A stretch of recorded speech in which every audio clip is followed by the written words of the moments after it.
probably very loud. Is it loud? Is it too loud? Full screen. Oh. The music's good.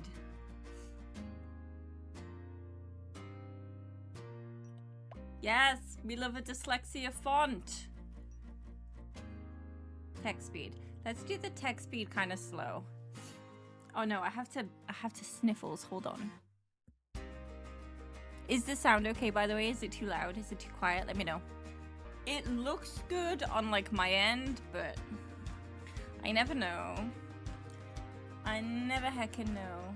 What is this? Load show me. Oh! Oh, okay. Settings and then home. God, it's so pretty. Extras. Oh, we can see the songs. Oh, I love that. What is this? Oh, we have a gallery. I love a gallery with the thingy. I don't know if Echo's going to be in a good spot. I guess we'll wait and find out.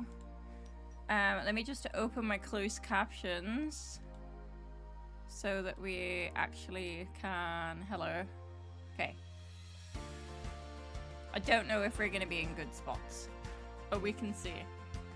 Oh my god, it's so pretty. I love art like this. I really wish that I could do art like this. Okay, are we ready? I'm kind of nervous. I haven't played a demo in like a really long time. I don't think I've ever played a demo on stream either. Also, I feel like we're cute. Just FYI, we're cute. Oh, cat! Everyone tell Rosie it's mooncake. Please select a game difficulty. There's game difficulty. Hold on. There's a game difficulties. Cozy and normal. Do not feature game overs for being unable. Oh. Shut the fuck up. Wait. Chat.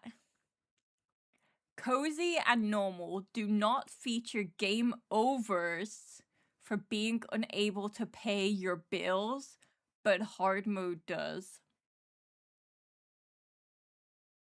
I kind of love that. Like,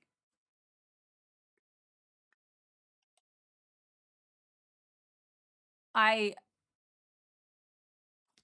love that. I'm never playing hard mode. I will never be able to pay my bills. That's so good. So like there's a challenge mode basically. Like you gotta make your money, otherwise you're done. You're done. I love that. We're going cozy. we're going cozy, chat. To my dearest Sprout. Sprout hardly seems like a fitting nickname anymore, does it? But now you must be towering over your mother. She was always short, little thing. Don't tell her I called her that, okay? I fear it'd make our relationship even worse now than it is now, if that's even possible. I digress. My dearest Sprout, it has been far too long since I last saw you. I still picture in my mind a toddler with a mess of orange hair who insisted on wearing their little rain boots on the sunniest of days. Who would remove their smock, lest they get paint on it? That's really cute. Who would turn their nose up at chocolate but sneak carrots from the fridge when no one was looking? You have always had your own way of doing things, my dear. That is precisely why I'm entrusting you with my greatest treasure, my antique store. It's the start of the hollow places, except it's the aunt, not the uncle. Okay. Sorry. Well, for the next 3 months anyhow. After a lifetime of living in the city, a bit of country air ought to do you well. Willowmist is special to me, and I think soon enough it will be special to you. It has quirks, which I'm sure you realize quickly, but it has a way of growing on you. Or perhaps it's the other way around? Like a parasite, or maybe a fungus. Either way, I expect you'll fit in just fine. I'm sorry I cannot be there to greet you. Responsibilities pull me away from Willowmist, but you don't have to worry about that. I'm sure you'll hear enough rumors about where I've gone to satisfy your curiosity. Trust me, whatever they say will be nowhere near as interesting as the truth. To find the store, take a left from the train station and then a right when you notice the breeze pickup. Then turn and walk backwards for 7 steps. Close your eyes and turn around again. You'll find it soon enough. I have an employee there waiting for you. He is not the easiest to get along with, but I doubt anyone could resist your charm. You're much like your aunt in that respect. Take care of the store, Sprout. Take care of yourself. And for heaven's sake, don't try to sell the vase with the bird on it. It's cursed. Oh god, it really is. Chat, it really is. It really is the hollow place. With all my love and faith in you, Aunt Sylvie. P.S. If you find Flora napping on the job, make sure to tuck him in. He doesn't get enough sleep, that boy.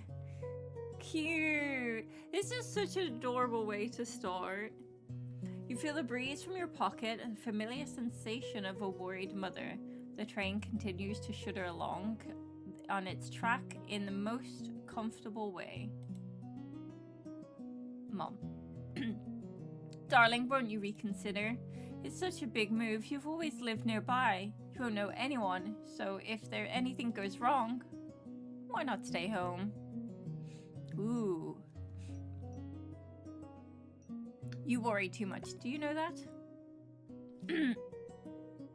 I think we've talked about this already. I think we already talked about this, Mom. Like at least a dozen times, maybe 2 dozen. Actually, I think I've lost count around conversation 25. I just don't understand why you left so suddenly. Aunt Sylvie needs someone to watch the shop. You know that. I'm sure she has friends there. She also has family, you know. Won't you reconsider? Sorry, Mom. I love you, but I'm looking forward to a few months away from home. New people, fresh air, and a real job. You've never even been able to work at the store before, let alone run one. Aunt Sylvie said someone will be there to help out. It's just an antique store in a tiny town in the middle of nowhere. I don't think it will be particularly busy. I swear you got your stubborn streak straight from my sister. Okay, baby. Just stay safe, okay? Don't worry. Don't walk about. Oh my god. Chat, I'm dyslexic as fuck. This is gonna be real difficult. Just stay safe, okay? Don't walk about alone at night. Make sure you lock the doors and call me if anything happens. Damn, there goes my plans. Damn it, there goes my plans for bumping into new love of my life on a dark, mysterious street after leaving my door unlocked. Not funny. Not even a smile? No! Train's about to pull up. I'll text you later. Okay, I love you. Love you too. Okay, I like that we can be a little mischievous. Ooh. This is so pretty.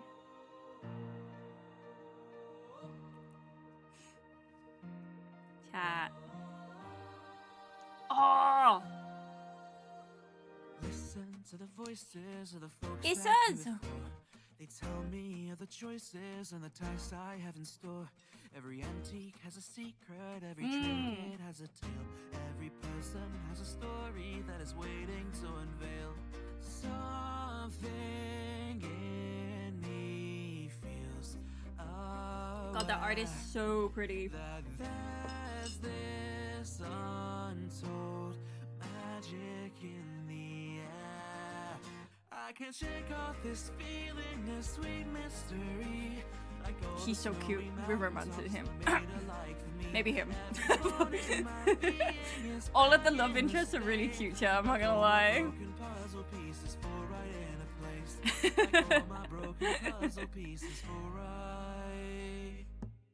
Into place. Oh, it's so pretty.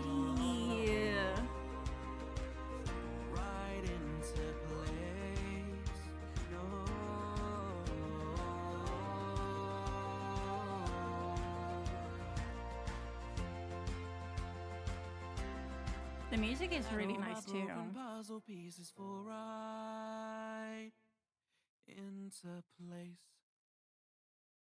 I'm loving the intro. Same. Okay, so we can be masculine or feminine. We can pick our name. We can pick our pronouns and customize them. We love to see it.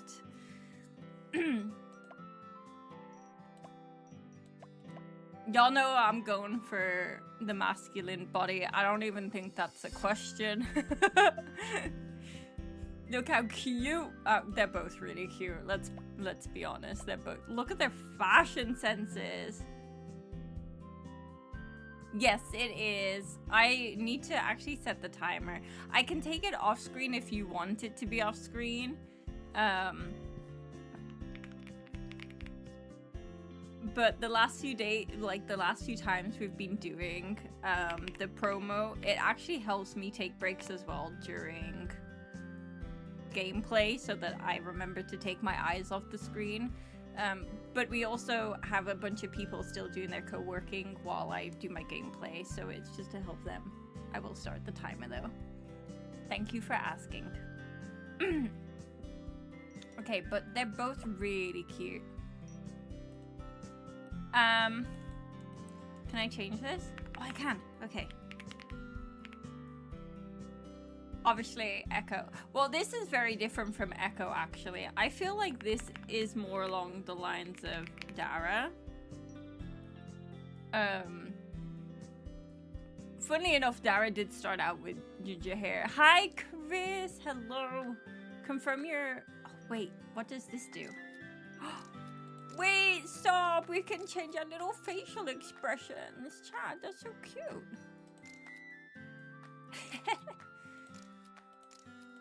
I feel like the tongue out suits our personality pretty well. We're going to be a bit cheeky, I think. So we can also do custom, which is awesome. And we can also do custom, which is awesome. I love this. And then just for Chris's sake, because Chris has just arrived, this is the type 1 body type and then type 2. Cute. Okay. Are we ready? Let's go. I have no idea how long this demo will be, by the way, chat. Just FYI. The air was chilly as you stepped out of the train and onto the platform, if you could even call it that. It seems more like a graveyard than any of the train platforms you've ever frequented back in the city. No matter the hour, they would be completely packed with people coming and going, rushing for reasons you could never quite understand. For reasons they may never understand. I'm gonna switch us over. Please hold the phone. We're gonna do whoop. Oh my god, we're over here now. Scary. Okay, I'm gonna do that. Alrighty. Hiya, I feel weird being on this side. Oh, but now I'm looking off this. Oh, wait. What about if I don't do that? Ooh, but hold, please. We're gonna fix Echo. Okay.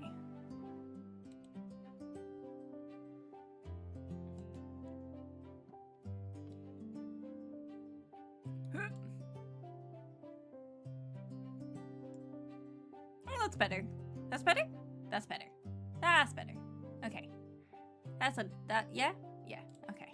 Okay. Rosie, enjoy your look. This platform was completely empty. No one waited to get on, and you were the only person who got off. Where chatter would usually greet you, all that you heard on this quiet platform in the middle of the countryside was the sound of wind rustling the trees and the chirping of crickets hidden amongst the weeds. Chirp back. Wait, that's really funny. Okay, I don't think using the Dara with your back. I feel like we should change to Dara. Should we change to Dara? Give me 2 seconds. Wait. If we're going to make this character Dara, the least we could do is change to Dara.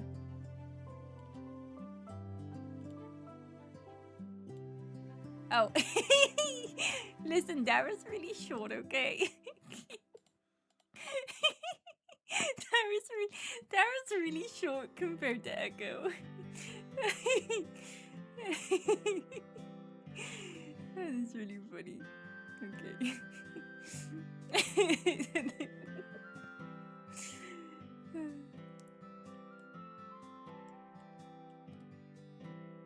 Okay.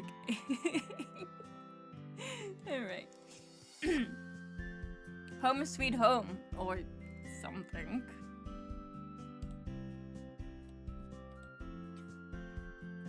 It's really so quiet. Gathering up your belongings, which you brought only a few of, you quickly find your aunts. How do you all say aren't? Little ones again. Left from the station, then right when the wind picks up. I'm not sure what the weather has to do with it. Well, it's supposed to be a pretty small town. I'm sure I'll find it. God, it's so pretty.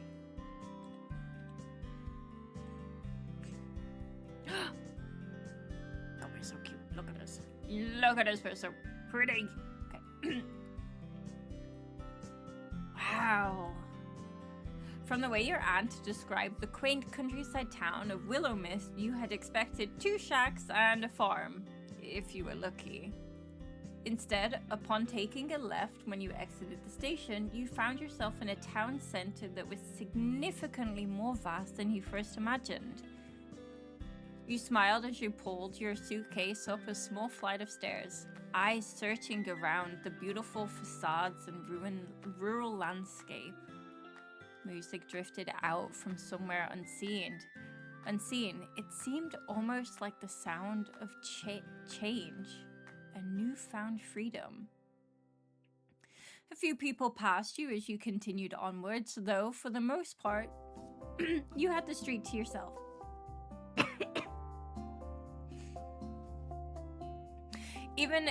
Even that was strangely foreign to you. Where you grew up, there were always people around, no matter the hour. You took a deep breath into your lungs. The air was cool and fresh. The scent of flowers drifted towards you as the wind picked up, changing course. So, right now? You glanced to the right and found a street where a street there that ran away from the town center. What did she write? Turn around and walk backwards for 7 steps and then close my eyes and turn around again? She could have at least sent me the address. With half a chuckle, half sigh, you turned around and began walking backwards, hoping you wouldn't crash into anyone. Though the chance of that seemed slim at that time of night. 1, 2, 3, 4, 5, 6, 7. Slowly, you closed your eyes, removing the sight from the equation, and then spun back around and opened them back up. And sitting before you was a quaint little store with a green paneling and a sloped roof, a metal sign hanging above the door. It read, "The Willowmist Emporium of Antiques and Curiosities." Ha! There you are. I've been looking for you. You're even prettier than my aunt said. You reached down to search under the doormat and quickly found the key that your aunt had left you. Its brass surface was marked with blemishes that seemed to say how well loved this building was. The key turned in the lock soundlessly as you pushed the door open.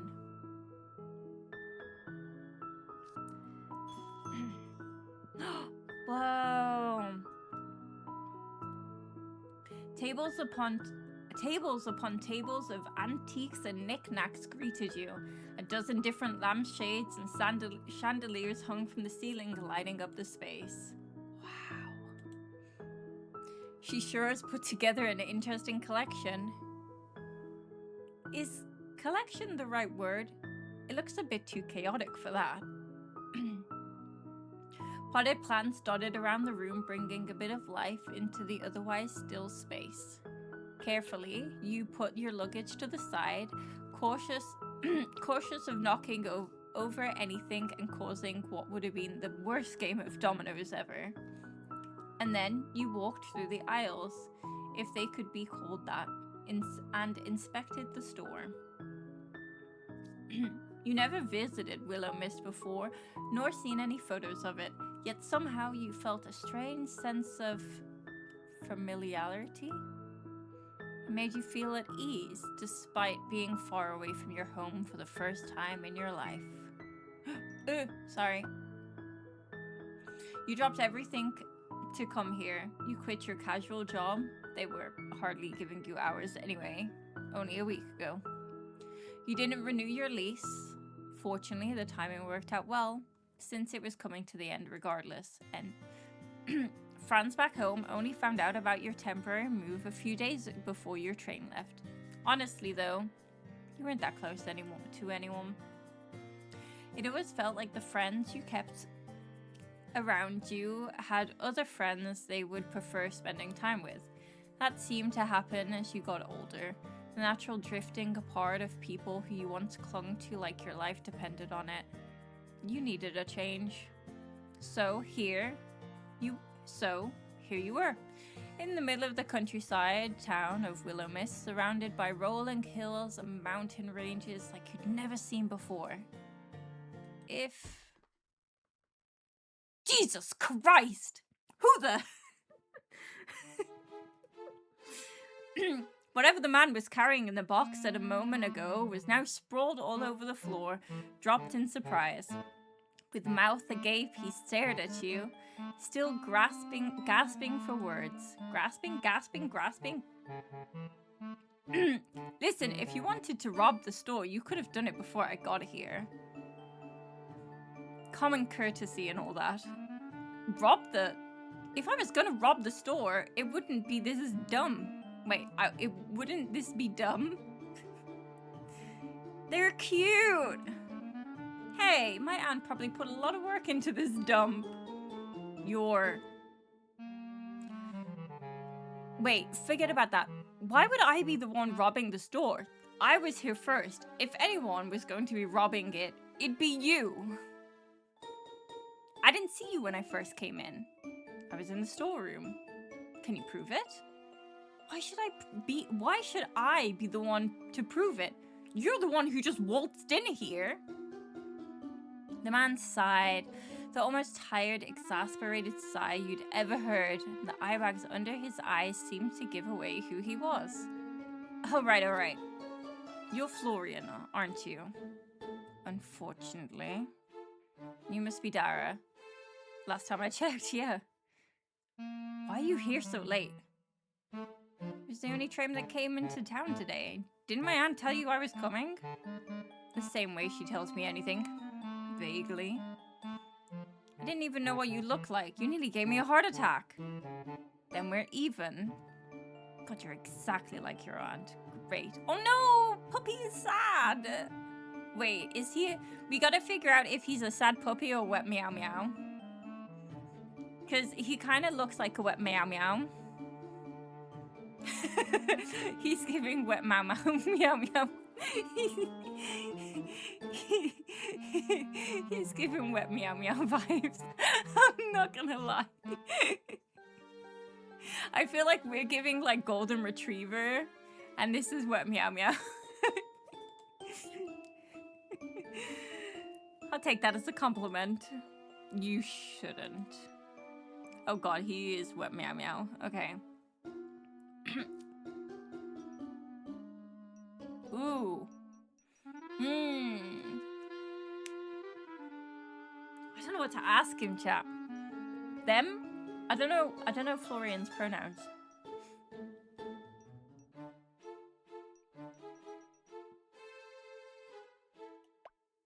You make it sound like you're not particularly fond of your boss. It's not like that. She's great and terrible and the noisiest woman I've ever met. Also one of the best. but that's besides the point. Did she leave at least... Wait, did she at least tell you about the living accommodations? Nope, she didn't really give any details, because as I'm quickly becoming aware of. No shit. She really just left all of this crap to me. I ought to quit, that'll teach her. But what would I do without you? We don't even know each other, we're not friends, you'd be fine. Then how about we be friends? Oh my god, we are a golden retriever. Chat. We're a golden retriever. I'm good. You can sleep upstairs, but it's a mess. Sylvie isn't known for her neatness. Okay, I'm gonna wait until the ad is over to continue. Fucking ads.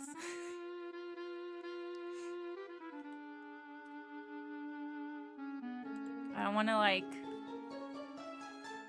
I'm just gonna sit here in silence and look at... We are literally a golden retriever. That is my whole deduction of this whole introduction.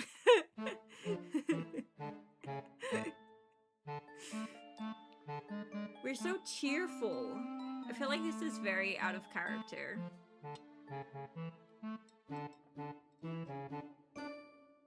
The music's very good though. Oh, here.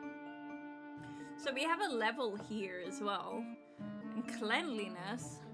What does that even mean?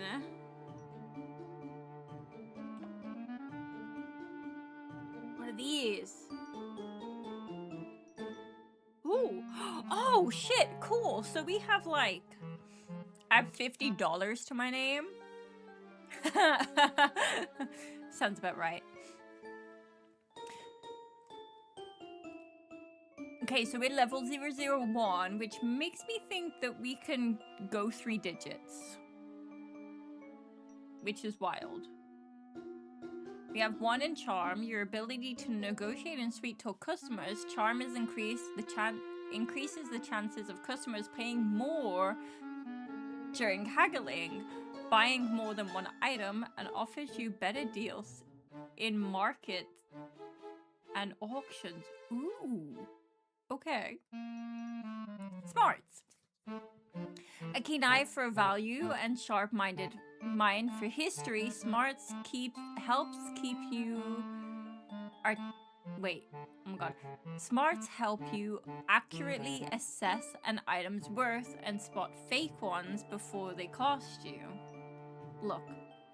A knack for being in the right place at the right time. Look increases the chances of rare items appearing in markets, auctions, and random events. And sometimes you just get lucky. Wait. Like, giggity? Like lucky? Or like lucky? Like lucky? Like ayo lucky? Or just lucky? Handiwork. A sturdy hand and a talent for repairs. Handiwork boosts the quality of the restored items, increases the odds of getting the shop sparkling clean. And then style. An eye for welcome back from the ads chat. An eye for presentation and a flair for arrangement. Style draws more customers to the shop and makes your wares more appealing, raising your chance of making a sale. Interesting. Okay. MS is fine. I'm sure I'll fit right in. Ellipses. Whatever. Go get some sleep or don't. I'll be working for a bit longer. Do you need some help? From someone who looks like they don't know which side of a mop to hold? Nah. It's the side with the sponge, right? Ellipses. I'm kidding. It's a joke. I know how to use a mop. You've probably been traveling all day. Just sleep. You almost sound like you care. I don't. Yeah, mouse is dreaming.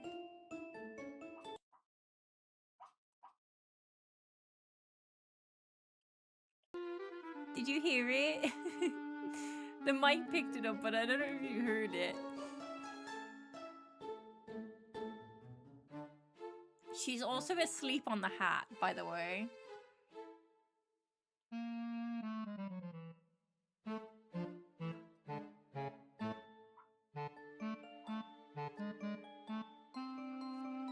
Wait, hold on.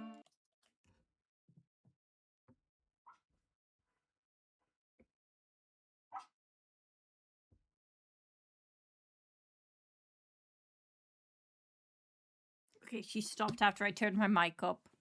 Fuck's sake.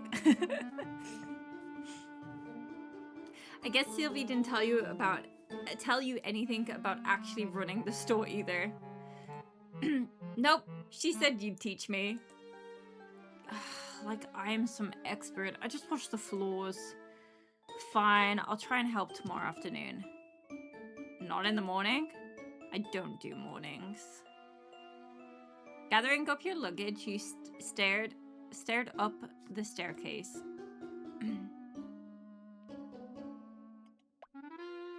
Don't stick around too much longer, alright? Get some sleep. Yeah, sure.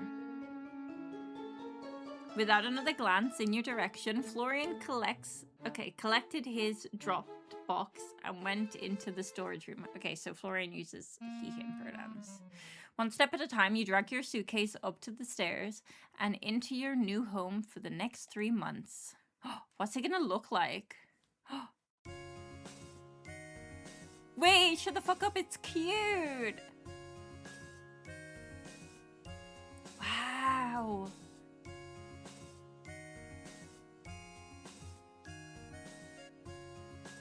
Your aunt's upstairs apartment felt almost like a continuation of downstairs. Like a quilt stitched together with mismatched memories. A half-read book with reading glasses sitting atop pages sat on a worn armchair. Tangled yarn as soft as clouds and bright as spring blooms spilled out from a basket. The table was set and waiting for you as... Oh my god. The table was set and waiting for you, expecting your company. It was almost like time was paused here, in a place where vintage clocks softly ticked in unison, mismatched mugs rested in cozy clusters, the air smelled ever so faintly of lavender and old books. And that wasn't to mention the abundance of potted plants that filled the room, or as if the forest had crept in and decided to stay. You placed down your bags and grinned like a child who had just found a new secret hiding spot. The weight of the world and all of your previous worries seemed to melt away, even just a little bit. This was going to be fun 3 months. You could already tell. Unpacking and waiting for tomorrow. Unpacking could wait for tomorrow. For now, you unzipped your suitcase and pulled out your pajamas. Got changed and settled into bed. The sheets were crisp and white and the pillow fluffed and the gentle atmosphere of Willowmist slowly began to help you drift off to sleep. As you lay there, surrounded by the scent of linen, not your own, you swore for a moment you could feel someone watching you. Well, that's fucking weird. But then you fell into a deep sleep, none the wiser. I don't like the idea of someone watching me while I sleep, chat. I don't. This is cute! Sorry. Wow, look at it! When your eyes flooded open the next morning, a small amount of panic settled in your stomach. This wasn't your apartment. Chat, our pajamas are adorable. They got a little red panda on them. Ellipses. Right, Willowmist. Aunt's place. Not back at home anymore. That probably take a bit of getting used to. You looked out the window where you could see the sunlight cascading from between the outstretched arms of trees. It still looked to be early, which was good. You wanted a chance to look around the store before Florian got back. Maybe you'd even be able to impress him. That seemed like a big maybe. You weren't sure, but he seemed like the difficult type. Oh my god, difficult to impress type of guy. Well, you did like a challenge. You quickly got dressed and raided the kitchen for breakfast, which you found half stocked with food. Your aunt left some fresh vegetables and fruit and a few microwavable meals. That'd have to do for now. You'll find the grocery store another day, hopefully. With a pear half eaten in your hand, you made your way back downstairs. The store had a different vibe during the day. It seemed almost whimsical. Wow, chat, look at it. I kind of want to play like a hide and seek game in this. Like, I want to like click everything to see what comes out. You know, like there's like there's games where like you have like a bunch of this stuff and you gotta find like the mouse in it or something. I'm using mouse as a reference because mouse, but like, do you know what I mean? It looks like it's so pretty. Like the collection of particular the collection of some peculiar witch who decided to hoard lampshades. Decided a hoard of lampshades was better than herbs. You once again walked between the tables, noting that despite the clutter, everything was dust-free. Florian wasn't lying about cleaning, at the very least. Wow.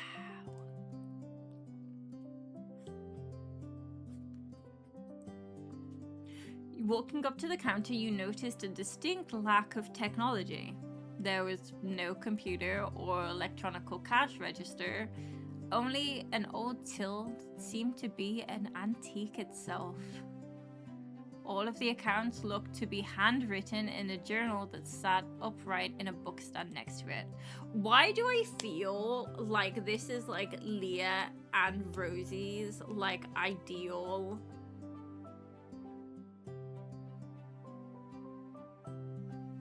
Like, it's giving very Leah and Rosie vibes, I'm not gonna lie. Very Leah and Rosie vibes indeed.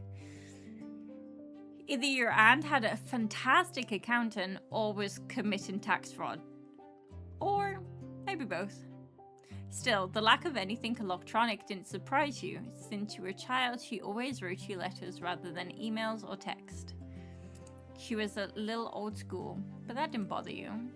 If anything, receiving a handwritten letter was exciting to you.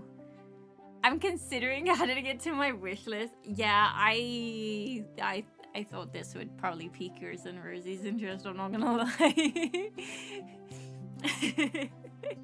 I'm not gonna lie. You didn't know you didn't know anyone else growing up who got letters. Except for people getting bills, but no one liked getting those letters. You understood that greatly now. Standing from behind the counter, looking out towards the shop, you felt an overwhelming sense of purpose. This was your aunt's treasure, and she was leaving it to you. Well, for a few months, but that was besides the point. Alongside that sense of purpose was a small yet persistent reminder of just how insane this was. Dropping everything to move to a town you'd never visited because of your aunt you hadn't seen since childhood.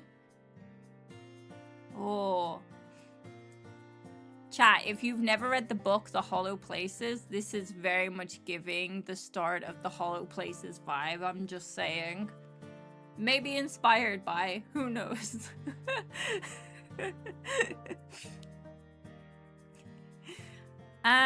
Daunting.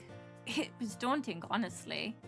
You spent countless nights worrying that this was the wrong decision before deciding just to embrace it.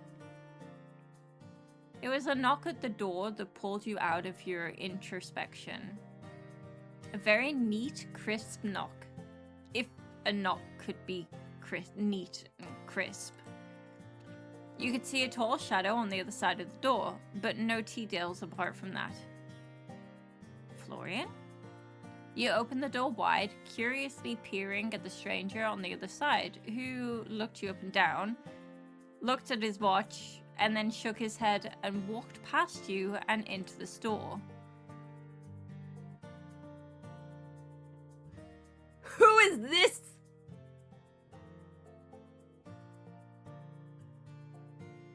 Bark, bark, bark, bark.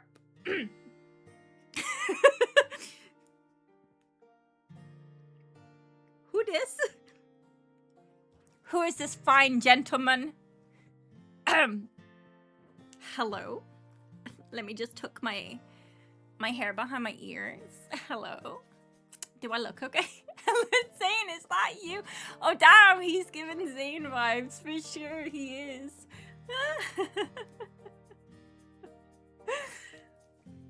Well, I hope you're not about to tell me you're Florian. That would make last night very strange for me. Florian? No. I'm not Mr. Westbrook. I apologize if that disappoints. The mysterious man put down his briefcase on the counter, then began to pull out paperwork and pens from within it. Not sure if I've ever met a man that actually uses a briefcase before. I kind of dig it. I kind of dig it too, if you do. I suppose I'll just have to wonder endlessly exactly who you are then. I do appreciate mystery as the next person, but... Oh, right. It would be unlike Miss Marigold to leave you with any kind of instructions. He quickly pulled up a business card out from his pocket. Oh my god, he has a business card. Emmett Finch, independent accountant at a Finch advisory. I got it, chat. I got it. I can read. Ho ho! You know someone's important when their name is on a part of the business. Maybe we ought to rebrand the store to the Dara Emporium. Emmett, and you must be Dara. I'll admit, I have heard very little of you, so we're starting out on equal footing. In short, I am your aunt's financial partner, her accountant, and now, by extension, yours for the time being. We have a lot to discuss regarding accounts, cash flow, and taxes. Such exciting topics for a Tuesday morning. You watch as he pushed up his glasses and then nodded. That's so sexy of him. Sorry. Sorry. Playing with my non-existent hair curls. At this time, any time is the perfect time to talk numbers. I'd appreciate working on something like-minded with someone like-minded in that regard. Oh Lord, you're. Oh honey, go look somewhere else. Please. You ain't gonna find it here. You're not finding it here. What experience did you have running a business? At a lemonade stand once. Oh, plenty. There was this one summer where I had a lemonade stand outside my house, though I didn't remember paying any taxes on that. Don't tell anyone, alright? Ellipses. Any actual experience? Like with a proper business? Yes. No. Okay, I love our car. Like, I love MC so much.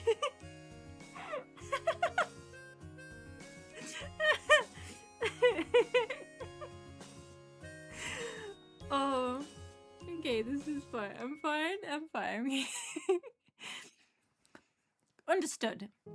It seems my role may be a little more hands-on than in previous months. I will bill Miss Marigold for the extra time we need to get you up to speed. That sounds expensive. All good things in life are. Quietly, you watch him shuffle through his paperwork before pulling out a specific sheet of paper. I'll be frank with you. Miss Marigold? Miss Marigold's accounts are dire. Despite my protest, she makes little effort to remedy that fact. Sometimes I wonder whether she truly desires to own a business or not. Perhaps with you around, we'll see some change. Perhaps we won't. Time will tell. Wow, thanks for the overwhelming support. With you on my side, I know I'm gonna knock it out of the park. I'm supporting you. If I wasn't, I wouldn't be here.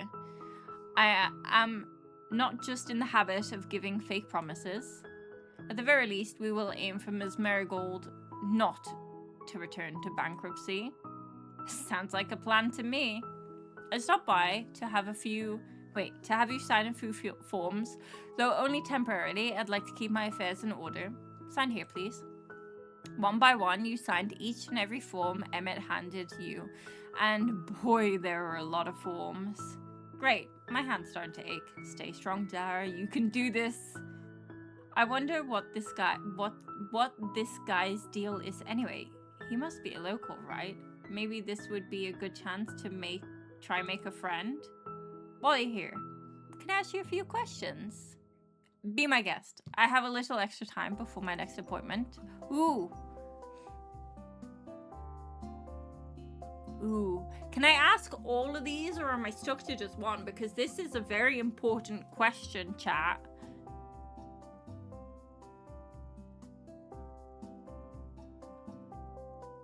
I feel like we're gonna continue with the golden retriever energy. Is there much fun to be had around town? Apart from doing taxes, that is. That depends on what you find fun. If you mean theme parks and musicals, then you're out of luck. If you enjoy hiking, dining, or live music, then there's plenty of that. I'm down to try new things. I wish you all the luck with trying them on your own time. Oh, we can ask more. Never mind. It's not a life or death question, chat. It's fine. How long have you been working with my aunt? It's been... He digs through his briefcase, nodding as his eyes scan various documents. A year now, give or take a few weeks. How's it been? Satisfactory. Ms. Marigold has had her account sorted, and I have been paid, so I believe that counts as a success. And how has she been to work with? Why do you ask? I haven't seen my aunt since I was a child. I was just wondering what she's like these days. Ellipses. She's fine enough to work with. Very memorable. That's all I'll say on the matter. Do you live in Willowmist? Yes, my practice is located close to here. You'll find my address on the business card I gave you. Have you always lived here, or have I happened on another wayward wanderer like myself? I form my practice here, yes. I mean, you personally, not your practice. I don't see why that makes any difference. Emmett looked down at his watch before setting his eyes to the door. I'll stop by in a few days to go over paying your bills and keeping the lights on. Until then, keep your accounting in the journal on the counter, and I will access it when I return. I'll try my best. Apologies if they're not quite up to standards, but I'll have Florian help me. I'll have Florian to help me here, hopefully. Actually, is there any good breakfast places around here? My aunt left very few things, but I'd kill for a nice breakfast while I'm waiting. There's quite a few decent establishments. Well, are you hungry? We could grab a bite and have a mini tour of the town if you're up for it. We're like, you killed it, Dara. There's no way he can turn you down now. We're very, like, forward. Emmett adjusted his glasses again, expression impassive. Unfortunately, I'll have to pass. I'm paid for doing accounting, not for eating breakfast and tours. Have a good day. I have no idea how to say MX, by the way, because I use it too, and I have no idea how to say it. I don't know if people just say MX Marigold. I don't think I've ever heard anyone say it out loud. Just like that, he gathered his briefcase and walked out the front door.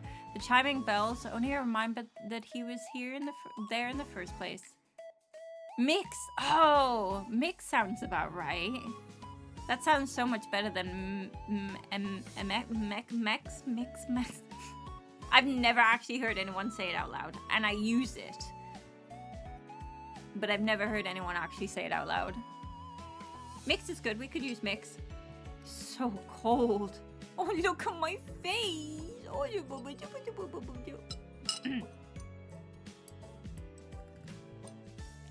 aren't people from the countryside meant to be super welcoming? Meeting Florian and then Emmett has seemed a bit harsh. Ellipses? Question mark?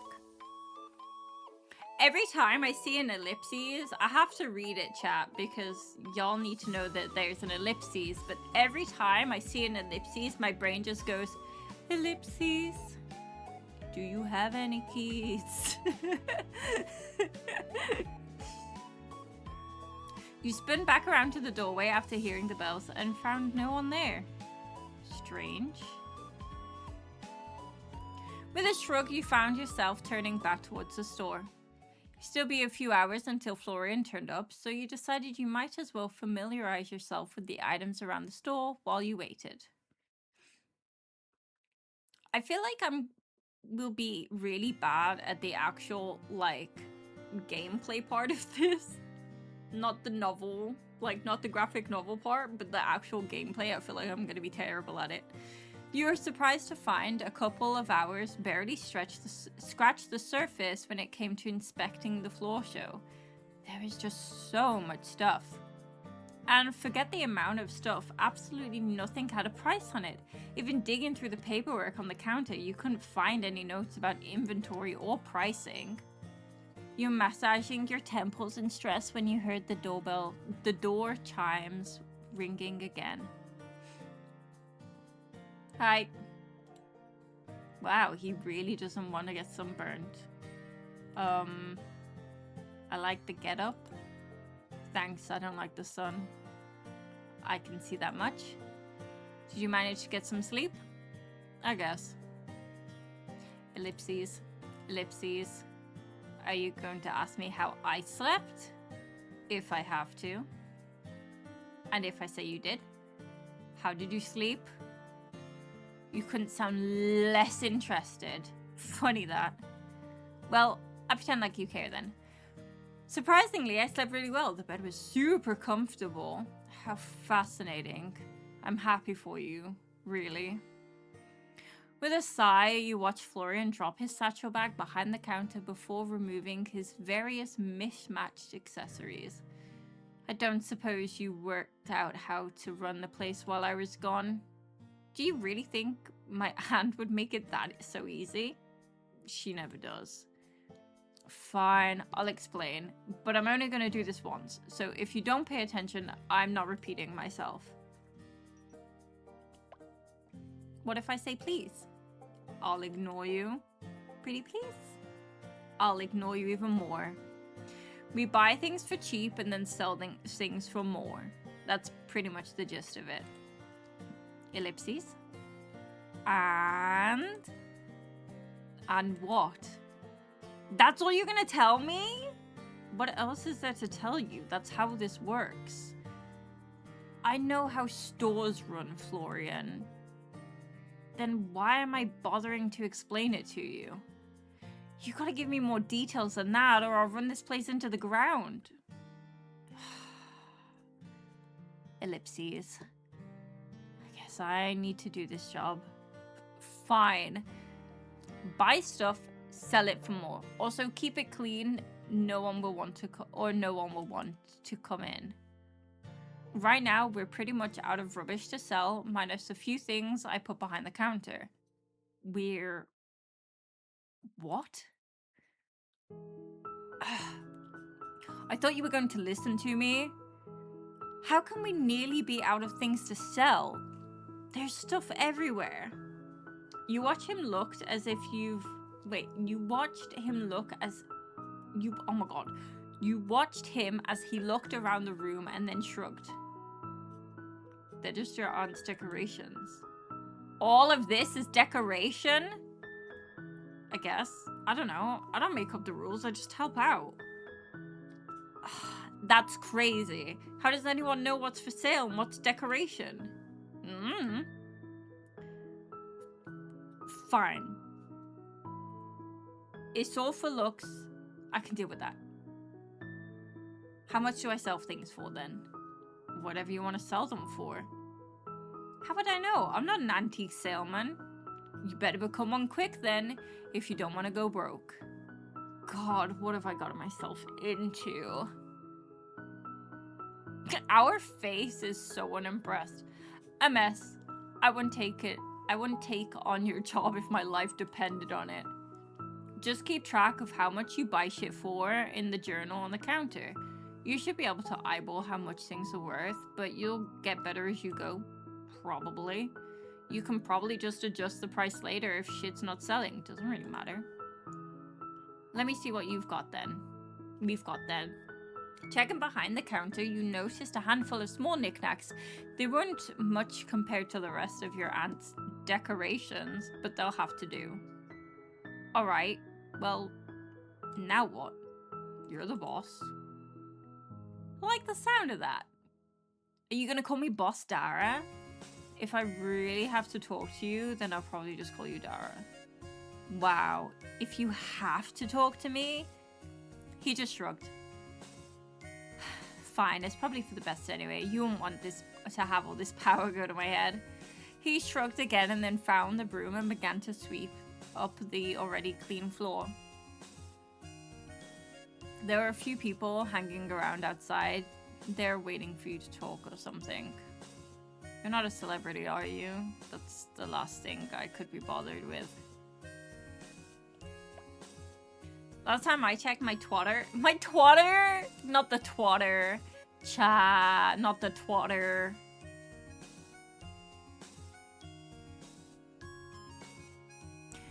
Last time I checked my twatter account, it had 35 followers and most of them are bots. What a mood. Probably not a celebrity then. Probably not. No. Not the twatter. That's so funny. Yes, Leah, I'm proud of you. Heck yeah. You walked towards the door and then flipped over the sign to open. Outside, the afternoon sun filtered down like liquid gold, hitting the cobblestones just right. The trees swayed gently in the light breeze, and the cool air carried a faint scent of pine and distant baking from a kitchen unseen. You breathed deeply you breathed in deeply of that air for a moment and then felt like an old friend was stopping by to visit. Warm, comfortable. Hey, Florian. Ellipses. Florian. Huh? Oh, right, I forgot you were there. Wishful thinking, I guess. I'm gonna speak to you so much you won't be able to forget me next time. Great. Have you ever felt like you were being watched around the store? By the way? Watched? You were watching me right now. Does that count? No, I mean, well, it does, but that not in this case. I mean, watched when no one else is around. Not really. Not any more than normal, I guess. There's a normal amount of feeling like you're being watched. In this town? Yeah, probably. Huh. I was wondering something, by the way. Did you grow up here? Yeah. Never chose to leave town? Nah. Nothing out there worth seeing. Have you ever felt like being stuck in one place is like being in a cage? He paused at that, actually thinking. I guess the cage is pretty comfortable. I think that's what I came here. But that's why I came here, really. I wanted to help my aunt out, of course, but the winds of change pulled me here. Pulls a lot of people here, I think. Really? Yeah, a lot of people who don't fit in anywhere else. Maybe that's why I'm here then. I doubt it. Ellipses question mark? You look like you'd fit in just fine. You're muttering? Don't worry about it. You got family other than your aunt, I mean?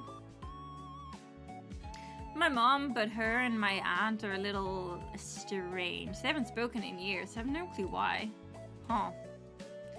Usually people can't resist her. Oh, is she popular like that? Oh, no, I didn't mean... Do you have a crush on my Aunt Florian? No? Not the no.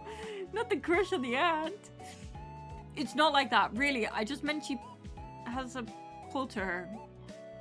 She's annoying and nosy and proby, and she has a way with people. You can't help but get along with her. You seem a lot like her. That sounds like a pretty big compliment coming from you. What about you anyway? Does your family live nearby? Maybe. They maybe live nearby? I don't see them anymore. Oh. I'm sorry for prying then. I pried first. Your eyes found the doorway where a young girl of perhaps 14 or 15 stood, eyes on you curiously. You're not Granny Sylvie? Hi! Granny? I can pretend if you'd like. Wait. Granny? She's not that old, is she? Oh no, she looks pretty old to me. Wow, damn. Brutal. I'm Dara. Granny Sylvie is my aunt, and I'm just helping run the place for a while. The girl stood at you, crossing the room with a strange light.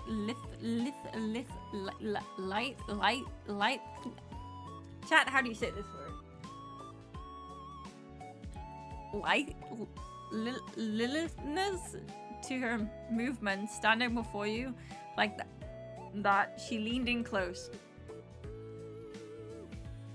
Hi, I'm Vienna. Sometimes people call me Vivi. You look very interesting, you know. I like the way your nose joins your face and your eyebrows are cool. Sorry, excuse me, what? I like the way your nose joins your face and your eyebrows are cool. Chat, what a compliment.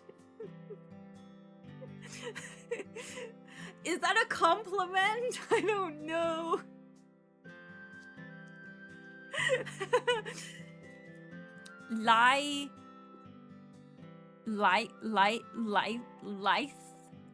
Lithness?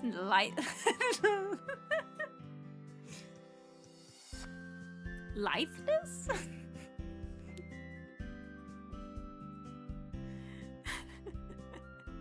I like the way your nose joins your face. That's really funny. Oh, thanks. I like your eyes. Do you have heterochromia or are they contacts? They've always been this way ever since they were. Wait. They've always been this way ever since they were. Hey, you sell things right. Pretty things, cool things. It's my mom's birthday tomorrow. She likes pretty and cool things. Since she's pretty and cool, can I buy something for her here?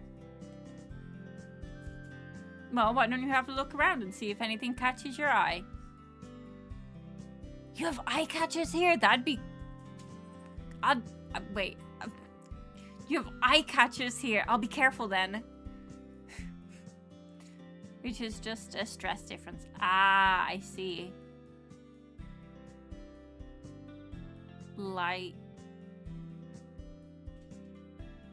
Lithness.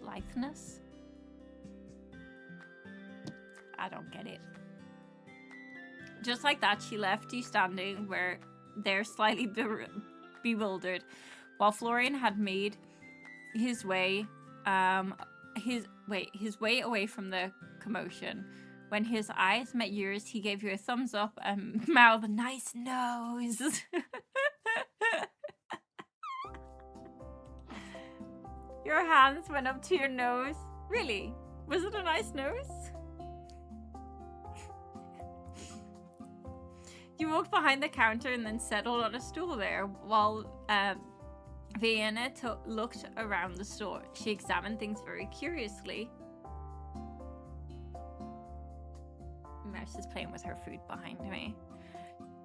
Her fingers often just hovered over the surface of objects without touching them, as if she were somehow feeling their energy.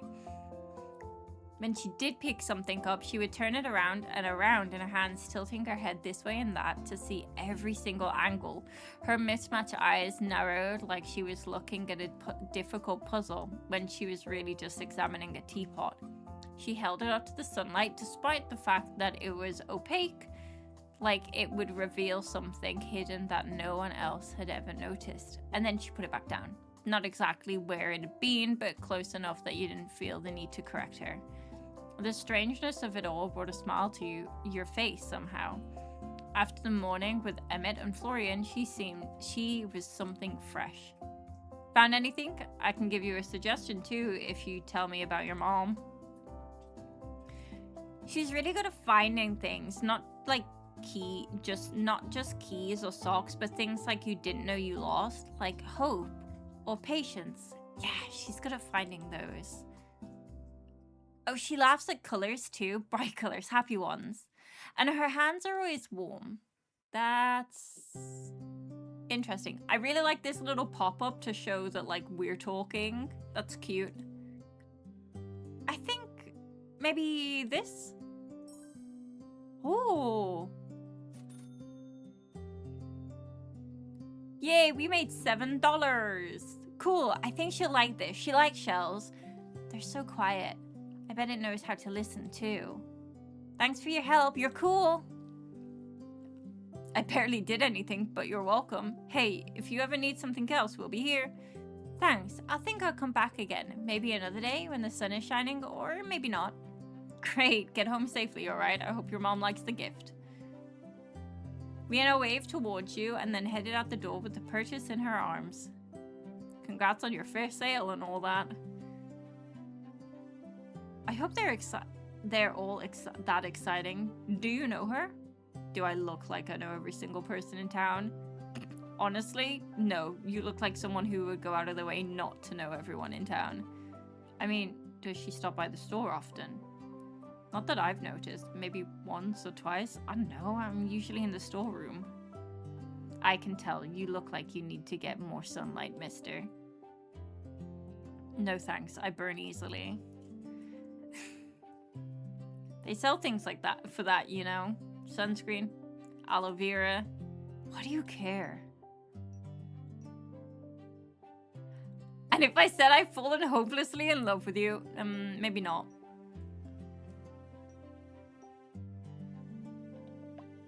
My aunt told me to look after you. She what? She said you don't get enough sleep too. She should mind her own business. You too. Pow! Look at his little pow. What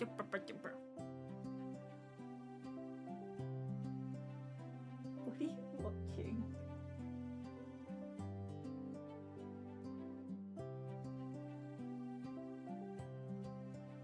Mouse has found a fly.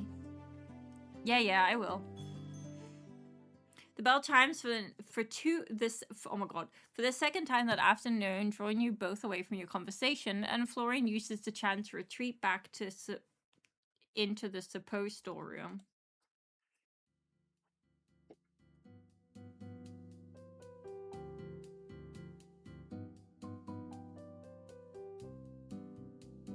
Oh no. Chat, I'm gonna BRB right here because I need to tinkle. I'll be right back.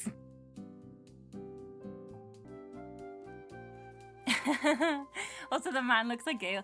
He does, doesn't he? He has a very Gale vibe about him.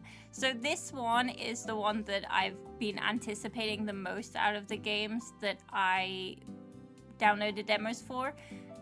And this one is called the Willowmist Emporium of Antiques and Curiosities. Careful, Becca.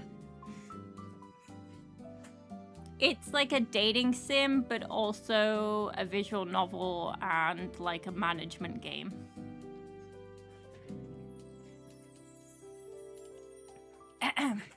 Right.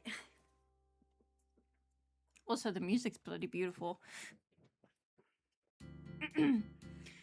Beautiful Sylvie, apple of my eye, belle of my heart, would you do me the greatest honor of ellipses. Ah. The man before you wore his long, wild hair back in a loose ponytail, and his shirt perhaps... and his shirt perhaps one button too far undone, depending on who you asked. He was down on one knee. Oh, hold on.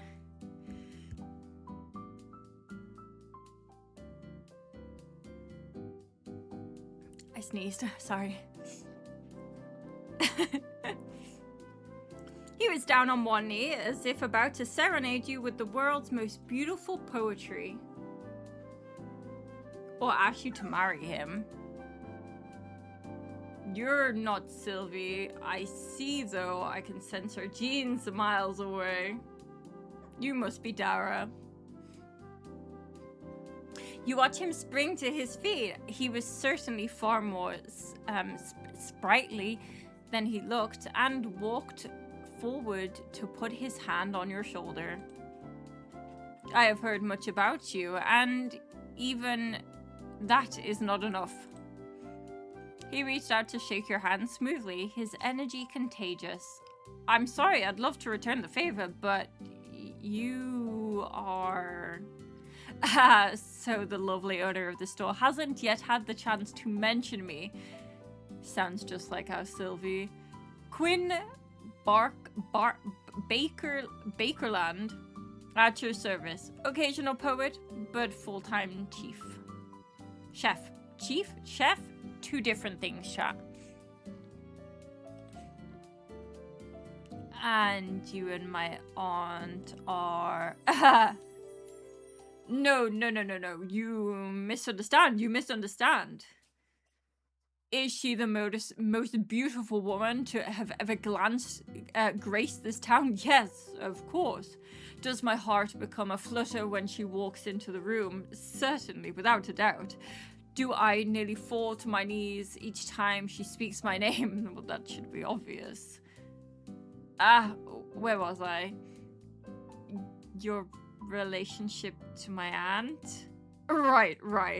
Yes, we are dear friends. Right. Friends.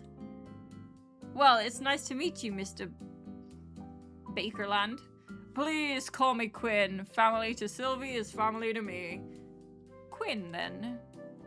I'm sorry to be the bearer of bad news, but my aunt is actually out of town for the next few months. I'm just here helping while she's away. My heart shatters into a million pieces once more. But that is hardly your fault. I should not ruin such a momentous occasion. I have never met anyone of Sylvie's family. Anyone of Sylvie's family. You must be very special indeed. Special? I don't think I'm that particularly special. My grandparents have passed away, and my mother and aunt are estranged. I'm really the only family she has. And I can tell you are special to her. Would you not be here if you were not? What did what did you want my aunt to have the honor of then? Well, it's most fortuitous. There is no one that could take our lovely Sylvie's place but you, of course. And you are fond of fine meals, beautiful atmosphere, and live music. Yes. Divine! I have a restaurant just off the main street, and I have just created a new dish. I call it my Crimson Risotto.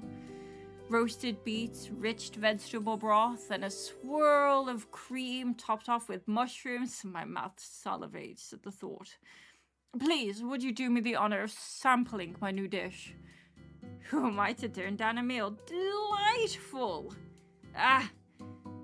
But I have some time to prepare. Tomorrow night, I will astonish you with the finest food in Willowmist or beyond. And before I forget, welcome to town, Dara. There's no other place like it. You'll be calling it home before you even realize it. Thanks, Quinn. I appreciate the warm welcome. And warmer it will get once you taste my cooking. I must depart immediately to prepare. Please, await tomorrow evening with much anticipation as you would give your birthday. Hi, Rowan. The sprites are amazing. We have an ad start in 5 minutes. I'm obsessed with the art. It's one of the reasons why I was really drawn to this game. The sprites are phenomenal. The writing is really funny too. I really like the writing of it so far. With the heartiest of laughs you've ever heard, Quinn left the store with a grin that nearly went from ear to ear. The soft near evening sunlight drifted through the doorway as he left. Pulling out your phone, you noted the time. 5:03 p.m. Ah, shit! You scrambled to pull up your text to see, oh my god, where you could see a dozen left by your mother, all to the tune of "Did you arrive safely?" and "Oh my god, you're dead." Sorry, Mom. I'm here. I'm alive. I just caught up with everything, and I'm totally fine. Dara! Dear lords above, you nearly gave me a heart attack. I was this close to getting on my train myself. Maybe I should have waited a little longer to text then. Not funny. I know, really, I'm sorry. I'm just glad you're okay, my baby. Totally okay. Met a few new people already, and mostly everyone's super friendly. Town's beautiful, Mom. You'd love it. Lots of beautiful scenery to paint. I think, honestly, I've barely left the store. Honestly, I've barely left the store yet. You haven't painted in years. Maybe you just lack the right muse. Anyway, I need to close up store now. Alright, text me if anything happens, okay? Yes, Mom. Love you. You flip the sign on the door over to closed as Florian re-enters the room. You miss all the fun staying holed up in that storeroom. I really don't care. I prefer it that way. Ellipses. So antisocial. Well, I guess I can understand in a way. Well, you do you. I'm gonna go upstairs and start unpacking. You don't have to stick around all night, you know. It's fine. I start late and then I stay late. Why not just start earlier then? Ugh. I prefer it this way. It's quieter. Well, alright. I don't mind really. Get home safely, okay? Sure, maybe. Leaving Florian to his work, you headed back upstairs.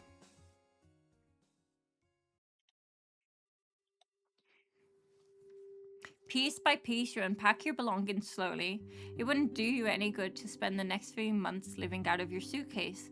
If you were going to live here, you were going to do it right. Still, you felt almost reluctant to disturb the quaint rhythm of the room at first. Your aunt had turned this place into home, and gradually you were adding to it, making it become something more. Hopefully, something even better. Each item you pulled from your suitcase, a soft sweater for the winter here, a stack of well-worn books there, found its place amongst your aunt's belongings like thread woven into someone else's fabric. A framed photo of your aunt, which much younger and standing in front of the store, sat nestled beside a ceramic teacup, its handle chipped but cherished. You placed your own picture frame carefully next to it, unsure as if it would fit. Somehow, it felt right, like a new memory slipping into an old album. You pulled out more of your treasures, a glass vial of sea glass she'd collected with your mom, a well-worn notebook that smelled faintly of ink, and your laptop which you placed on the desk.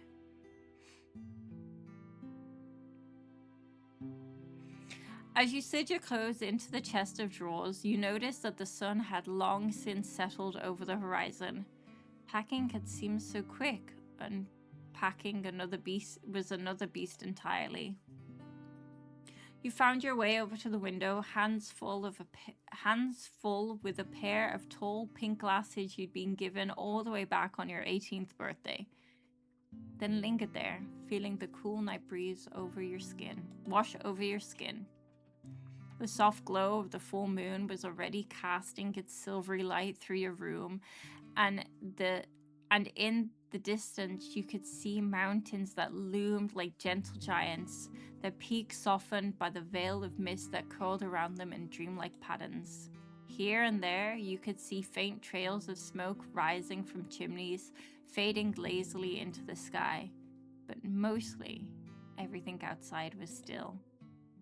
You turned away from the window, suddenly feeling that familiar feeling of being watched again. And in the corner of your room, you saw it. Something. A person, perhaps? Floating a foot off the ground, head tilted to the side as if it was too heavy to carry, staring at you, wide-eyed. What in the ever-loving hell is? Your time is near. You can hide from me no longer. A pair of glasses in your hands instantly fell from your grip, smashing on the wooden floor. Shards went in every direction. Ah, shit! Your eyes snapped back in search of the person, but found the space she had occupied now empty. Ellipses? Am I not getting enough sleep or something? You're now down inspecting the damage. One glass had survived, luckily, so you collected the pieces. So you collected that quickly and put it aside. The other one hadn't fared so well, although it was mostly in large pieces. Grimacing, you slowly picked up and disposed of each piece. Ouch! And, just your luck, the final one was the one that cut you. You quickly disposed of it when you cleaned your wound and couldn't at first find... but couldn't find a first aid kit anywhere in the room. Maybe there's one downstairs in the storeroom? Florian, are you still here? I could kind of use your help if you are. What is it? I'm not paid to help you with personal stuff, you know. He walked out of the storerooms, arms crossed. Something really weird just happened. I swear I saw someone in my room and she spoke to me. Then I kind of dropped glass and got cut. It's not bad, but I could use a band-aid if we have any. Le gasp! Ellipses. Oh, the color dropped out. Does Florian have any color at all in his face anyway? Like, let's be real. All the color dropped out of Florian's face in a moment. He stared at you with wide open eyes, mouth slightly open, yet no words escaped. You're... It's not that bad, is it? He almost looked like he was going to be sick as he charged out of the front door, leaving you staring towards him in disbelief. Wait, Florian! Tiny drop of blood drift on the ground. I guess I'll find it myself. It didn't take long for you to find the first aid kit. Your aunt decided to forgo the usual plastic box with a cross on it and instead picked out an old wooden chest. It was a little scruffed and withered, with brass hinges that creaked when you opened it, but it was very fully stocked. You found bandages in all sizes, neatly rolled gauze, and... You're so tall. And adhesive strips and patterns ranging from plain beige to princesses and knights. You also noticed a few other slightly eccentric additions. A small vial of silver dust labeled for curses. A flask of dark red liquid labeled emergency F only. A broken mirror, which you made sure not to touch, with a note attached read for illusions or lies. For illusions or lies. There is also more of what you expected to see. Herbs, powders, and other natural remedies. Your aunt was into this kind of stuff after all. You pulled out a plaster and quickly stuck it to your hand, but fortunately the bleeding had already stopped. It wasn't much worse than a scratch, luckily. We're obviously going to go look for Florian. You opened the door and poked your head out, searching for the mostly darkened streets for Florian's figure. No matter where you looked, though, you couldn't see him. It seems as if he didn't step outside. He was gone. I didn't mean to upset him. I'll have to apologize tomorrow. Giving up for the night, you headed back upstairs and into your room, and then settled into bed.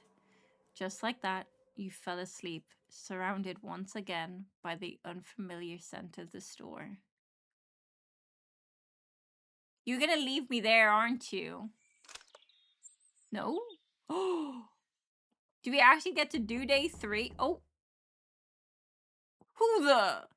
I thought it was gonna leave me on a cliffhanger for the demo chat. I'm not gonna lie. I thought we were over. I thought that was it. Your eye shot open to the sound of someone banging on the door downstairs. With blurry sight, you looked towards your phone. 6:04 a.m. Not Florian then. Ugh, I'm getting up. The banging at the door continued. It got louder the closer you became. Stranger, too, because it sounded less like someone's fist and more like a hunk of metal. I'm coming. No need to break down the door. My liege, I humbly kneel before you as both protector and servant. From this day forth, my life is yours to command. I, Dame Lucille del Rosero of the Order of the Crown, do hereby swear my oath upon my honor and my blade. No harm shall come to you while I yet draw breath. Your enemy shall be mine, your struggles mine to shoulder. What the hell? This mysterious knight lifted her head and looked directly towards you. You thought? It was hard to tell with the whole helmet thing going on. Even if it shall cost me my life, I shall stand by your side. Ask for nothing in return but the chance to serve a worthy cause. By my oath, I shall be your steadfast shield and your loyal sword. Huh? At 6 in the morning? Honor and stuff is great, but at 6 in the morning? Honor and servitude know no time limit, my liege. The suit of armor rises and straightening out to stand taller than you. I think I still might be a little confused. I understand trust does not come easily. Please rest easy, my liege, for I shall prove myself worthy of your trust. Okay, hold on a second. First of all, please just call me Dara. I'm afraid I cannot, my liege, for that would be improper. Please? Ellipses? If you wish it, then I will make it so, Dara. Thank God. Kept pulling me my liege and it was going to awaken something in me. Okay, good. Now, what's up with the whole get up? Get up? The armor? My deepest apologies. It is not my intent to arrive here underdressed. I beg your forgiveness. What do you mean underdressed? You're in a full suit of armor. This set is hardly more than a ceremony. Lady Sylvie gifted it to me as a gesture of goodwill, and I wear it with pride. Alas, it is ill-suited for trials of battle. A fine display to be sure, yet lacking the weight and reinforcement required for true combat gear. Lady Sylvie deemed me true armor to imposing for my daily wear. Intimidating, I believe she said. Wait. Intimidating. Rest assured, should the need for battle arise, I shall be ready. The armor gifted by Lady Sylvie may shine with splendor, but my true steel lies close at hand, prepared to serve. You know my aunt? One moment. The knight tilted her head slightly and then reached up to pull a helmet free from her head. For a moment her face was obscured by the shadow of the morning light, but then she shook her head.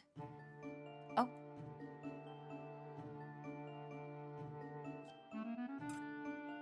You can't see the face I'm pulling, but it's... Hello. You watch on as an amazement as waist-long hair tumbles free in soft waves, brushes over the polished shoulder of her armor, framing a sincere, resolute face. A serene, resolute face. Her eyes meet yours clearly and steadily. Holy shit, where did all that hair come from? I feel like there's a lot to unpack here.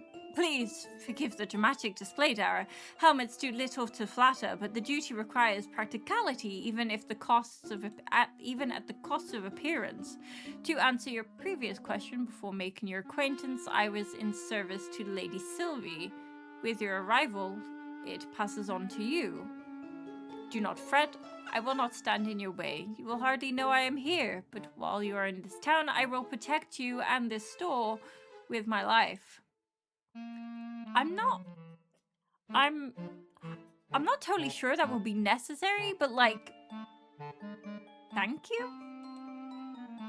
I am but a humble servant. Your thanks is kind, although unnecessary. You watch as Lucille, now helmetless, takes her place beside the doorway, sword strapped to her hip. I also must beg your forgiveness for not being present upon your arrival. I had troubles with one of the contraptions in my place of living, what Lady Sylvie calls my apartment. A contraption? Yes, a magical device that produces water as if from thin air. I believe a curse was put upon it, and the water began to flood as far as the eyes could see. Fortunate, a sorcerer removed the curse, and now it works as intended. Did she mean her sink broke? So, okay. You work with my aunt, but your sink broke yesterday, so you couldn't come to greet me. That is correct, indeed. So you live nearby? Yes, although I'm not originally from this town. Oh, me neither. We have something in common. I hail from a kingdom of Valine D, which was once present in these lands. Ellipses. Never mind. I see that you are still in your night clothes. Do you require help dressing? Huh? Are you offering to undress me right now? I believe that getting dressed is required to be first undressed, yes. You need not question my intents, for they are entirely pure. I only wish to serve. Very long ellipses, chat. Very, very long ellipses. It's too early for this. Oh my god, wait, stop, look at that little blush. Stop, the blush is so cute. I think I'll be okay. I'll go get dressed and come back down in a minute. Please take all the time you need, my Dara. I will guard the store in your absence. Lucille took her helmet back from where she put it aside and slid it back into place.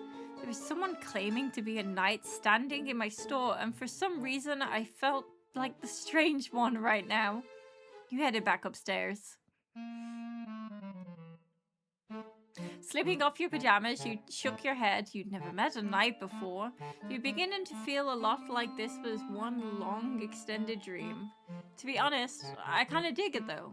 I did want things to be different, right? Can't get any more different than a knight waking you up at 6 in the morning and pledging allegiance to you.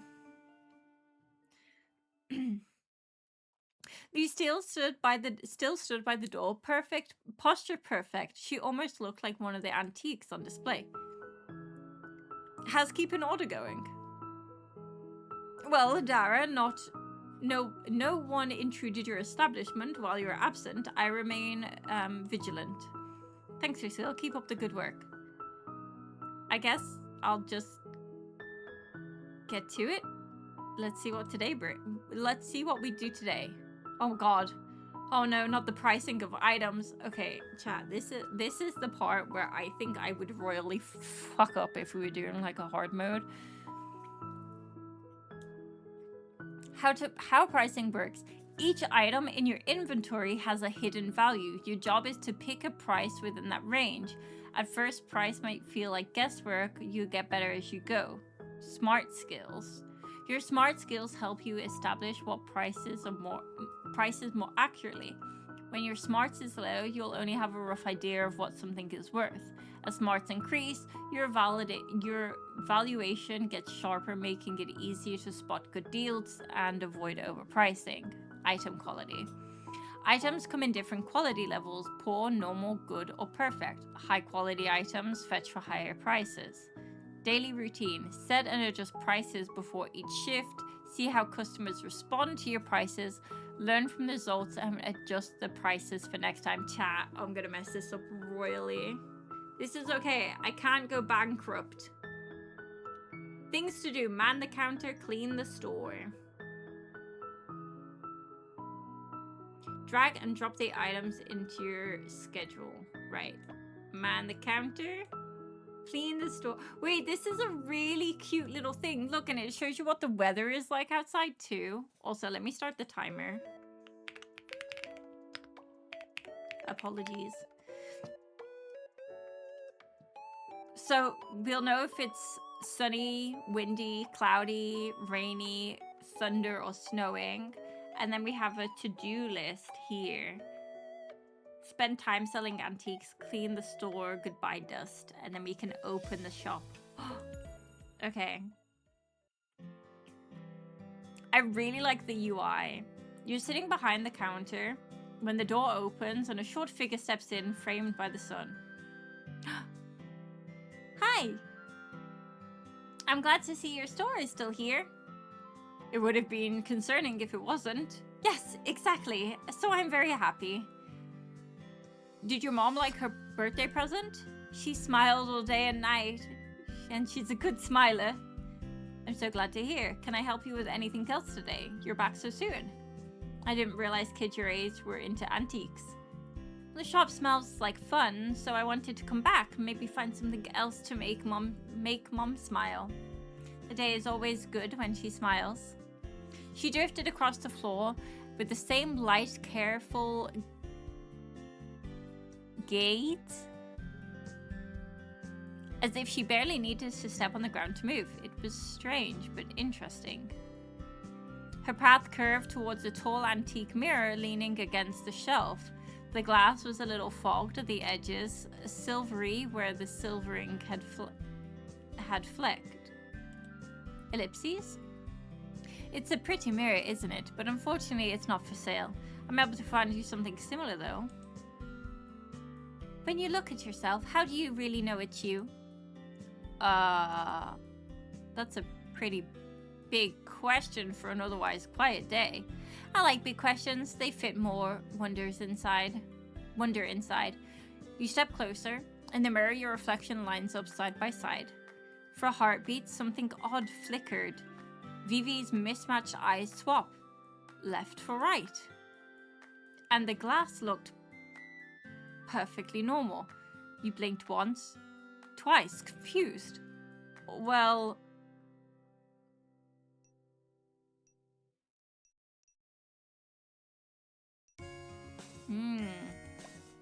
I suppose I know it's me because I remember being me.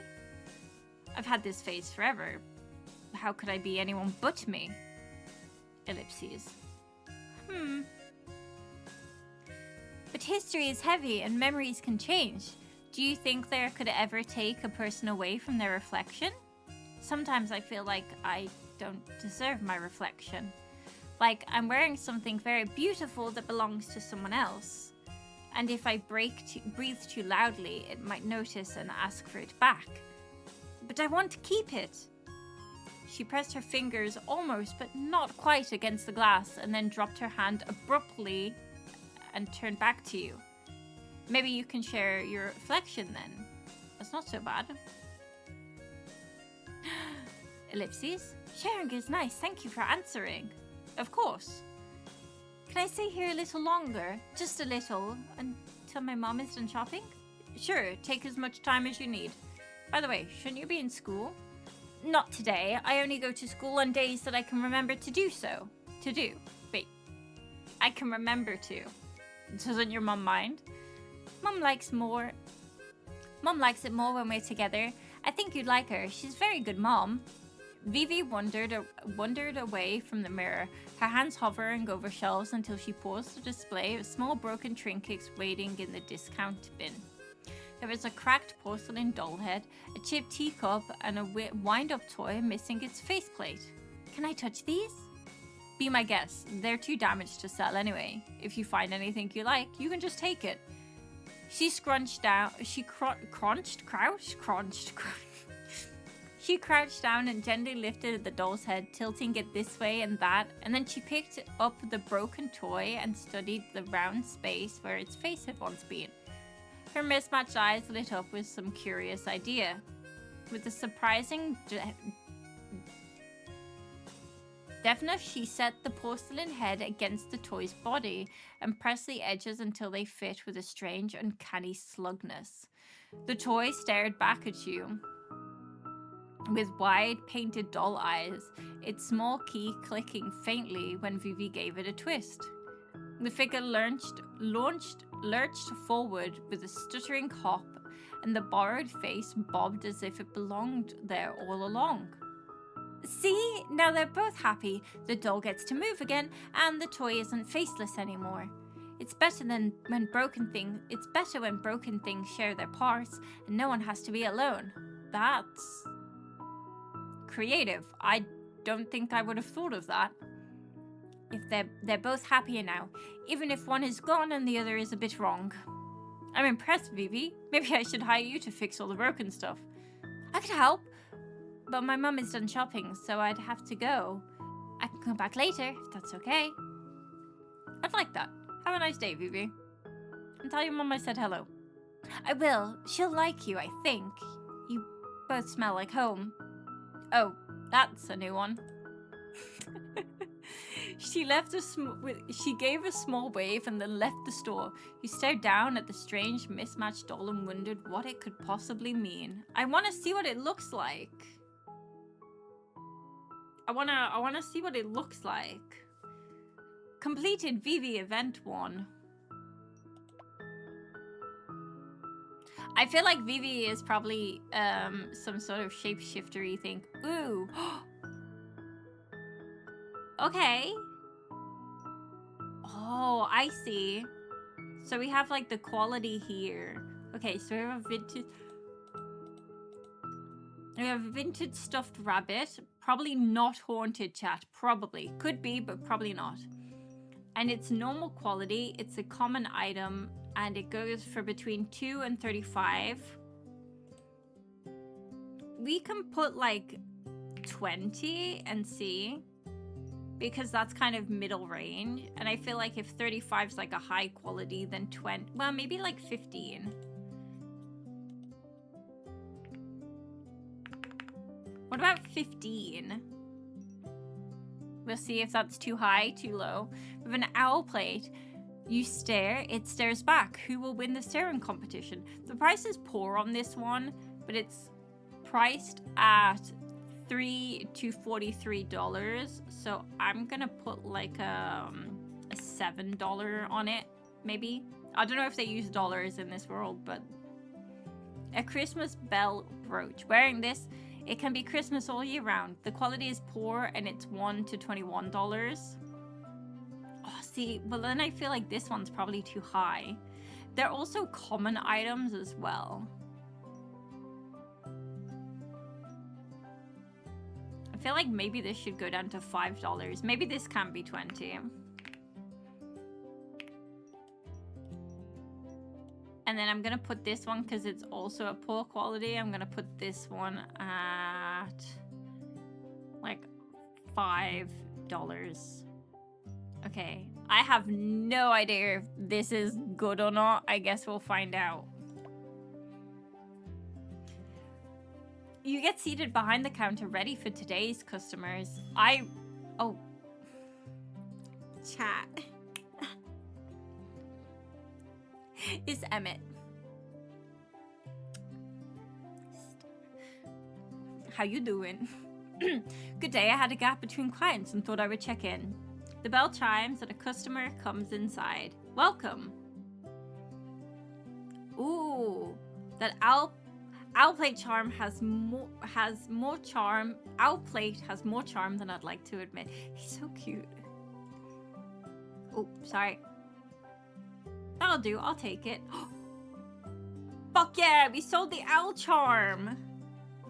Let's go. I didn't think we were gonna sell it. The owl plate. Until our next appointment. See you next time. Customer leaves the store. You saw 1 customer today, but no one else is coming now. We got $64, chat. The door chimes. Oh my god. The door chimes rang as someone clad in protective gear once again enters the store. You look down at your watch. 11:58 a.m. Perfect time for a break. Morning. Sir Florian, one can hardly call it morning any longer. Do the morning sun rays offend you so grievously you cannot bring yourself to join us until they have weaned? Lucille crossed her arms, the distinct sound of metal scraping against metal. She looked menacing like that, with her helmet still on. Florian just shrugged. It didn't seem he found her menacing at all. Yeah, nice to see you too. I don't know why you're acting all surprised. I've always started in the afternoon. Look at them both, covered head to toe. A knight rises with the dawn, ready to meet the day's challenges head on. Yet you appear content to let half the battle pass you by. I'll leave the night shit for the night if that's alright. Lucille placed her hands on her hips, tilting her helmet, covered head slightly as if considering him. Do you not feel some obligation to lend your strength to the morning labors? The store requires diligence at all hours, not merely those convenient to you. Lucky you're here then. I don't do mornings. If Sylvie doesn't care, I don't know why you do. Very well. If your current arrangement serves the store well, I shall not press further. But do consider that your efforts, no matter the hour, reflect your honor and dedication to this establishment. I don't think mopping the floors is all that honorable, but sure, whatever. Honor comes with every job, Sir Florian. Whether one wields a blade or arranges wares, it is the spirit in which the task is performed that matters the most. Do carry on then, but know that the dawn is most inspiring sight, should you ever choose to witness it. Yeah, I know. Maybe one day. Good. I trust we shall work together most admirably today. When Lucille went back to standing by the door, you used the opportunity to catch Florian by the wrist and pull him aside. Florian? He pulled his wrist away from you, eyes on the ground. Oh, right. I forgot about last night. We'll cross that bridge when I've dealt with the elephant in the room. I'm guessing you've met Lucille before. Hard to not, seeing as she's always here. Maybe you could explain to me why there's someone in a full suit of armor in our store then, please? Trust me, that's not her full suit of armor. You should have seen her when she first turned up. Sylvie hired her a few months back. My aunt did? Yep. That's what she does. Takes in strays. We really don't need an armored guard for an antique store, but she's got the job anyway, so I guess it gives her something to do. Why does she think she's a knight? Because she is one, apparently. I don't know, she looks like a knight to me. How could she be a knight? She has a sword. Is that the only requirement of knighthood? Okay, fine, she has a sword. Can't argue with that. Ellipses. Ellipses? Listen, about last night, Florian looked back down to the ground again, avoiding eye contact for a few moments before sighing and looking back at you. I'm scared of blood. Huh? That's all it was. I was surprised. Sorry. You should have said something. I wasn't trying to scare you. No, forget that. I apologize. I should have dealt with it myself. Ellipses. Come here. Florian grabbed you by the wrist. It was a light touch. He was careful not to hurt you as he pulled you towards the counter. Then he left you for a moment before returning with the same first aid kit you used yesterday. Have you procured an injury, Sir Florian? Shall I fetch a... Physician. No, I've got it handled. I'm fine, Florian. It's a tiny cut. I already fixed it up. You're supposed to change it twice a day. I am? So it heals properly. Huh, I didn't know that. I guess I'll just sit down. He dug through the wooden box and pulled up some antiseptic.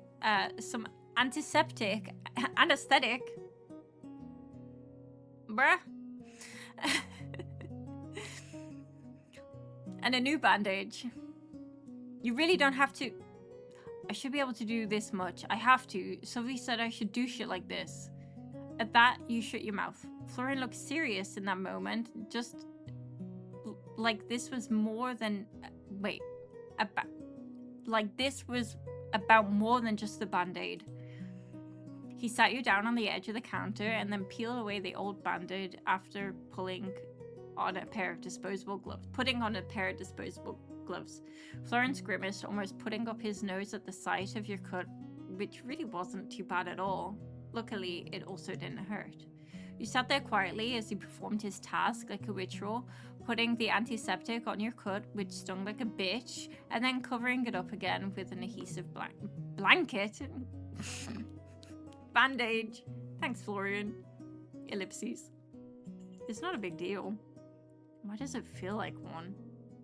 I really did see someone in my room last night. Whoever she was, she disappeared when I broke my glass. Well, I don't know, maybe the place is haunted. You think? Or maybe you just imagined it. Anyway, I gotta get to work. Right, yeah, work. Thanks again, Florian. You spent a couple of hours cleaning the store. By the end of it, you were happy with your efforts. Yay! My cleanliness increased too. Whoop. The sun has creased. Creased? Chat, I can't read. As the sun caressed the horizon, the day slowly began to turn to night. You turned your open sign to closed. Phew, another day down. It was pretty busy today. Yeah, I guess some days are just like that. Other days, we twiddle our thumbs until we can go home. Frankly, that's more like what I was expecting. I thought an antique store in the countryside wouldn't have a lot of activity. Would an antique store in the city have more activity? Maybe. Antiques and thrifting and stuff are pretty popular these days. I always thought it was only old people who liked antiques. Well, what? You don't like them? Looks like a load of junk to me. Junk? You should not say such things, Sir Florian. I really wish you'd just call me Florian. Lady Sylvie has spent her lifetime creating this collection of fascinating oddities.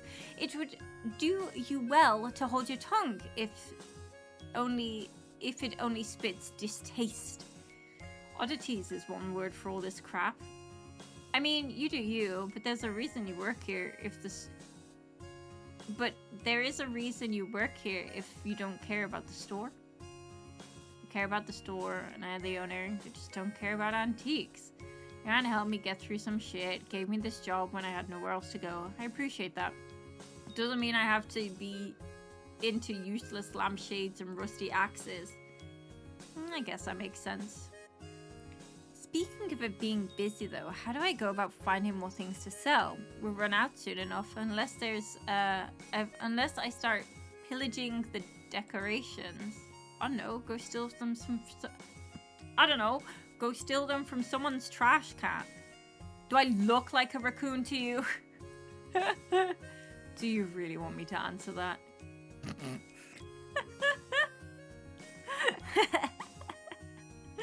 I do not think you look like a raccoon, Dara. Perhaps you have more qualities similar to a red panda. Your red coat is divine. Thanks, Lucille. I'm glad someone up here appreciates me. I've heard a few different avenues for her junk, I think. I really don't know the specifics. She does have an attic filled with it, though. You could pick through that, might find something. Or you might find nothing. That seems more likely. Ooh, an attic? Yeah, Sylvie's been meaning to sort that out for ages. If you get injured trying to work through the mess, it won't be my problem, though. I can dig out the key and show you tomorrow. Thanks, that sounds great. In that moment, your stomach let out a low grumble. Oh, right. Do you guys know Quinn? The chef guy? Yeah, I guess. You couldn't sound less interested. Florian rubbed the back of his neck, looking away. He's nice or whatever, we just don't get along. I don't know, we're too different. Two different people or something. Oh my god, wait, is Quinn a werewolf? Because that would be brilliant. I mean, he kind of looks like a werewolf. Like, he looks like the stereotypical werewolf. And if Florian's a vampire, which, let's be honest, let's be honest, and him not getting along with Quinn, it would kind of make sense that Quinn would be a werewolf. I'm just saying, I'm speculating. Sir Quinn is an excellent cook who makes feasts fit for royalty. Lady Sylvie did well in seeking his companionship. Let's be honest, is the gayest vampire I've ever seen. Companionship. Interesting. Look, like, obviously our aunt is like a witch or something, right? Like, she has to be. We also, I mean, the vial of blood for Florian, the herbs, like, there's obviously, like, we have a feckin' knight, we have a fucking changeling staring at mirrors in the store. I'm really intrigued to see if Vivi is a changeling. She's definitely like a shifter of some sort, I think, by the sounds of it, if she's talking about the mirror thing. Like, she's definitely some sort of shifter, which is dope. Must be. I'm just trying to, like, I'm trying to think of what else Sylvie could be, but, like, everything's pointing to witch. Dorian Grave. Oh, them. I don't know pronouns. I don't know either. I don't know Vivi's pronouns. I think they said she when talking about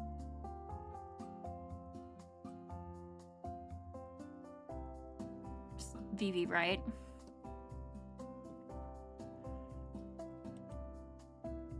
He invited me to his restaurant to try a new recipe tonight. I nearly forgot about it. Have fun with that. See, I told you. Wet meow meow. Golden retriever. Oh, not even a little interested? Look, wet meow meow. If there wasn't ever a wet meow meow,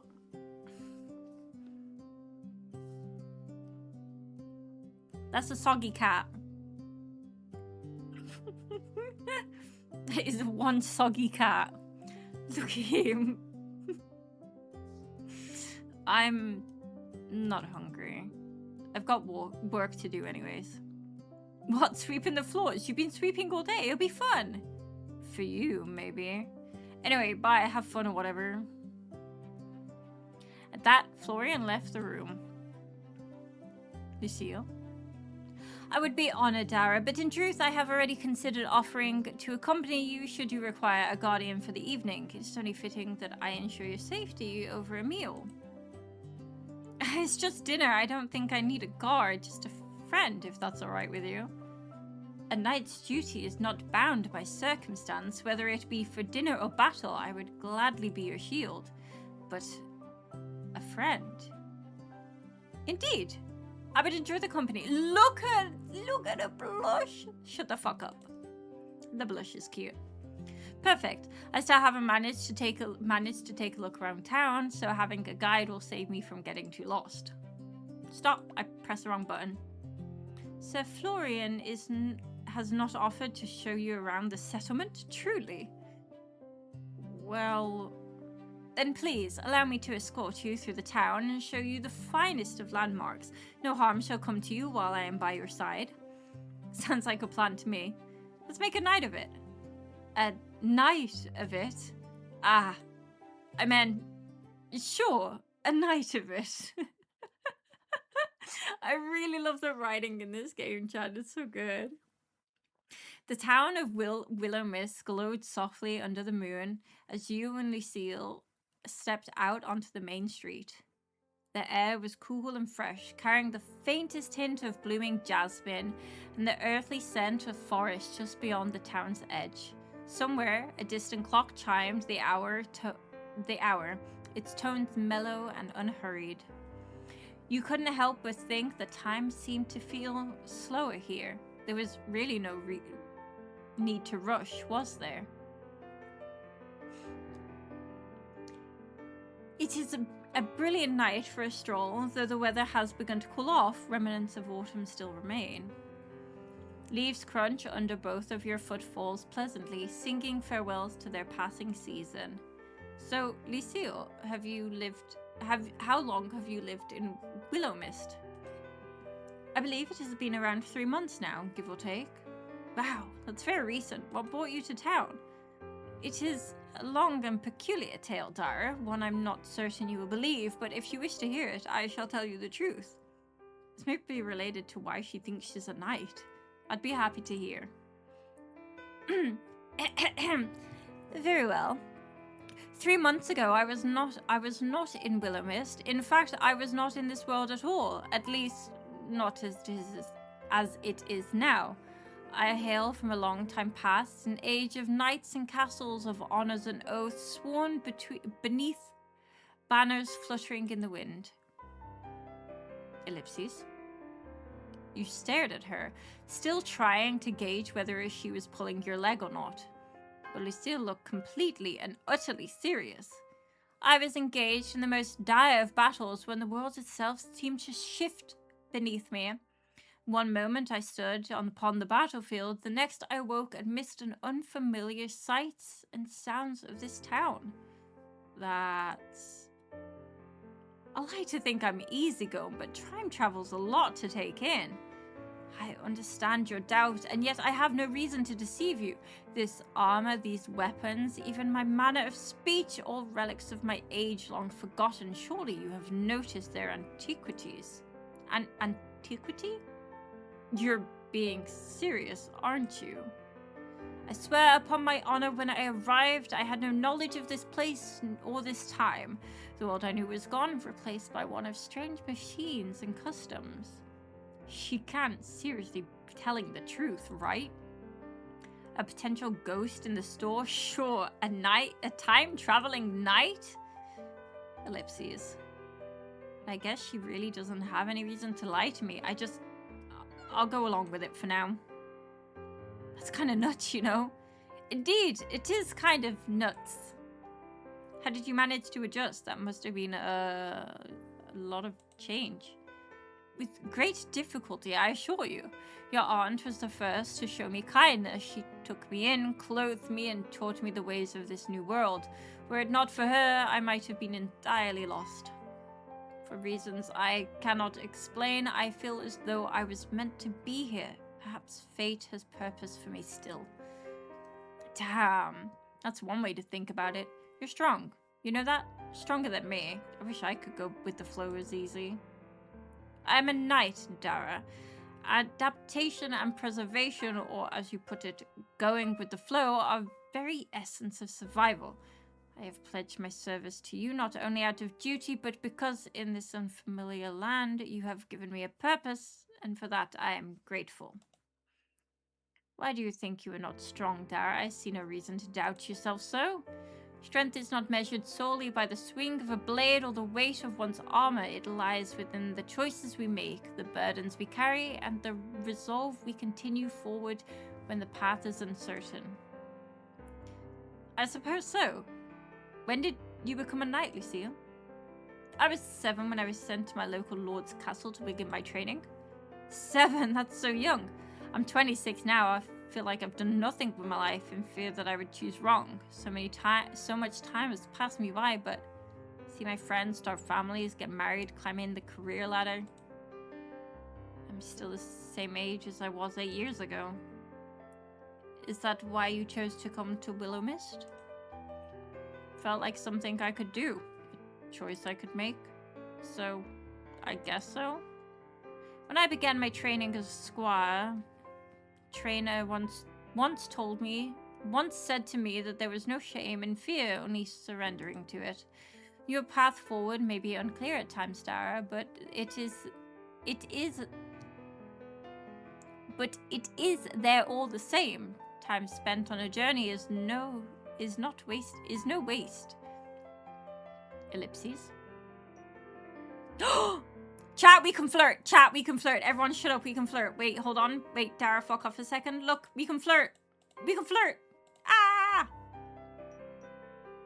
So, I'm guessing that this will wait.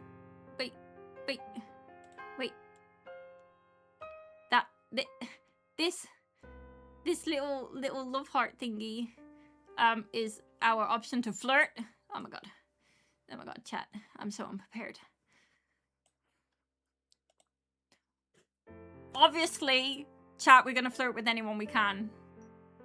Have a way with words. Do you know that? That's... Thanks, Lucille. You really know how to charm someone, you know that. Charm, you honor me with your words. I merely speak from the heart. If that brings you some degree of comfort, then that as well. See, you're doing it. The way you speak, so... romantic. Romantic? I'm not sure how to explain it. You're just so effortlessly charming. I fear I have never thought of myself as charming. From a young age, my instructors considered me too harsh of tongue. There's no way we're talking about the same Lucille.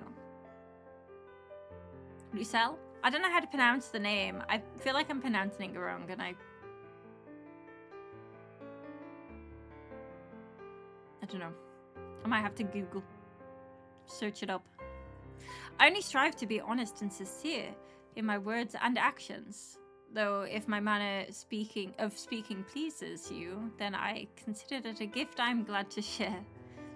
Man, 5 minutes with you and even someone with a stone heart would fall in love. Fall for me?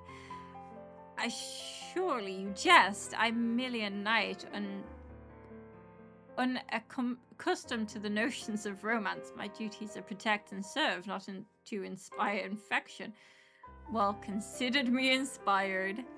You watch as Lucille blinks a few times in surprise. Her usual steady composure flutters for just a moment. Your words are most gracious, Dara. You have my thanks. The tongue! The cheeky little tongue! Ah. I fear I've spoken too much and nearly forgot the purpose of our excursion. This way, allow me to introduce you to the finest establishments of Willowmist. The cheeky little tongue. So cute. The two of you, side by side, continue onwards through the town center. As you pass a brightly lit building, Lucille gestures towards it. Behold, the farmer's market.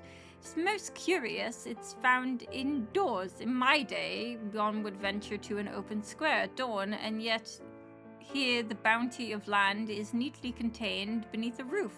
I must admit it lacks the charm of a market stalls, but the convenience is noticeable. It is open nearly no matter the hour. Ah, grocery store. Yes, I believe that is what Lady Sylvie referred it as. Further along, Lucille slowed her steps in front of a small clothing store. Its man composed in stylish outfits, many of which were winter clothes. It would start getting cold soon, wouldn't it? And here we have the local tailor. Their wares may lack the intricate embroidery of the royal finery, but it seems practical and well made. If you have need of garments for the winter, I advise you pay a visit. Well, maybe we could look together sometime. I would be honored, Dara. She led you onward, paused briefly outside a plain brick building with a glowing green cross above its entrance. An apothecary, I thought I had yet need, though I have yet to need their services. The potions they prepare must be the most potent in this age, with all the modern tools at their disposal. I'm not sure they use potions exactly, but medicine probably has come a long way. I can only imagine. I pray that we do not have to find out anytime soon. I need this game now. It's so good, isn't it? I like the fact that I know that I'm only playing a demo and it's gonna end at some point is really actually quite sad. Yes, let's try and stay healthy for the next few months at least, alright? You have my word. Ah, across the way. Lucille nods to a squat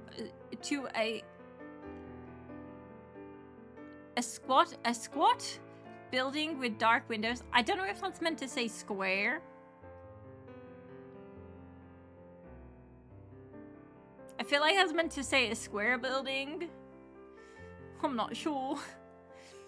The local wood wrights workshop is just over yonder. His craftsmanship is impressive, worthy of noble commissions, commission even, but it's nothing in particular. The master crafter simply gives me a certain sense of an ease I cannot place. I do not doubt his skills, but there is certain something about him that seems unnatural. A squat building. Oh, okay, never mind. I'm just silly. Thank you. A squat building is a shorter one, thank you, or a smaller one, thank you. However, in this town, that is not a strange thing. I'll keep that in mind if we ever run into each other. You humble me by taking my heed of words. My thanks. Now, Sir Quinn's dining establishment is just ahead. I really hope that Quinn is a werewolf. But also, I kind of hope that he's not. The atmosphere of the night seems to have changed as you stepped into the Silver Oak. You were surprised to find mostly outdoors, but that surprise was certainly not a disappointment. Okay, he's totally a werewolf. Strings of twinkling lights crisscross overhead, casting a soft golden green. Jerry, when did you see green? Golden glow that danced off wooden tables and the cheerful faces gathered around them. You can remember it by thinking about squats. Get low to the ground. Well, that's what I was thinking. I was thinking, isn't a squat just like a squat? I didn't know that there was actually... I didn't know that you would actually describe a building as squat. Oh, shit. Wait, stop.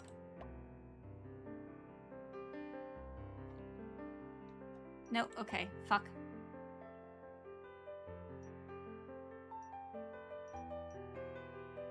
Damn it. Something in vegetables. Sorry, I accidentally skipped and I don't know if I can go up. No, stop. Make it stop. Oh, I can't scroll. Okay, never mind. Sorry. I'm stressed. I was stressed. I was so stressed. A string of twinkling lights crisscrossed overhead, casting a soft golden glow that danced off wooden tables, and the cheerful faces gathered around them.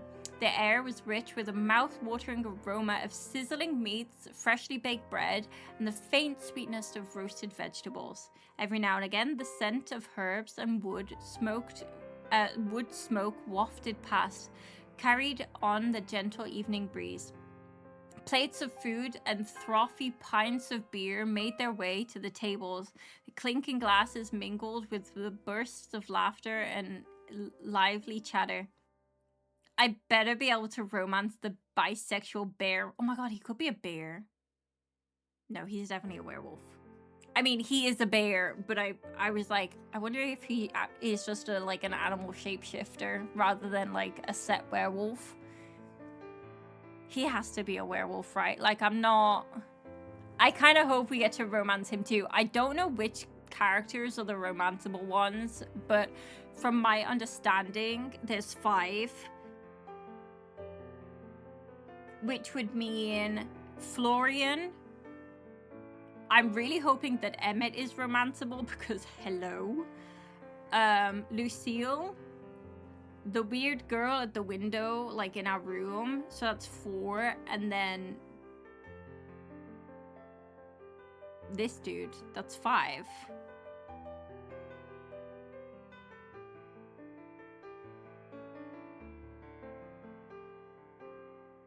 Maybe there's 5. Maybe Emmett isn't. Maybe there's another one, but... Someone at a table in the corner strummed a guitar. You came! Wait, you came! Of course, how could I turn down the best chef in town? Brought a friend, I hope that's alright. Ah, the more the merrier when it comes to the food, eh? Please, I reserved a table just for you. Sit, sit! Before you could even place your hand on your chair to pull it out, Lucille had already done it. Allow me to do that for you. Ah, so well-mannered, Lucille. The world would be a better place if we had more people like you. I only help where I can, Sir Quinn. And so humble, too. Please, sit. Enjoy the atmosphere. Deliciousness awaits. You sat down and Lucille adjusted your chair for you before crossing over to sit on the opposite side of the table. Her armor made a slightly scraping sound, but you were impressed by how silent it was overall. Your aunt really did well picking that one out. Where'd she manage to get armor like that anyway? I swear, there's so much I don't know about her. Maybe I'll get to ask when she comes back home. It's only 3 months away after all. The art is stunning, chat. Stop! She's gorgeous! Oh my god.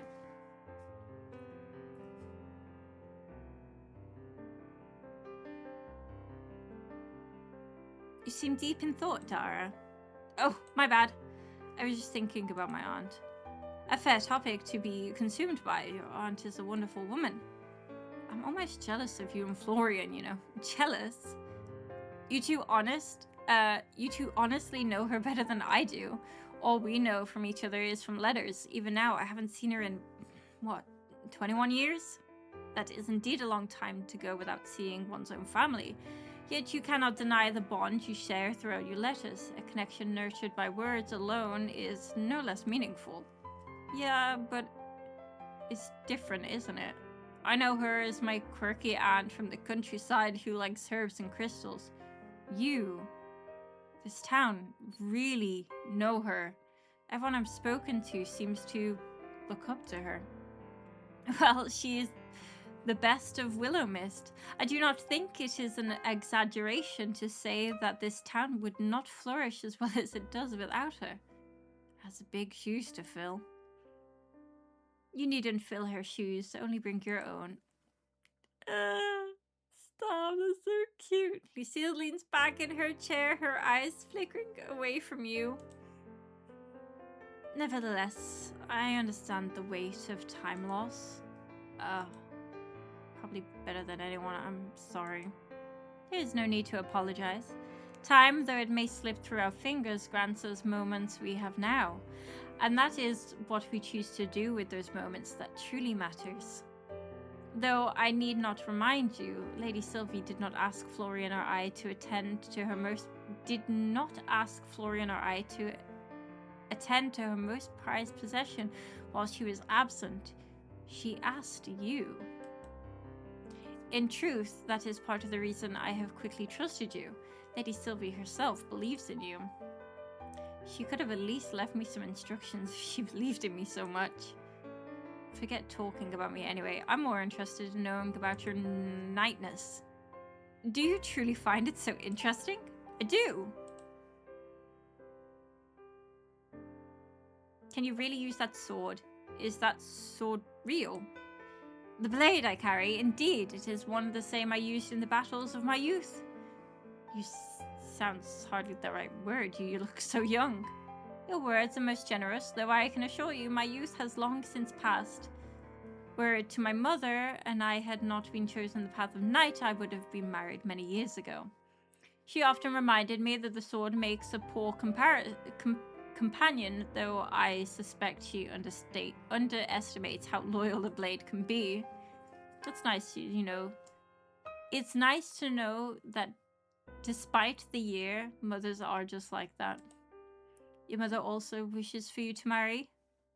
Okay, but like in those times you were old when you were like 25. Yeah, exactly right. And if if we're playing a character that's 26, I'm guessing that most of the characters are going to be between the ages of maybe like 24, maybe 22 at the youngest, and like early 30s, maybe 40s, like 40s-ish cutting off point, I would say. But I'm guessing between that pipeline, right? Like between like early 20s and late 30s as a cutoff. I'm guessing by the looks of like if the bear, if Quinn is like romanceable, I would say he would probably be the oldest. Judging. I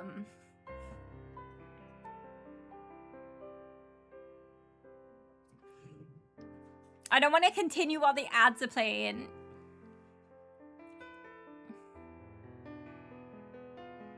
Can you have a romance without a 500-year fae, though? I wonder how old... Well, I don't even wonder how old. I wonder what the person... I don't know their pronouns, so I'm not going to say woman or... But I don't know what the person is that visited us. I think that they may be a ghost. Or... maybe they are a ghost. It'd be pretty cool if they were. I wonder if this one does what the when the night comes does, which is show us. It doesn't. Okay, so this one doesn't show us in the little... A ghost is interesting. It would be really interesting if it were a ghost, right? If they were a ghost. For those of you who want to know what the game is that we're playing and don't want to go looking for it, this is the store page, by the way. The demo literally just came out yesterday, and I have been following this game for a very long time now.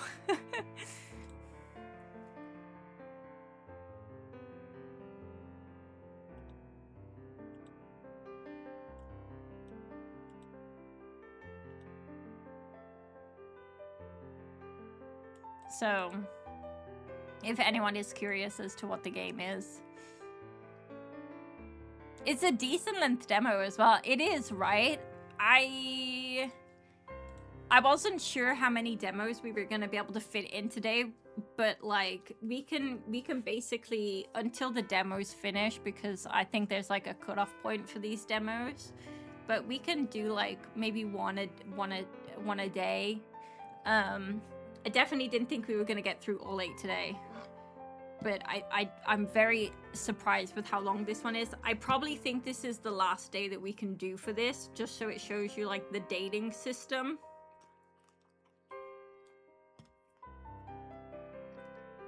And we finally also got to see how the shop works and that system works, so...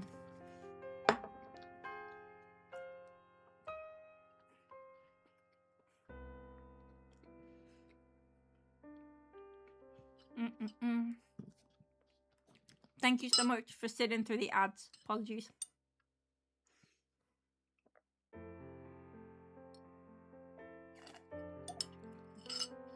Probably. I think it has more to do with wanting grandkids than wanting me to get married.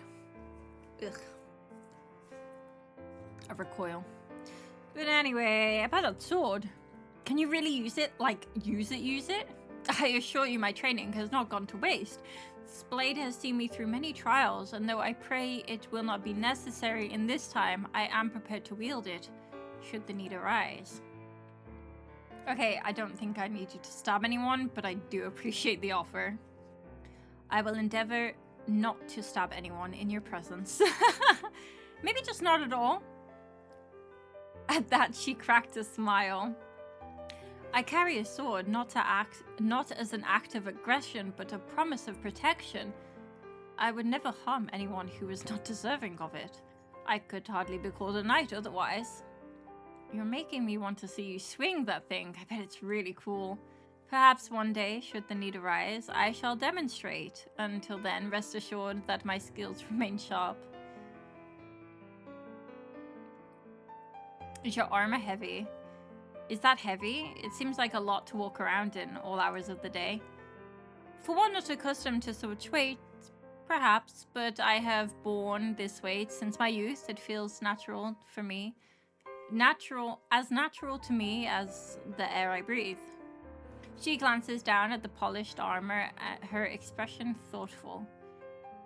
Truthfully, this set is quite light compared to the one I wore when I first arrived in Willowmist. That armor was forged for battle, with heavy plating and chainmail beneath. It carried far more than its own weight. Even every dent and scratch held a memory of the field or of my training. So this must be like casual wear to you, huh? In a sense, yes. I find it reassuring in a way. Wearing it reminds me of who I am, no matter how strange this time may seem. I don't think I could ever stand upright in something like that, let alone move around in it so gracefully. Grace comes with time and practice, my friend, though I suspect you would carry it well, should you ever wish to try it. So, I'm sorry, but I've got to ask, knights can get married? Indeed, though there are some limitations. We may not marry commoners, nor people of higher status unless arranged by our lords. Huh. I guess I just thought knights had to, you know, stay single like monks or something. Not at all. While some knights do choose to forgo marriage in favor of their duties, it is not a requirement. We are permitted to wed, provided the union aligns with the expectations of our station. So what happens if you fall for someone who doesn't meet the rules? Then one must choose between desire or duty. It is not the easiest decision, but a knight's honor lies in loyalty to their vows.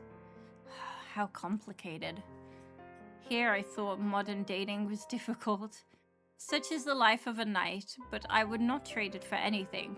Honor and duty are the cornerstones of my existence, and to stray from them would be to betray myself. So, does that mean you've never, you know, fallen for someone?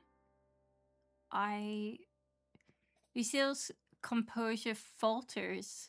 For the briefest of moments, her cheeks coloring faintly beneath her confident demeanor. No, I've always prioritized my duties above such matters. There is little time to entertain the notion of romance. What about now?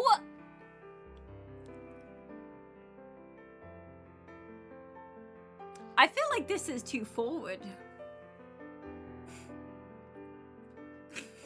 I'm gonna do it because I'm curious, chat, but like... Well, what about now? Now? You said it yourself. This is totally foreign time to you, right? No one's caught your fancy around town? Caught my fancy? I must admit, I have not yet considered such matter. My focus has been on adapting to this time and fulfilling my duties. Matters of the heart seem secondary to ensure that I can serve and protect those who place their trust in me. It's a very knightly response. I definitely remembered that I followed this game on TikTok like months ago. I follow it on Instagram, and that's how I followed it on Instagram since it was like announced, and I saw yesterday that actually the day before yesterday that the demo was coming out, and I was like, yes! And I was gonna play it yesterday when it came out, and I was like, I was holding back because I was like, no, I really want to stream it. I want to do it on stream because I know that I'm gonna love this game, so I want to make sure that we do the demo on stream because I want other people to love it as much as me. I am a knight after all. Though, perhaps it would not be unwelcome to find such a connection. I almost can't imagine you with a crush. Neither can I, truthfully. She's so cute. Bon appetit, dinner is served. Quinn appeared as if from thin air and placed 2 dishes down, one in front of each of you. When you what you oh my god, what you saw would have been fit for the finest restaurant anywhere. The creamy beets were so red it almost surprised you. This is almost like a perfect blend of things for my brain. I can't play a lot of romance sims because they focus too much on the dialogue and the lack of gameplay, but this seems to have a cool management and stuff. Yeah, that's what I'm hoping as well. Until we saw Wet Cat.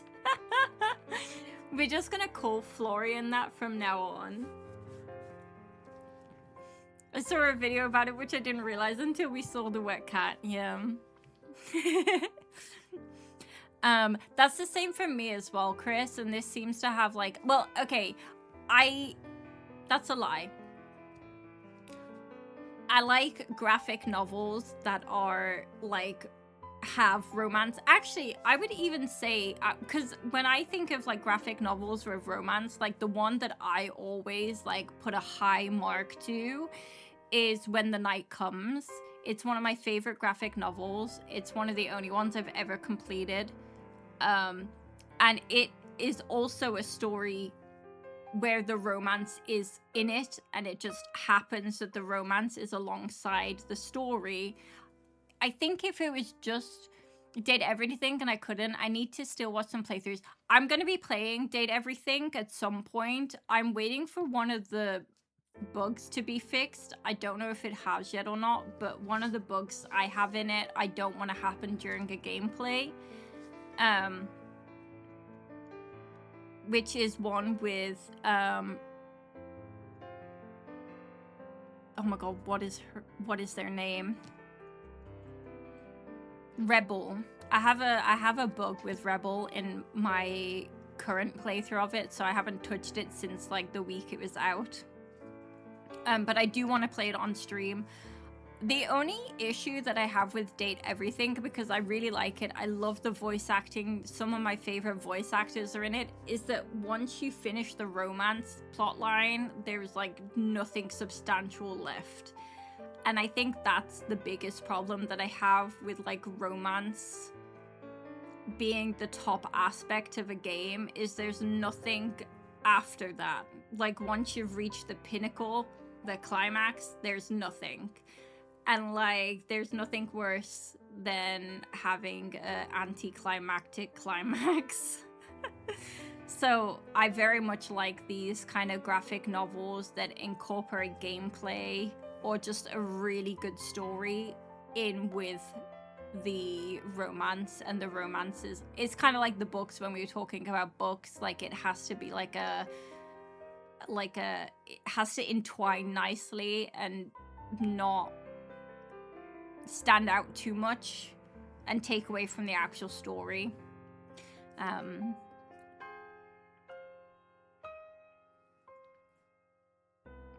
The video is about how we're all dating options, but everyone forgets when they see the wet cat. Aww. Yeah, we were literally talking about this the other day, Chris. I don't know if you were here for the conversation, but we were literally talking about how one of the reasons the Baldur's Gate romances are so good is because there's substance to them, and they're not like lore breaking. They don't take away from the story, they just add to the story, and they give you more story within the story. Yeah,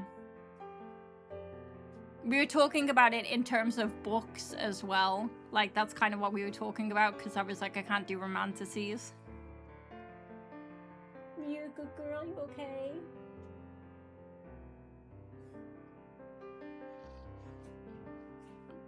If it is delicious, then you will sing my praises through all of Willowmist. If it is not, then simply strike me down, as I could not bear the thought of serving our lovely Sylvie's family with anything less perfect. Less than perfect. Well, she brought a sword, so let's hope it's good. I am near trembling in my boots. Please, taste. It smells delicious. You raise a fork full of risotto to your mouth. The creamy texture, the tender rice, the velvety sauce, it was beyond delicious. As you chewed, the earthly flavor of the roast beets, almost sweet, filled your mouth. Quinn, it's delicious. Magnificent. You do not understand how that warms my heart so. I had worried for a moment my prep time was cut short last night. The full moon does... He is a werewolf! Sorry. I'm fine. Yes! Sorry. The crowd cheered.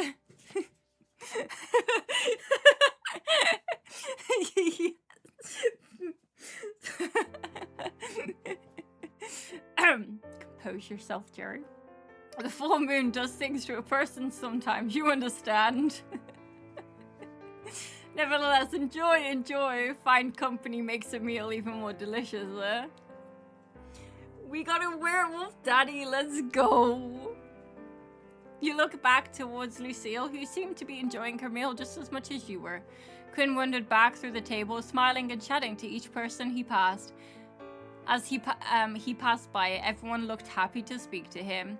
He's this Silver Ash of this game, an Arknight's character. He's really nice. Indeed, he is a noble man with a noble heart. We are fortunate to have him in Willowmist. Woo! Woo! Look at us go! You continue eating, eyes passing over various people that sat at the table. There were all kinds, friends, couples, families. The atmosphere was extremely pleasant, and it was easy to fall into the town's rhythm. Absently minded, though, you look past Lucille's shoulder, your eyes locking onto someone sitting a few tables away from you.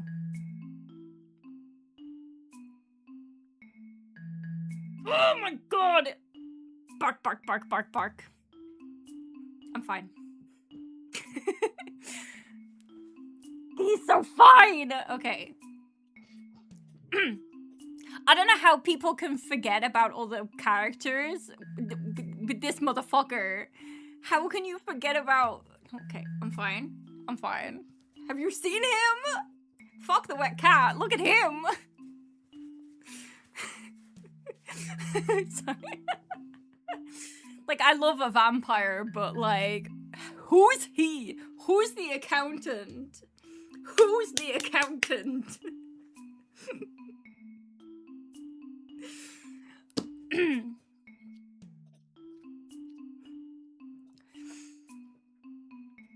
Oh, that guy does know how to cut loose.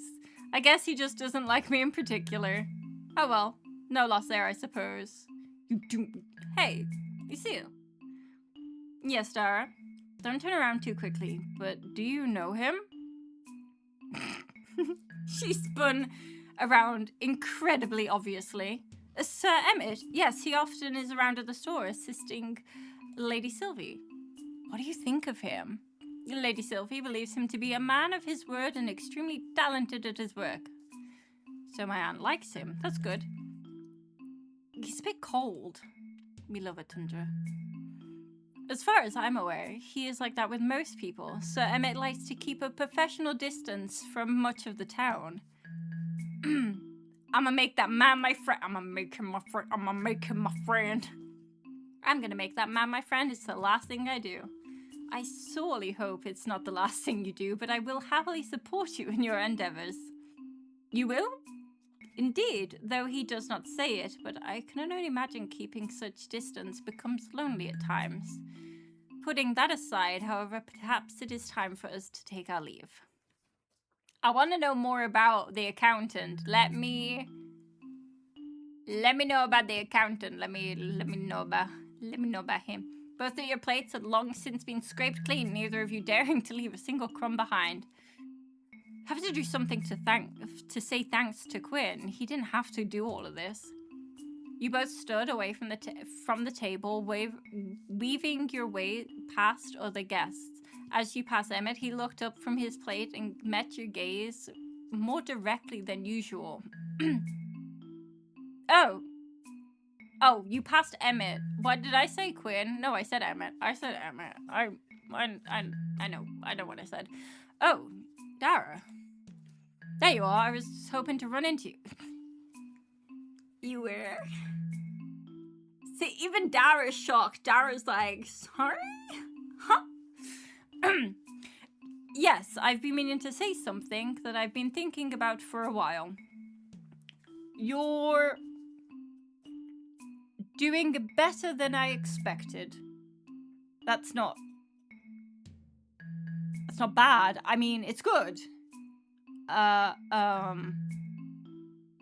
Thank you. The store, the town, it's not easy. You make it look easier than it is. I don't think I've said that before. I should have.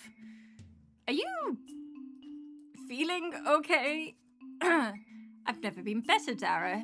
A bit warm. It's warm tonight or something. Aren't we going into winter? Maybe it's just you. Maybe it's just me! Is he calling me hot? I'm warm? Yeah, you seem warm. I'm fine. I'm losing my shit. I'm fine. Ellipses? Ellipses. What was I saying? Something about me being warm? Right, that. You should stay. Oh, as fun as that sounds, I'm actually out with Lucille tonight. Oh, no! Look! Stop! I don't make him do that face. That's sad. Look! He's got a little teary eye and he's fucking what? Ellipses? Why?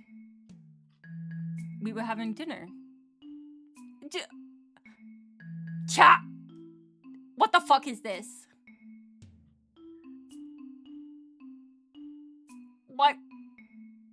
Why would you... I should have asked first. Next time, have dinner with me.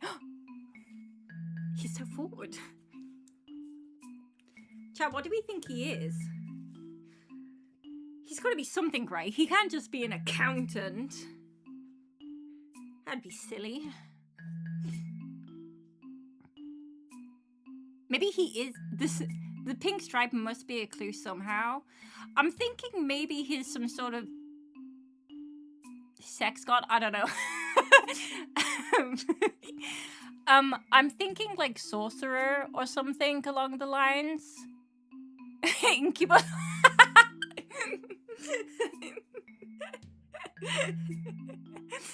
I'm thinking like he has to be some sort of like sorcerer or something, doesn't he? Maybe he has a dark secret. Like, listen, Wet Cat is obviously a vampire.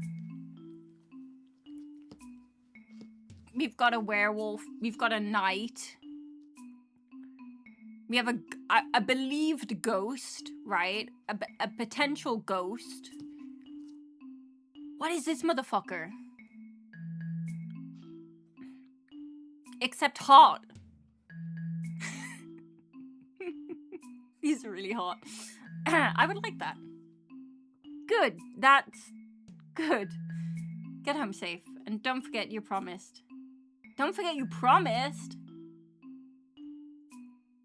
You heard away Willie Seal, waving thanks to Quinn on the way out.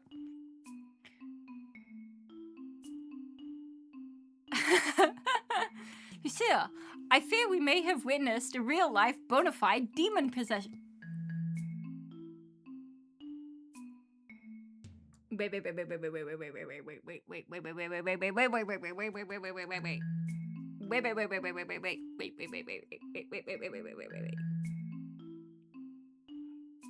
Is this foreshadowing? Is he a demon? Please tell me he's an accountant demon. I will lose my shit.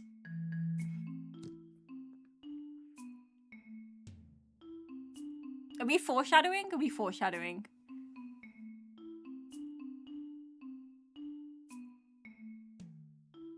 I feel like other people have been like, I don't know if, because I haven't been watching the game too closely because I don't want to know too much about what the characters are. I don't know if they've actually like introduced the characters and what they are. Incubi are a type of demon. I'm just saying. I wish I had hair to do the ear thing with. So Ms, you mean? He was quite uncharacteristically abnormal. Yes. accountants, lawyers, there's people all work for the devil, right? You're on to something. I will actually lose my mind. I'm not even joking. We're not going to find out for like a billion years, but I will actually lose my mind. He shot me down instantly when I suggested hanging out together outside of work. Perhaps he had a change of heart. You're wonderfully charming, Dara. Thanks, but I don't think so. Seriously, we need to call a priest or something. I shouldn't let that distract me though. Lucille, thanks for coming out with me. I had a great night. Food is really better with good company. You have my thanks for allowing me to accompany you, Dara. It was truly wondrous to get to know you as a person. Do you live far from here? Do you want me to walk you home? That would be unnecessary. Please allow me to walk you home instead. As your knight, it is my sworn duty to ensure your safety. To allow you to escort me would be unthinkable. Willowmist seems pretty safe and quiet, though. I don't think you need to ensure my safety or anything. It is a quiet town, yes, but even the stillest of waters may hide unexpected dangers. As your companion, I cannot allow you to face the night unguarded. Seriously, it's like a 10-minute walk. 10 minutes or 1 hour, it matters not. My role as your protector does not end when the sun sets. Please allow me to fulfill my oath. You sigh, but found it more amusing than anything. Alright, you win, Miss Lady Knight. Lead the way. As it should be, my liege. Dara. Dara. An incubi accountant who works with the sex appeal instead of money. Lucille's voice softened. The faintest glimmer of a smile touched her lips as she gestured for you to follow. Together you stepped through the cold night air, quiet streets of Willowmist stretching before you. Right, Dara. Ah. There we go. I am safely disposed. There we go. I am now safely disposed back at home. Oh, sorry. I thought that was Lucille talking. All is well with the world. Now I feel bad for letting you walk home alone. Please, do not trouble yourself with such thoughts. If anyone even entertained the notion of harming me, I would be able to defend myself. As you say, Willowmist is quite safe. Then you agree that you didn't need to walk me back. Safe or not, my duty is to see you home safely. But I will admit perhaps my insistence was not entirely selfish. I rather enjoy your company. Her tone softened, a glimmer of warmth, the usual composure in her usual composed demeanor. So while it is my honor to fulfill my role as your knight, I must confess, it is also my pleasure. Oh, someone's a smooth talker. This is only honest truth talker, Dara. And now that you are safe home, my mission is complete. I bid you good night, and that we shall meet again on the morrow. She offered a low bow, her golden hair catching the soft glow of the night as she turned and began her journey home, leaving you with a faint smile lingering on your lips. Man, she's really great. You turned towards the door, digging out the old key in your pocket. It was halfway turned in the keyhole when you heard voices within. I win and Florian loses. Ha ha ha. Someone owes me $5. What are you even gonna do with $5? You push the door open, peering curiously into the room. We gonna find the person? Ah! Jesus Christ, can you stop sneaking around in the middle of the night all the time? Maybe you should spend less time sulking about here than in the dark then. Was someone else here? Huh? I thought I heard you talking to someone. At your comment, he rubbed the back of his neck looking away. What weirdo would be hanging around here this late? You, for one. I work here. At night, alone, in the dark. So just talking to yourself then? I guess so. Anyway, I'm busy. You sure look it. Ellipses. How was dinner? It was lovely. Quinn is an amazing chef. You really missed out, you know. Bigger ellipses, longer ellipses. Yeah, I know.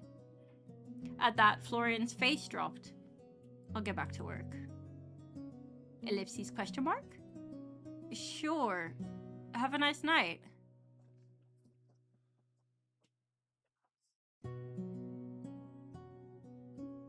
What are you doing?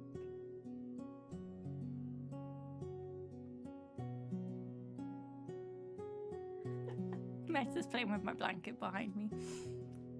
You let out an audible sigh when you finally reached your home away from home. The weight of the day's events had finally begun to settle on your shoulders. Every day seemed like that lately. Now dressed in your pajamas, you got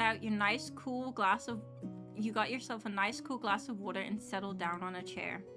Willowmist sure was strange, and boy were you enjoying it so far. I wonder what was up with Elliot though. Elliot? Emmett though. Who is Elliot, Jerry? I wonder what's up with Emmett though. He said he'd stop by sometime. Maybe I'll get the chance to ask him. Maybe he was really swayed by my overwhelming charm. A gentle breeze reached you from the open window, and you closed your eyes, leaning back, enjoying the feeling. And then you heard rustling. Opening your eyes, you saw a piece of paper of some kind drift in the window before settling on top of the wardrobe. What the? Man. I'll close the windows if the trash comes in on a breeze. You stood and then made your way over to the dresser, which you now realized was far too tall for you to reach the top of. Great, I'm gonna be stuck with trash forever. That won't annoy me at all. Ellipses. I guess I'll ask Florian for a ladder tomorrow. Maybe the storeroom has something.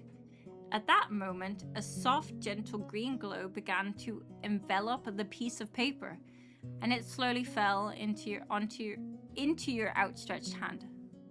Huh? Ellipses? What? It seemed to be a letter, although rather short. It read, "So... I might have gone a teensy bit overboard last night. It was supposed to be funny, not, glass smashingly hand slicing funny.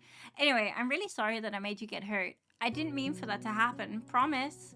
I hope you're feeling better." At the bottom was a hugely elaborate signature that you couldn't quite make heads or tails of. What the? A teensy bit overboard? Is this Florian planking me? Planking? I mean...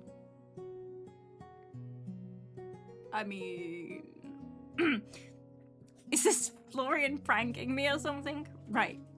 Dara, this has got to be Florian. If it's not Florian, then... You glanced around the room, half expecting someone to jump out laughing, but the stillness of the room answered with silence. Oh my god.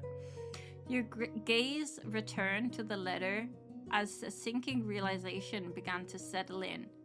If it's not Florian, then no one else knew about the glass. Someone was in here. There is a ghost. Hey, ghost, once again, I'm really chill. No one answered.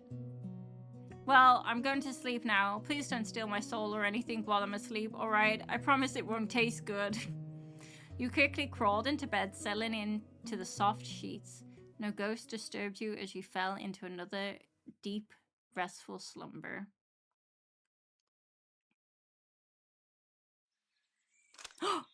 Shut the front door. We get to do the day 4 as well. How many days do we get to do? Chat, there's so... Chat, I keep on expecting it to be like, and that's all you're gonna play of the demo. Go fuck yourself. Okay, well, I know the devs wouldn't do that, but like, I want to play more, and then it's like, are they gonna give us more? And then they give us more. Day 4.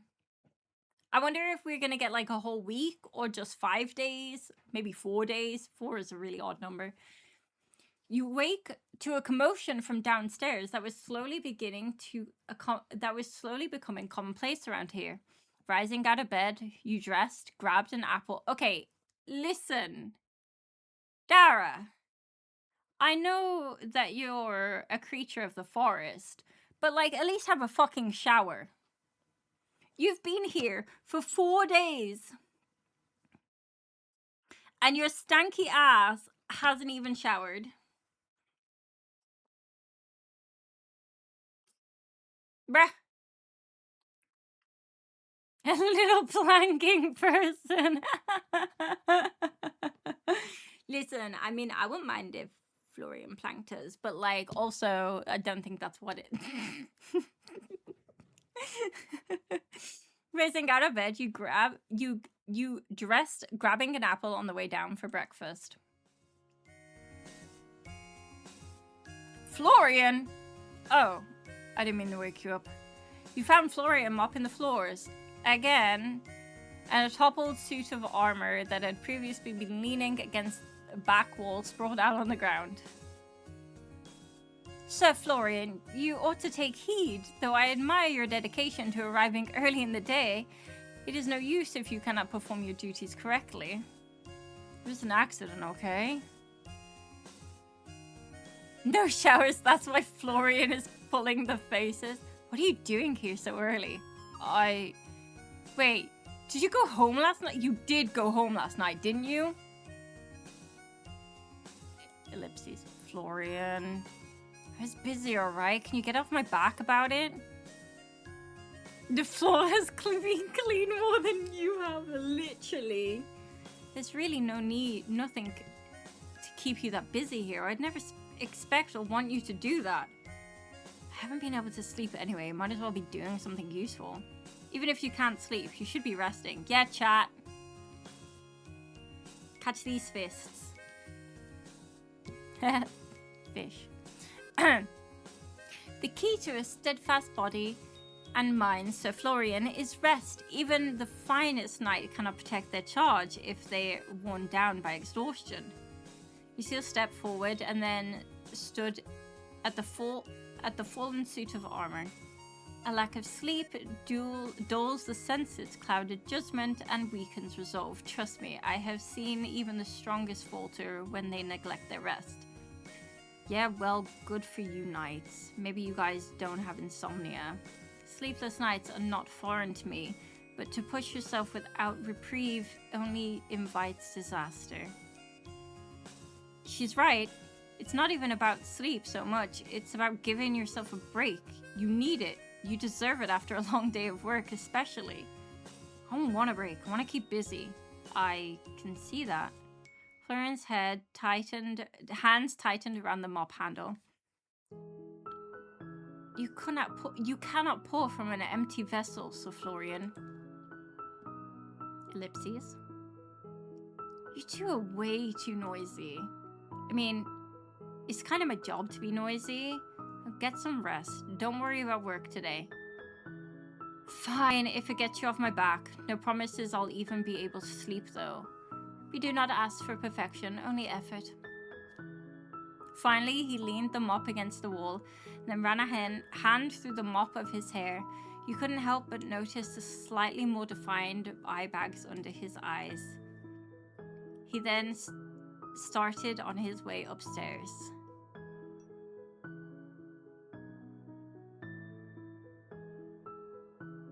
Obviously, chat, we're gonna flirt. That's awfully forward of you, Florian. What? I know you're tired, but you do have your own bed, don't you? Ellipses. Longer ellipses. What are you saying? I said that I'd show you the attic. The attic! I was just gonna show you it before I leave. God! There's nothing to do with your bed. Fine, but after this, go home. Yeah, whatever.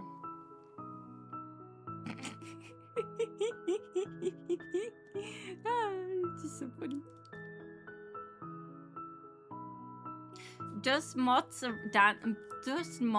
danced through the beams of light that filtered in through the stained glass windows at the back of the room. It left a stash of colorful patterns, jumbled, mismatched antiques filled the attic. Across jumbled, mismatched antiques that filled the attics, old trinkets boxes overflowing with trinkets and well-loved books. Cinder's vampire boy is so my type. I don't know. I'm really like, it's weird, okay? I know, chat, everyone, shock horror. Wet Cat is great. The vampire is great, but also the accountant. I think it's because he's so mysterious that I need to know more about him. Like, I need to know more about the accountant. You know what I'm saying? Ta-da! The attic. I can't imagine Florian saying ta-da. Ta-da! The attic. Like I said, Sylvie's been meaning to clean up this crap and sell it anyway. And by crap, I mean there's a lot of rubbish here. You might find nothing for selling. I don't know. There certainly is a lot of stuff. You can say crap. Fine. There's a lot of crap in here. But I'm sure there's a lot of treasure hidden among the crap. Maybe, if you squint hard enough. If he's a secret Elsa sorcerer, then I'm just saying I know his brother. As you move through the room, your eyes caught something odd. A flash of movement near the shelves. You turned only to find something or someone hanging upside down from the edge of a high shelf. Her bright smile and sparkling eyes pointed directly at you. Ta-da! Her name is Winnie! Ah! You stumble backwards, barely catch yourself before you trip over your aunt's collection of old used phone books. Before you could even process what's happening, the figure slipped, letting out a startled yelp as she tumbled onto the floor in a heap. You wince, waiting for the sound of impact, but nothing came. She is a ghost! She's a ghost! It's Winnie the ghost! Stop! Ow, ow, ow! Wait! That didn't even hurt! Why am I saying ow? You okay? The figure popped up immediately, brushing herself off with a sheepish grin. Never better. Another flawless landing by yours truly. You fell. Thank you, thank you. I know my graceful performance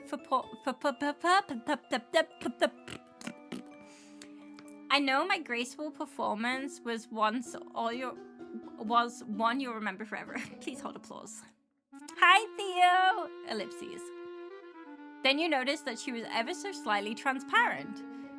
She struck a dramatic pose, her hand forming a heart over her chest as she flashed you a dazzling grin. Hello, Dara. It's so exciting to finally meet you. You're in the presence of a future international superstar, and idol, Winnie. She twirled in place, but her motions ended with a slight wobble, making you instinctively reach out as though to catch her, but your hands passed right through her. Winnie? Wait a second, you're the girl who was in my room the other night. You're, a beautiful woman, woman with adoring fans all over the world. The only fan you have is that one. Florian pointed at an old, dusty electric fan that sat in the corner of the room. She's so pretty. She's so pretty. God, the character designs are great.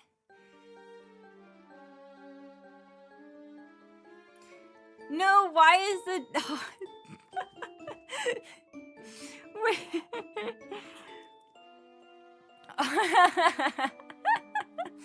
Oh, poor Theo. Boo, you suck. I have loads of fans. Where are they then? Here and there. You wouldn't know them since all you do is sit around in the store all day, every day. That's funny coming from you. Overwhelmed, you sat down on the wooden floor, staring towards this insane display. Anyway, you can just go away if you're gonna be such a spoiled sport. I want to talk to Dara. Shoo, Stinky. I'm not stinky. Hi, hey. Why are you sitting on the ground? You're gonna get dusty. She rushed over and then squatted down beside you. I think the dust is the least of my worries right now. Florian, am I going crazy or something? Maybe, but that has nothing to do with her. So, she's real? Unfortunately. Hey, I'm right here, you know. Why didn't you tell me? Look, I figured you'd find out eventually. She's hard to miss. I'm the only one I'm the only one keeping things lively around here. If it was up to Florian, the whole place would be a ghost town. No pun intended. A ghost. In the store, sure, why not? We've got a knight, why not a ghost too? Aw, your thinking face is so cute. Maybe you should be the super famous internet idol. I will make one of you. Anyway, I'm really sorry for scaring you. No, you're not. Ellipses. I'm really sorry that scaring you made you get hurt. I really didn't mean for that to happen. I just kind of had a bet with Florian over whether I could spook you or not. Now Florian owes me $5. I'm going home. Good luck dealing with that one. That one? I have a name. With that, Florian left, heading back downstairs and out the store. So anyway, now that he's gone, I have something I want you to help me with. You do? Is it like dealing with something you left behind before you... I want to become the most famous internet idol ever. Oh, right. Of course, I should have guessed. And if you help me with it, I promise I'll promote the store. It's a win-win for both of us, don't you think? I get all the adoring fans, you get lots of people visiting your store. Come on, what do you say? Please? Pretty please? Pretty please? It'll be lots of fun, I promise. I can try? I don't know much about idols or becoming famous, though. Scratch that, I know nothing about idols or becoming famous. Yay, yay, yay, you're the best ever. You're pretty much my manager now. Whoa. I don't know about that. I can try and help you at the very least. Right now? How about later tonight? I'm about to open up the store. Once it closes, I'm free. Yes! It's gonna be so amazing. We'll have to pick out outfits and make videos, maybe even do a live stream. So, oh, would you do my hair too? Oh, I have so many ideas already. Slow down. Let's just take it slow and see how we go, alright? Slow, right. I'm great at slow. Which name do you like better? Winnie, the super amazing cool idol, or show-stopping Winnie? Maybe we'll workshop the name a little. By the way, Winnie, didn't you introduce yourself sooner? I don't buy it. Well, not unless you ask nicely anyway. Oh, Florian told me I shouldn't talk to you. Huh? Does he really hate me that much? No, Florian doesn't hate anyone. He's a big softie under all that emo-ish blandness. He said you were from out of town. You might not be into the whole, you know, ghost thing. He thought it might be a better idea to wait a little bit and see what you thought of the town first. What, is this town just hiding a bunch of ghosts I don't know about? Maybe. I've never met another ghost. Even thinking about meeting ghosts gives me the shivers. Ellipses. You're afraid of ghosts. Well, yeah, who wouldn't be? And that doesn't seem at all funny to you. What do you mean? Don't worry about it. You stood up from the ground and then dusted off your clothes. It really was dusty down there. I better get to work. So, you just hang around in here? I go wherever the fun is. That'd be all over the place now that we know each other. Yippee! That sounds dangerous. Okay, I'll let you get to work for now, but tonight you're all mine, okay? Don't forget, we're gonna make magic happen. Got it? Tonight, magic, sure, I'm all yours. They call me Dara the Wizard with all the magic I'm about to make. Later, that is. Now I have to be Dara the shopkeeper.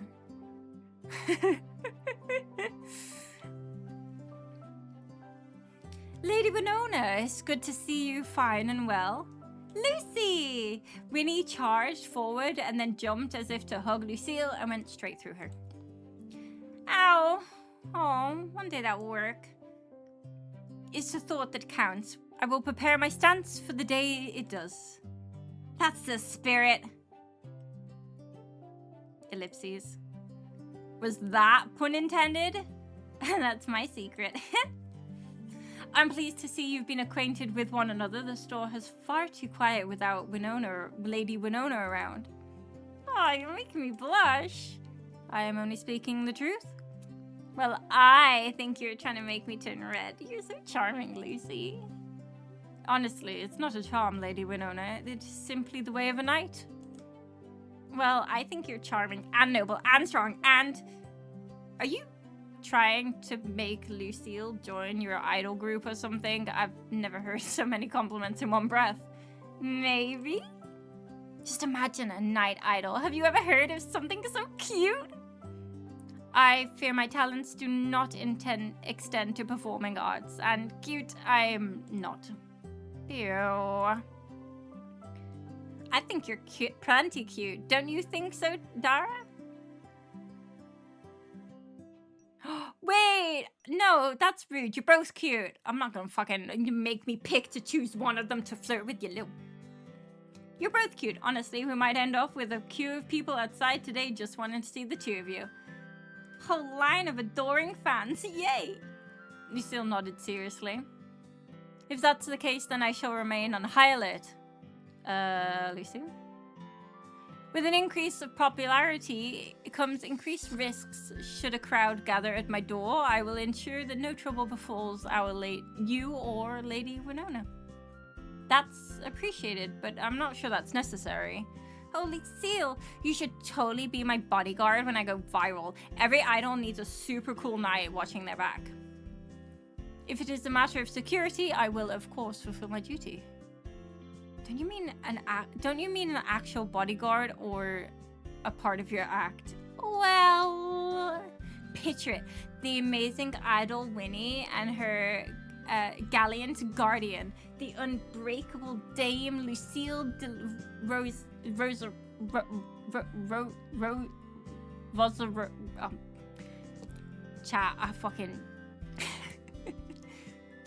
Ario of the Order of the Crown.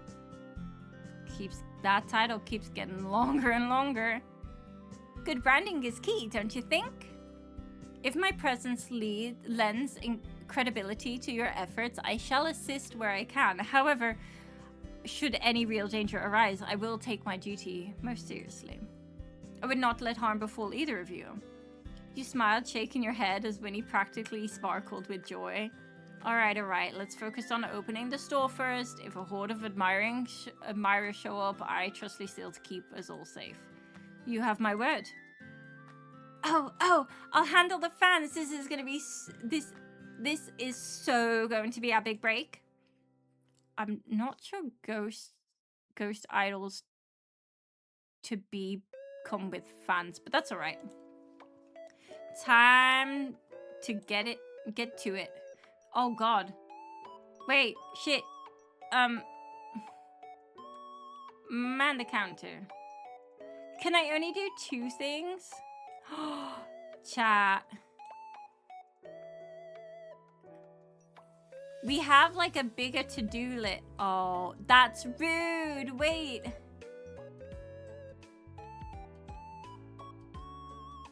I hate this. Okay. Why would you do that to me, game?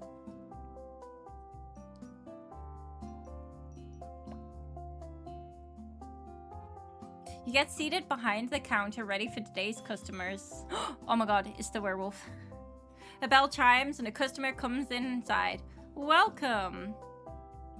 Vintage stuffed rabbit calls me like a dinner bell at dusk. I will take it. Even a chef must indulge beyond the kitchen. Yeah. Until we meet again, may your fortunes fill your shelves and your hearts. See you next time. Customer leaves the store. So 1 customer today, but no one else is coming now. Oh, I was really hoping that we'd see our accountant friend. While tidying the attic, you tugged a dusty box from behind a stack of hat cases and found something curious inside. A travel vanity filled to the brim with eyeshadows, blushes, lipsticks, and more. What's that I spy? Makeup? Oh, Lucille, come here. someone in peril? Look what Dara found. Truly a treasure. The craftsmanship is beautiful. It would suit you, Lady Winona. If only I could actually use it. No, it's not the same, but could I help you use it on someone else? But who would? Lucy! Me? I have never worn such a thing. I do not think it would suit me. Oh, Lucy, you look super pretty. I mean, you always look pretty, but it'd be fun. Only if you want to, though. For all we know, this makeup is cursed. Knowing Lady Sylvie, the chances are high. However, I admit, I am curious. So, I suppose it would not hurt to try. Yay! I shall place myself at your service, Lady Winona and Dara. That's the spirit. Okay, Dara. Brush in your right hand. No, in your other right. First of all, maybe some blush that would bring out her cheekbones, and the rest should follow. Just a little, though. Maybe some eyeshadow to match. Your counsel is defeat, Lady Winona. Blush and eyeshadow it is. Here goes nothing. You want me to... You've got to be joking. You're making me roll a die? Chad, this is rude. Can you, like, save? I wonder. I'm not going to do it now, but I wonder if you can, like, quick save here and then, like, do a die roll and then reload to do the die roll again if it fails. Oh, please. Oh, I'm scared. Give me a good one. By the way, have you really never worn makeup before? Nay, while the women of my village were picking up their first rouge blush, I was already long in training as a squire. The most adornment I was afforded was the armor on my body, not on my face. Not upon my face. Armor still adornment, just heavier. Your words ring true, Dara. I have owned many ceremonial sets of armor in my lifetime, some of which have been passed down for centuries. Perhaps it is not so different. And there we go. What do you think? You held up a mirror to Lucille's face. You had a light touch. The makeup wasn't too apparent, but accentuated Lucille's features in a delicate way. Is this truly my face? It's so wonderful, truly. You're so pretty, Lucy. Dara, you really worked your magic. Oh, the credit goes to my director. A joint effort. Thank you both. It is not often I indulge in such things, and I must say, it has left me wondering if I missed out on a great deal of my younger years. Oh no, don't say that. Look at the little blush. There's plenty of time left to make up for it, if you'd like. You're too kind, Dara. Truly, you have my thanks. Oh my god, we leveled up, chat. Let's fucking go. With that, you packed away the makeup and continued your searching.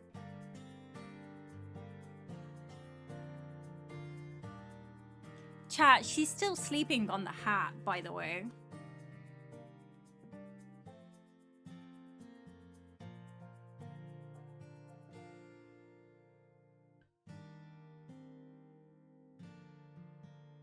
I said earlier at the start, like ages ago, like a few hours ago, that I dropped a hat on the floor and that Mouse has been sitting on it watching me, but she's been sleeping on it.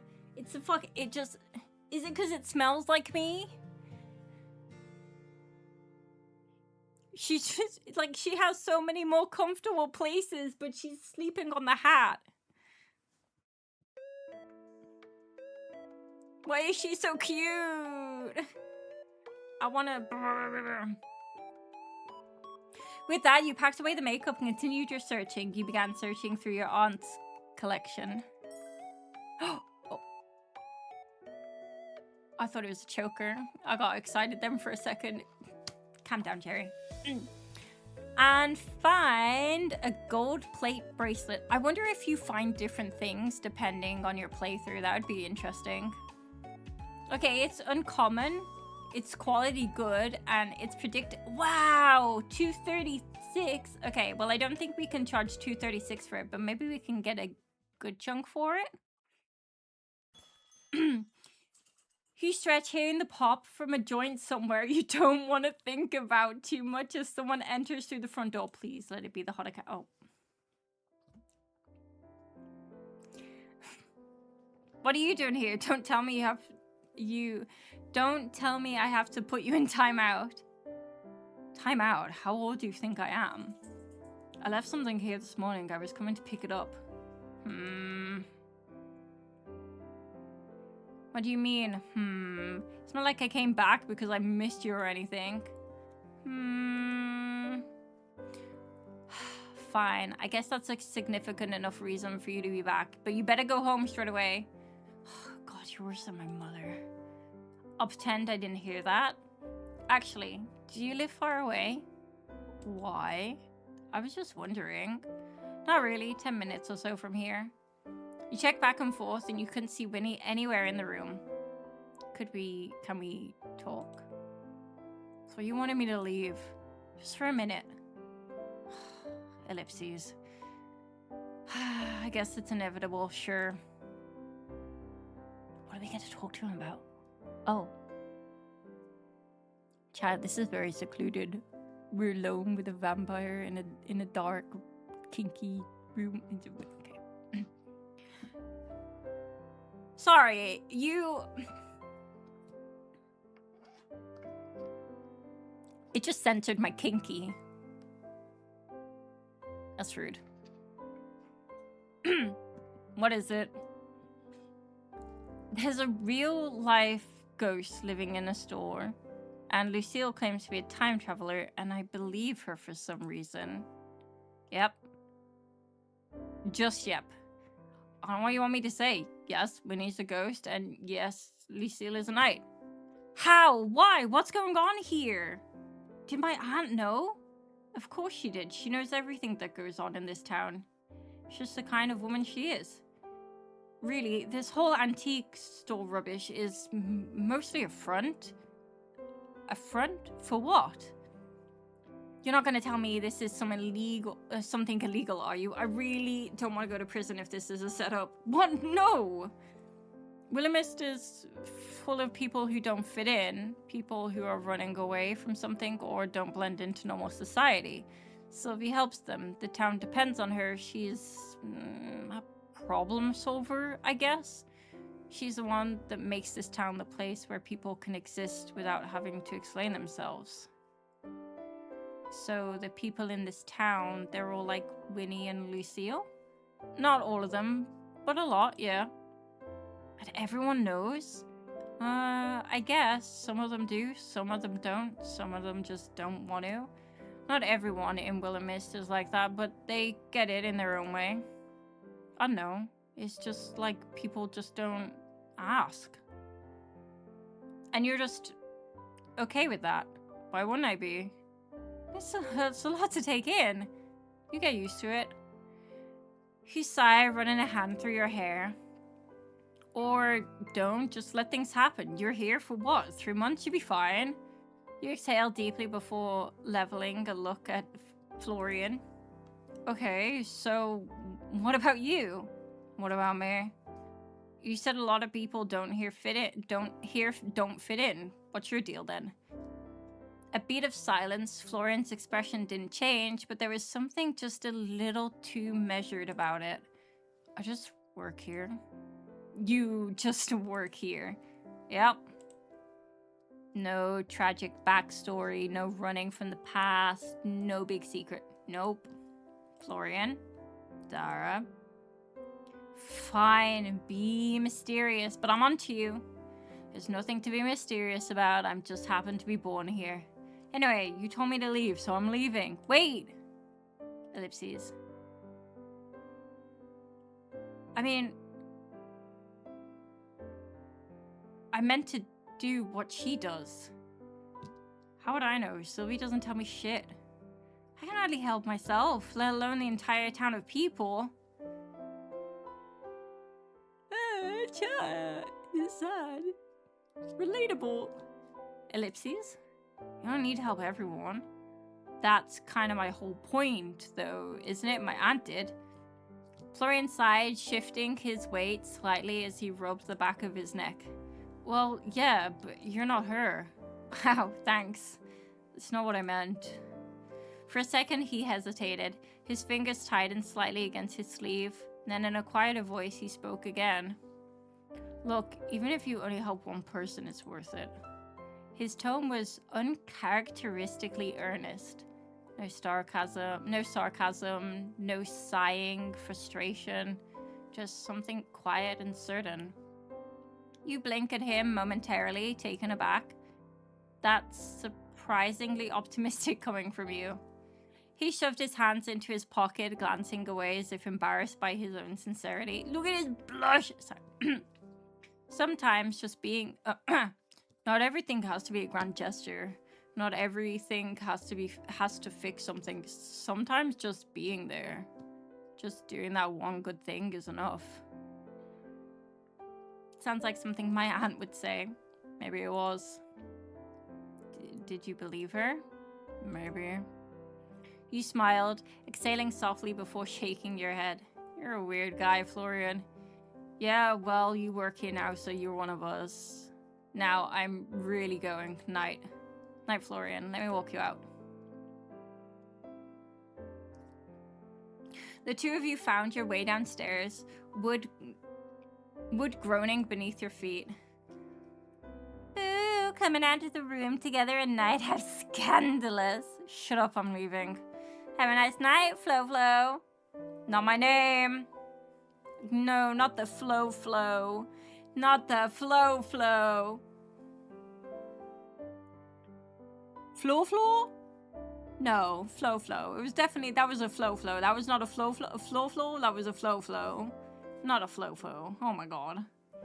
The door shut soundlessly behind him as he left. Hi, Wes.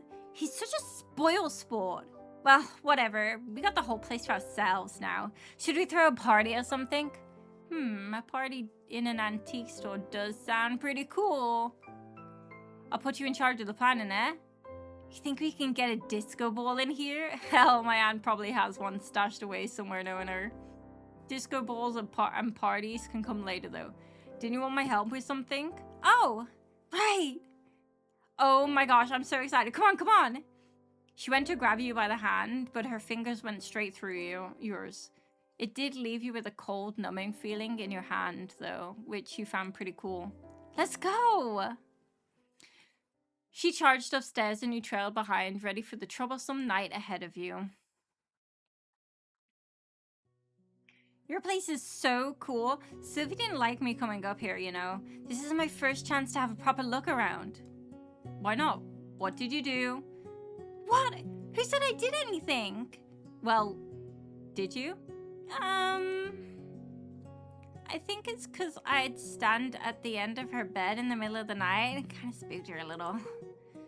Okay, well now I could see why she wouldn't like that. I was just messing around. I won't do that to you though. Promise, pinky promise, but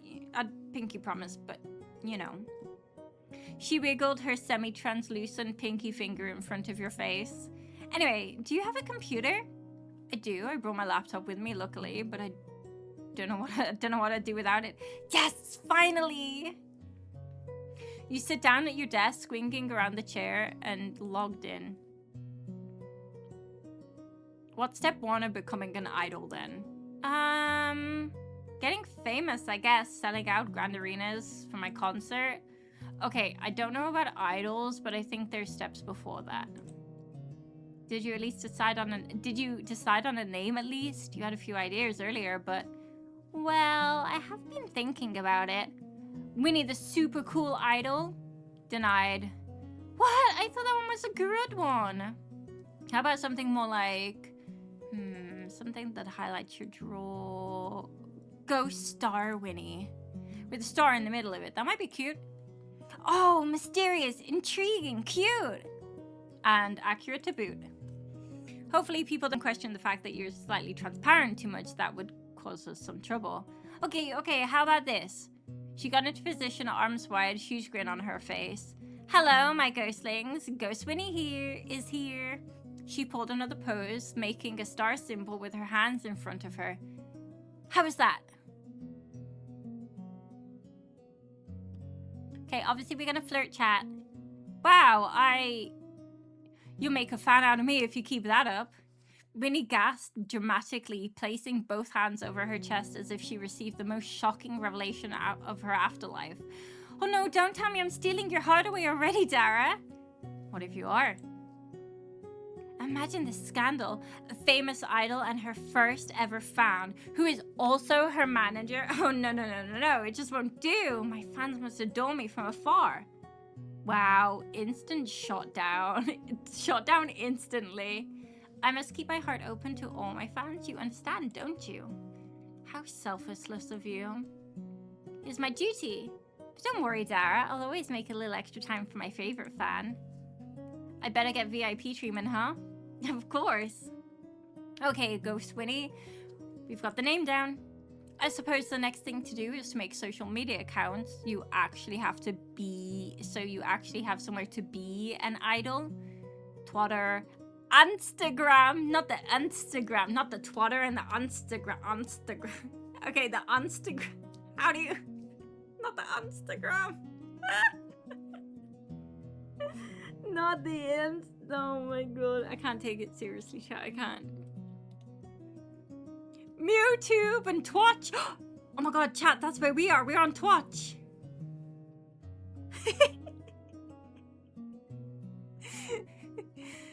Do you want to make videos? Of course. Got it. I'll start setting those up. Do you have an email address already?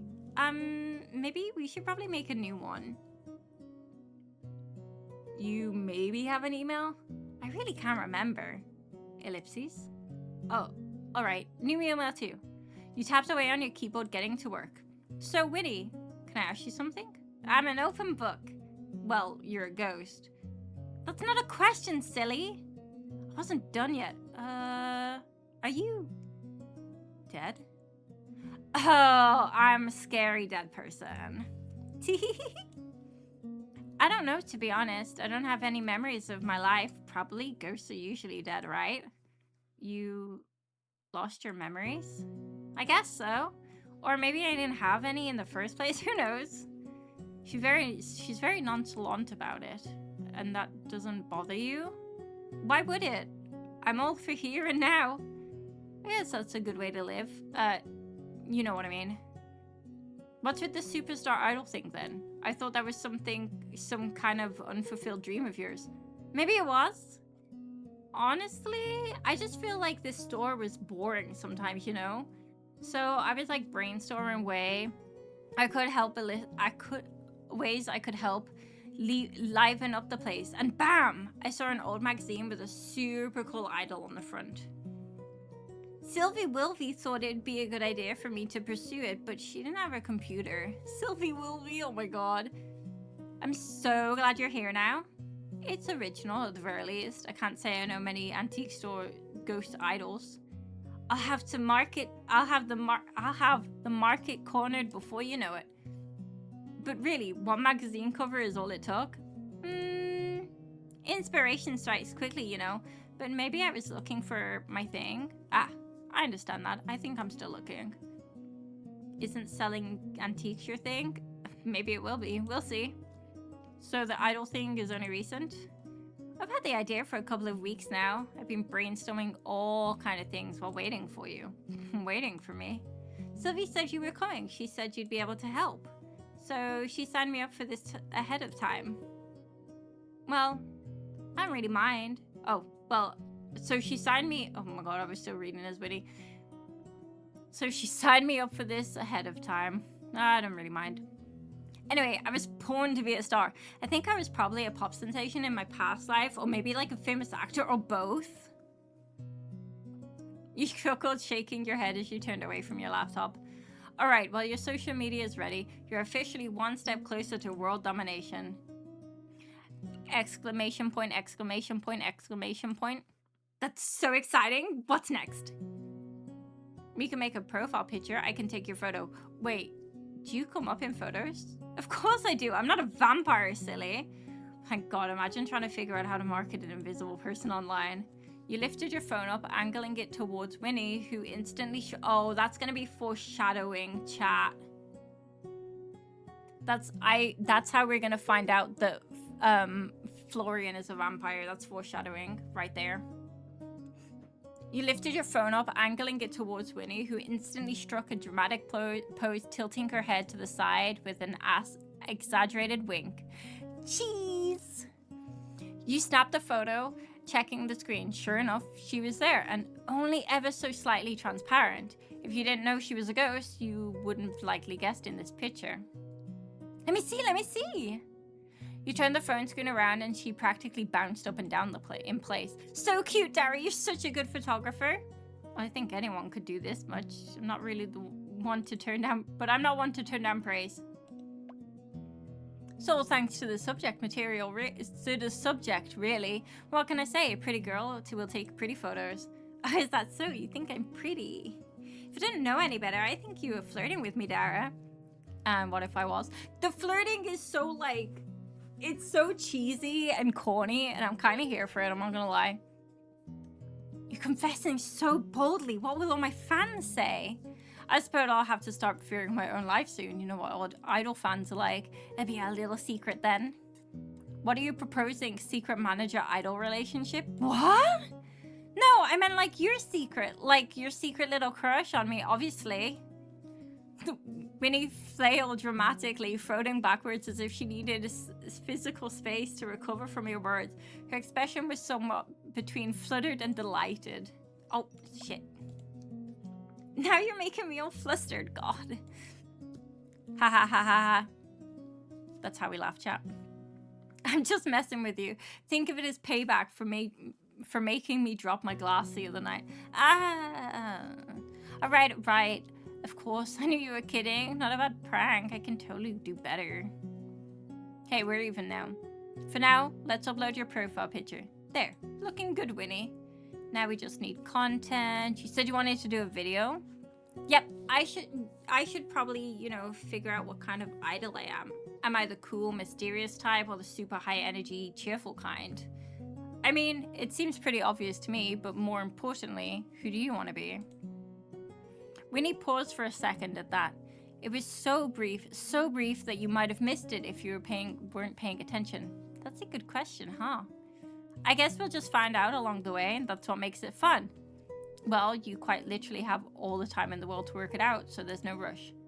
Take some time thinking about what you want your first post to be too. Right, I should do some brainstorming. I got it! You brainstormed for like 3 seconds. What can I say? I'm obviously just a natural. So here's the idea. I pretend like I'm putting on a show, and you could pretend to be doing the crowd recording right here in the store. We'll post online and it will totally go viral. Oh, like a fan cam? Yeah, like that. You don't know what a fan cam is, do you? Maybe it's lost with the rest of my memories. It's just a fan recording of a performance. They're pretty popular online. Alright, I can do that. What are you actually gonna, like, do, though? It's a surprise. Are you excited? I don't think I can get any more excited if I tried. Come on, let's do this, then.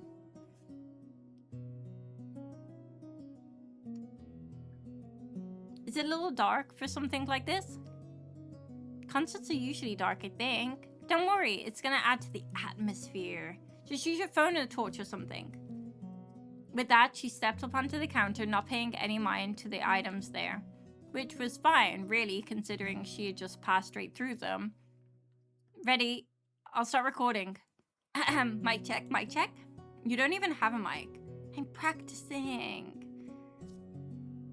Hello, Willowmist. I'm Winnie. That's not right. Let's start again. Hello, my little ghostlings. Ghost Winnie here, your favorite spirit from beyond the grave. Ooh. Minnie turned around, throwing her arms out like she was greeting the arena of adoring fans. Woo, Winnie, we love you.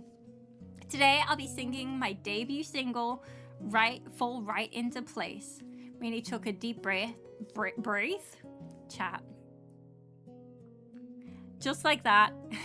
Then just like that, her usual energy faded. Her playful grin softened into something more thoughtful, more wishful. Then she began to sing. Wait, stop, this art is super cute. I'm not singing that, chat. From the songbirds in the treetops to the valleys down below, every living creature has a beauty to show. She sang with all the passion of a girl with no place to call home. Her voice was light, sweet, airy, but there was a depth beneath it, the kind of yearning woven between the notes. The cracking of floorboards playing timeless melody. I wonder if the future is waiting for me. She held one out as if she was reaching for something or someone just out of grasp. Her voice carried through the still air, filling the empty space. Ellipses.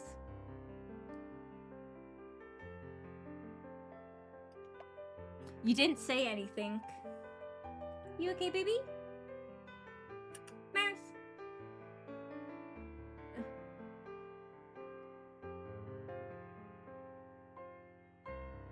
She's found a bug. It was almost like you couldn't. You just watched her standing above you, mesmerized, while Winnie, the playful, energetic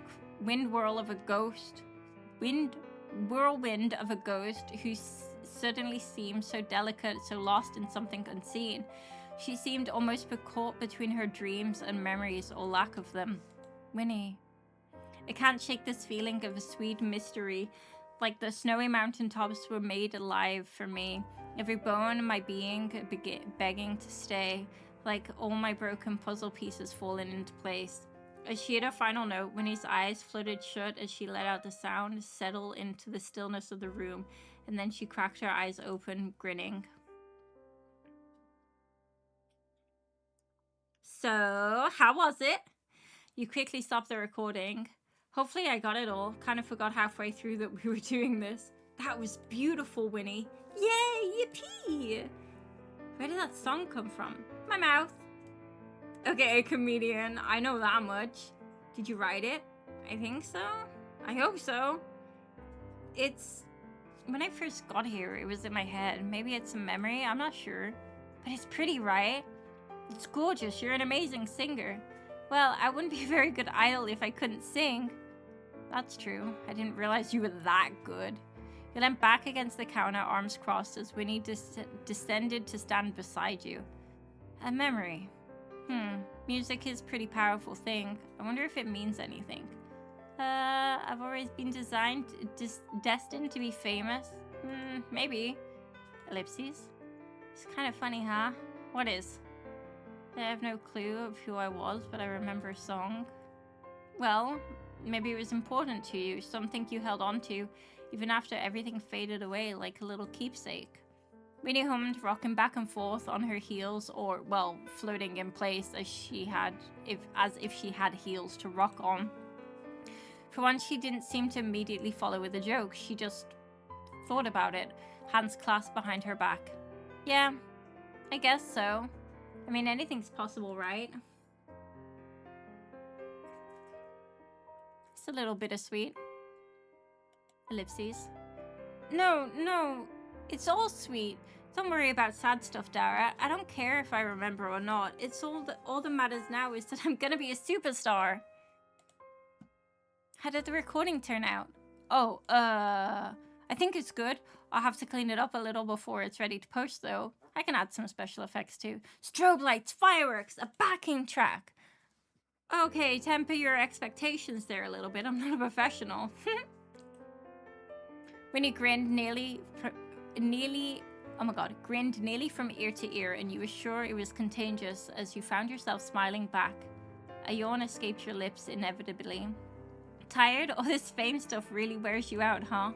It's been a long day. You must be more exhausted than me. No, not at all. I could sing all night. You might need to come up with some more songs first, so don't get tired. Nope, I can't even remember what sleep feels like. Man, that would be helpful. Pretty cool, huh? Another perk of being a ghost. Does it get lonely? Huh? Oh, sorry. It kind of slipped out. I mean, while everyone else is sleeping, it must be really quiet around the store. If anything, it's just super boring. Luckily, Florian is usually around, but not tonight, huh? Boo. I'd keep you company if I didn't have to be up first thing in the morning. It's okay, Dara. I'll keep practicing for my big debut. I won't be bored tonight. As your client slash business partner slash soon to be worldwide idol slash friend, I officially declare that your shift is over. Why, thank you, my esteemed Winnie. Oh, I like how that sounds. Uh-oh. If you're not careful, your idol thing will turn into a cult thing, which honestly I'm down for, but maybe we should hold off for now. God, the call out of idol fans. I'll get some sleep then. Good night, superstar. Night, Dara. Rest up. Let me know if you finish editing my debut recording too, alright? You got it. Oh, and by the way, thanks for helping me get that letter down from my dresser the last night. Huh? What do you... I mean, sure. Night, Dara. Wait, that wasn't Winnie? And just like that, Winnie floated up and through the ceiling. So Winnie didn't help us with the letter. That means there's someone else too. A ghost idol. What a weird life I'm living. Well, at least I won't get bored here on out here. With that, you head back upstairs. You stepped into your room and promptly flopped down on the couch, exhaustion overtaking you. What a day. Between dealing with customers, meeting and helping Winnie with her idol stuff, and everything with Florian, you were left with little energy for yourself. You let your head come to a rest on the back of the chair and closed your eyes. Just for a moment, you told yourself you wanted to rest your eyes. Just a minute, and then I'll go to get dinner and go to bed. And just like that, you fell into a light sleep. The room is so pretty. I wish we saw more of it. Upstairs. Wake up. Follow. Rustling. Leaves. Destiny. Find it. Oh. Your eyes shot open as soft, insistent whispers rippled through your mind. The first thing you noticed was the cold draft brushing against your skin. In the dim light of your room, you saw something strange. Scattering of autumn leaves swirling in a gentle motion around and around, as if the world's gentlest tornado was inside your room, and you were in the center of it. What the hell, Winnie? Is that you? No reply came. You felt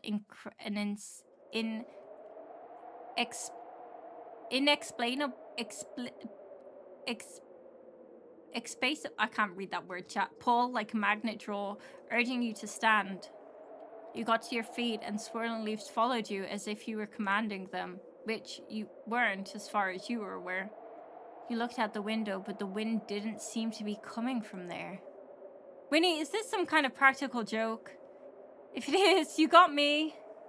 The pull continued, almost as if drawing you to the door. Swallowing hard, you followed it out of your door and upstairs. To the attic?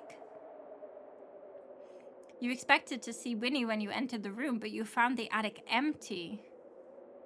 The pull continued, dragging you further into the room relentlessly, dust motes dancing in the beam of moonlight that streamed through the stained glass window as you made your way to one of the dressers, pushing aside the boxes in your path. The closer you got, the more the temperature seemed to drop, and the leaves swirling around you began to glow. Cautiously, you reached out and brushed your fingers against the small wood of the dresser, your heart pounding. It was ice to the touch, much colder than you would have expected. With a deep breath, you pulled open the drawer and found a book. It looked old, leather-bound, with no writing on the front or spine that you could see. Carefully and steadily, you reached in and took it from its place in the drawer and blowed a layer of dust off the surface. Hey, off, come on. Good girl. As soon as you made contact with it, the leaves swirled around you, exploding into gold dust shimmering through the air before coming to a rest on the wooden floor. The temperature of the room returned to normal, and you were left once again exhausted. Strange book in hand, you made your way back to your bedroom. You set down the book on the small dining table in the kitchen and changed into your pajamas. Whatever strange things were going on right now, it could certainly wait till morning. You crawled into bed, heart still racing, closed your eyes. Despite the adrenaline running through your veins, your weariness overtook you, and soon enough you fell back into a much deeper sleep.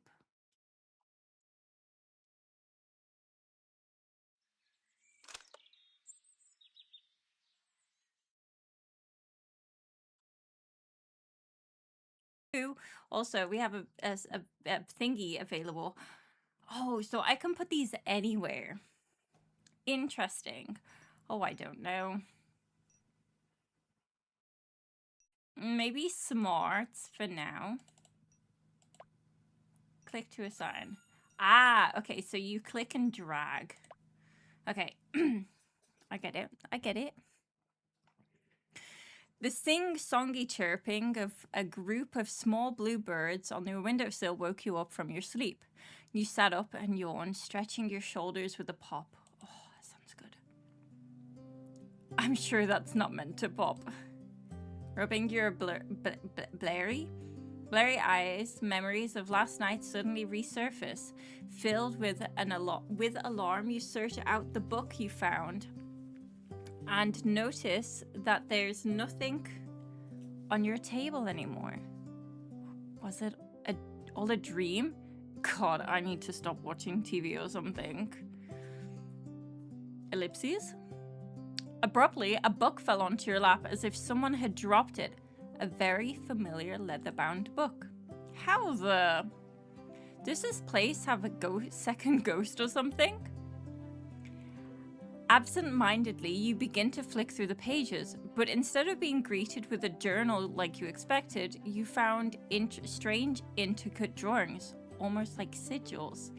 It looked old, but incredibly well kept, and you couldn't read a word of it. You flicked to the front, and at the bottom corner of the page was a single word, or, in this case, a name. Marigold. Ellipses? Is this Aunt Sylvie's? Just what's going on around here? Ghost night, sure, but people around here are different. Does that mean she was too? It did make sense to you, kinda. Your aunt was a little strange in a curious way.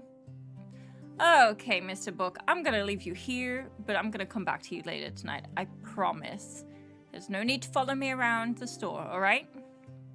I've got work to do, but trust me, you and I are gonna have a date tonight, alright? Don't go anywhere. You set the leather-bound book carefully on your desk, taking note of exactly where you leave it. All you wanted to do in that moment was find answers, but instead you turned to your door. There was work to be done. Inventory needed to be sorted, bills needed to be paid, and customers waited to come and spend their hard-earned money. And talk to you, apparently, since that's what your aunt did. Help people. Ooh, I feel like we need to clean the store today. I want to sort through the storage. Let me do two things at once. I mean, we could just sort through the storage first.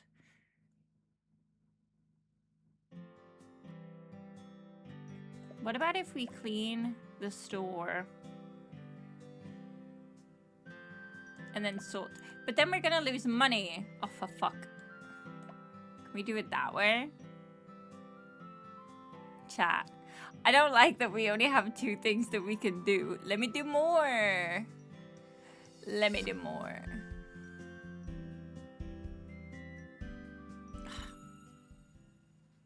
It's rude. Hey, Dara. If it isn't the amazing Winnie. Adding a new nickname to the collection? I'm working on my compliment. Let me know how it went, won't you? Well, I'd say an 8 out of 10. I think you can do even better. How about Winnie, the incredible, gorgeous, talented, lovely, wonderful ghost girl who is a joy to have around the shop? That's more like it. She practically bounced in place, grinning brightly. Hey, what are you up to anyways? Want to hang out? That sounds way more fun than sweeping, but dust won't go away on its own. Ugh, cleaning is so boring. Oh, I know, how about I help? After just complaining about how boring it is? It'll be less boring if we do it together, don't you think? Can you even hold a broom? No, but I can do spooky ghost stuff, so I'm sure I could blow the dust into a neat little pile or something. That actually sounds pretty useful. Oh, you know what would be fun? How about we make a little bet? A bet about who can do the most cleaning. How are we going to judge that? The judging part's isn't important. I'd say in a competition, the judging part is incredibly important, but who am I to argue with the competition queen? Fine, you're on. Trying to out-clean Winnie? Oh, piss. Okay, we're gonna lose. Did we win? I don't know what we needed. We needed a 10. Fuck. Did we? I don't know. Phew, I don't think I've ever worked so hard in my entire life. It was 45 minutes later when the two of you took a break, collapsing onto the floor, collapsing onto the front counter with a groan. Wait, can you even get tired? Ellipses. Oh yeah, I forgot. And here I was feeling guilty for making you clean. You didn't make me do anything. I offered, and I had fun. Who do you think won? I'm not sure I can tell. We both did. I mean, look at the shop looks amazing. And that's the important part, right? Can't argue with that. Well, I better get back to it. Have a good day, Winnie. Don't push yourself too hard, okay? She gave you a bright smile and then disappeared. Yay! We went back to cleanliness. Boop, boop. I don't even feel like we needed to do that, but... You just stepped away from the counter to grab lunch when the door opened and Florian came waltzing in, covered once again in his sunglasses and bucket hat. Florian! Hey. How are you feeling? Did you get some sleep? The deep-set bags under his eyes didn't look very promising. I relate to Winnie. I love Winnie so much. She's great. I'm fine enough to work. Ellipses. Well, if you say so, but you should think about going to see a doctor or something if it continues. Didn't I tell you to stop worrying about me? Yeah, but no one said I had to listen. Good day, Sir Florian. Pray forgive my intrusion, but I inquire about this particular contraption you have hanging from your pocket. I've never seen it. Wait, I've never seen its like before. Lucille stepped over from the side of the store, helmet under arm. She gestured towards a pair of headphones connected to Florian's phone, which was half hanging out of his pocket. It's a pair of headphones. Headphones? A peculiar name. I have heard of a phone owing to Lady Sylvie, but not these headphones. They're tiny mini phones that you can put in your ears, and they put a screen in your brain. Winnie popped up from out of nowhere, grinning at Lucille. Is that so? What? No, she's bullshitting you. They're just little speakers. You have to be careful, or the tiny phones will invade your ears and take over your mind. Well, that's quite terrifying, Lady Winona. I believe I will keep my distance from these headphones. I'm telling you, she's lying. Look, you listen to music through them. Florian held the headphones out to Lucille, who raised a hand. My warmest thanks, but I believe it best to let my ears remain free from such intrusions. Why do you never listen to me? She's playing a trick on you. I do not believe Lady Winona would lead me astray. And I would? Winnie's messing with you. Really, they're just for listening to music. You might like them. Thank you, Tara, but if that is truly the case, then there is plenty of music to hear without using technology I do not understand. The singing of the birds, the rustles of the leaves, and I believe I will make do for now. I'm too tired for this shit.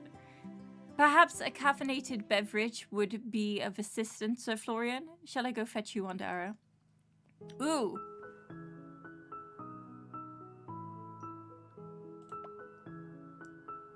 That'd be no problem.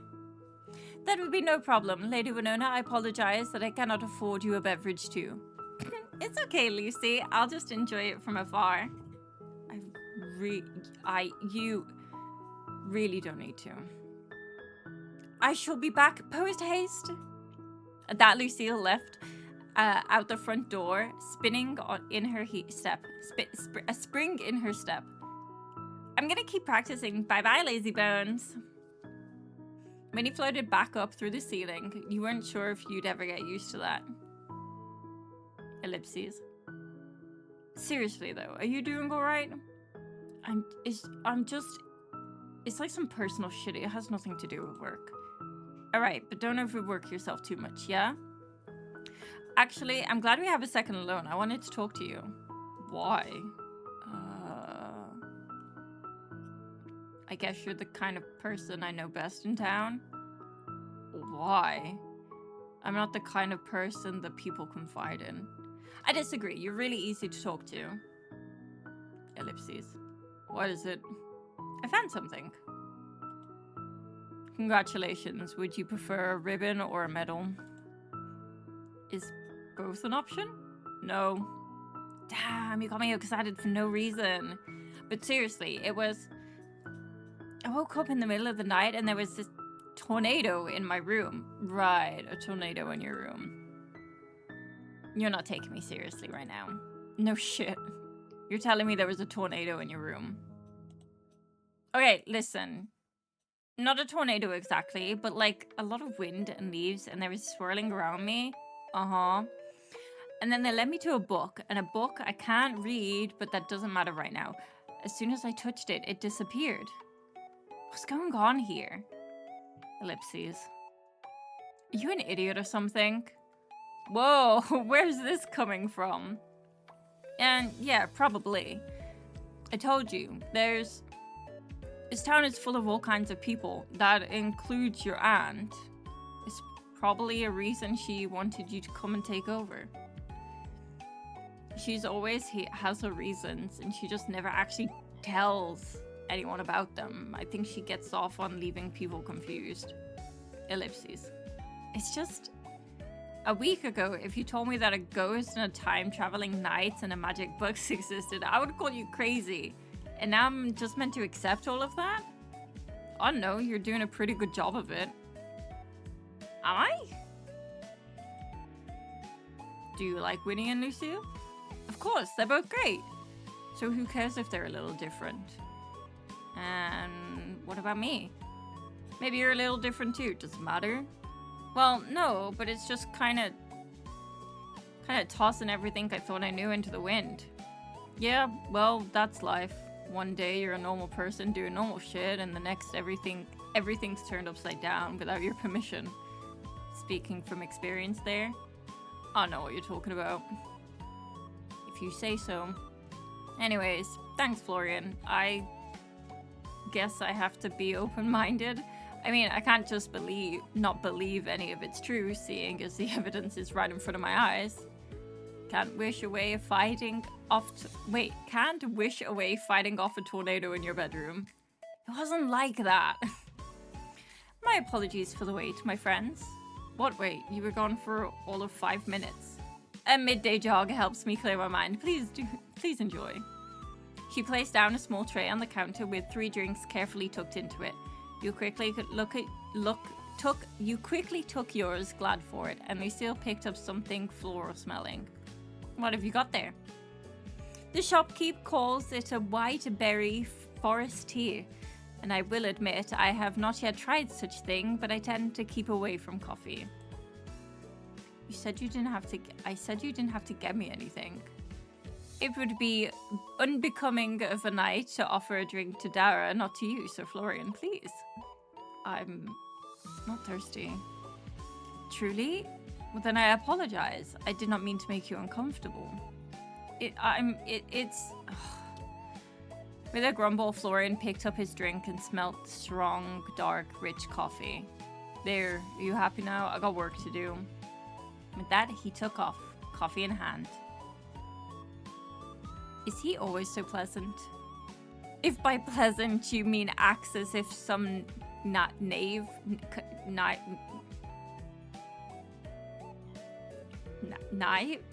some knave had defiled his morning gruel. What? Chat, I don't understand the sentence. Then yes, Sir Florian has been rather somber from the moment we met some months ago. Well, I guess even Grumpy is charming in its own way. I'm sure he has his reasons. That is true. If I were to speak my mind, I would say that he holds little belief in himself. Unfortunately, though I do not know the circumstances that have led him to think like this. Regardless, under his solemn exterior, he's full of kindness.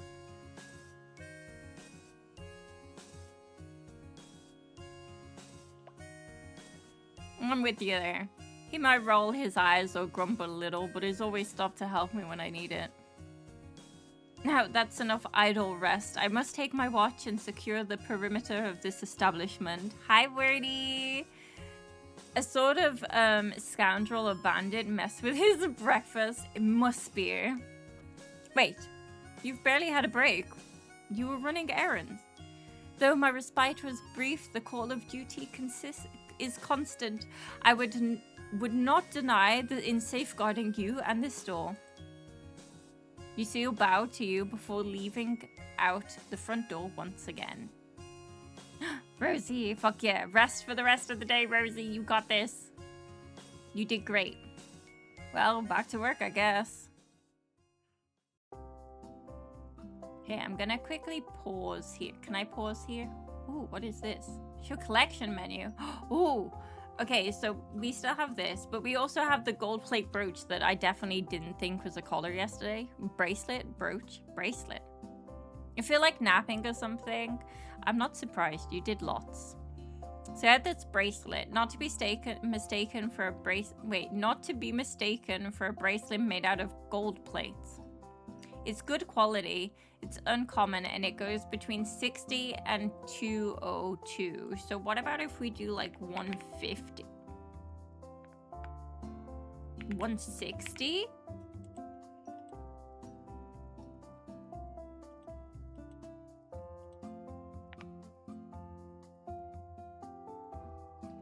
It's definitely a collar. It's definitely a collar, right? That's what I'm saying. It looks like a collar. It must be a collar. You get seated behind the counter ready for today's customers. I'm just going to... oh my god, Emmett's here. Hold. Hold. Emmett, please hold. Yes.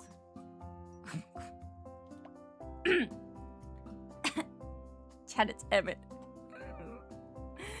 I'm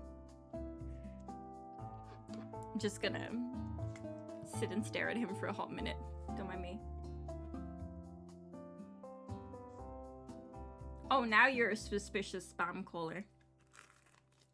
But the last 4 numbers weren't... Okay, whatever.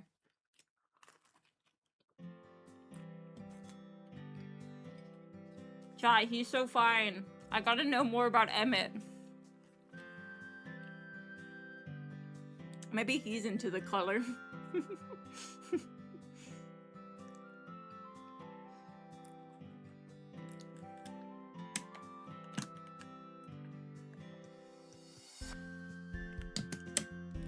Okay. I was nearby, so I thought I'd take a quick look around. Looks fancy. He's so gorgeous. He's so gorgeous. If ever I needed a reminder that I'm gay. The bells chime and a customer comes inside. Welcome! No purchase today, but your selection is improving. I'll be back to review things later. Look at his smile! I'm fine. See you next time. Customer leaves the store. Oh my god. Have a fantastic day to you, Dara. The bell chimes and a customer comes inside. Welcome. Christmas bells brooch. It stirs the heart like a forbidden ballad. Forgotten ballad. Would you grant me the honor of parting with this treasure for $3?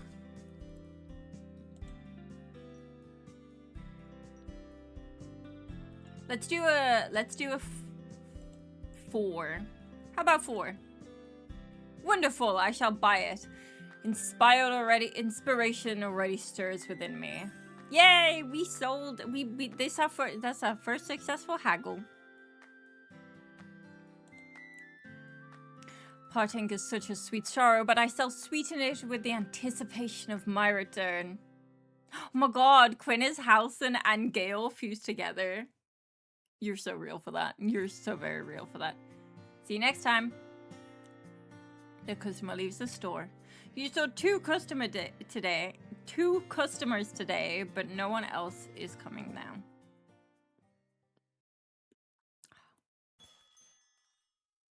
It's a little past 5 p.m. and you're sweeping a few stray leaves from the floor when the door is pushed open once again. And then 5 more leaves join you, awaiting their inevitable sweeping.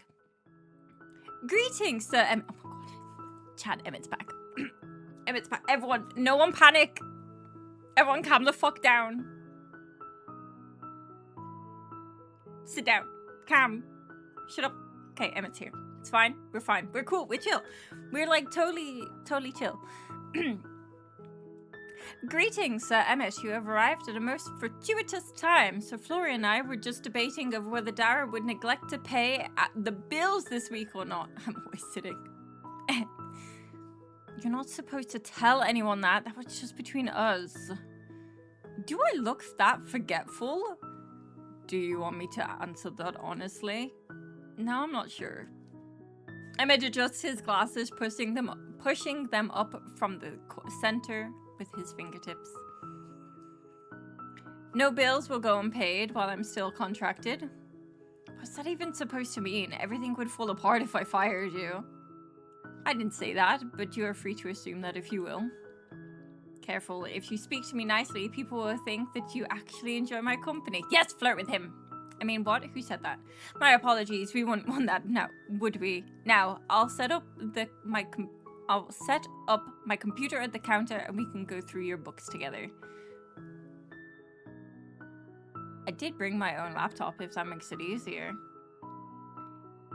It would stop me having to come and assist you every week. Yes, Miss Marigold never had any interest in technology. Chat, we're gonna flirt. Aw, I miss out on hanging with you? Perish the thought. I would be happy to show you how to digitalize your accounting yourself, and then there would be no need for me to come here every week. You would save money, and I would save time, and that sounds like a win-win to me, from business owner to business owner. But what about your wonderful company? It could be used on another client, I assure you. Damn, shut down, chap. Fine, it's upstairs. Should I bring it down? Upstairs is adequate. A quieter location might be a good idea. Oh my god. He's coming upstairs with his chat. Emmett looked sideways to where Florian and Winnie were currently discussing a new movie that had just been released, and then towards Lucille, who was sharpening her sword. Probably a good idea. The two of you headed upstairs into your apartment. Chad, I really want to know what Emmett's deal is. Home, sweet home. Can I get you a drink? Can I get you something to drink? A coffee would be fantastic, thank you. You crouch down and look at the back of your auntie's cupboard, where there would be around a dozen different kinds of teas in beautiful little embossed tins with handwritten labels. Your aunt's handwriting. I'm sure it looked like it. Pushing those aside, you found what looks like a 20-year-old container of instant coffee. Fair warning, I think this coffee is older than I am. Would you expect anything less from an owner of an antique store? Touché. I'm gonna say, if you get poisoned, please don't sue me. All I have to do all I have to pay you with is buttons and pocket lint.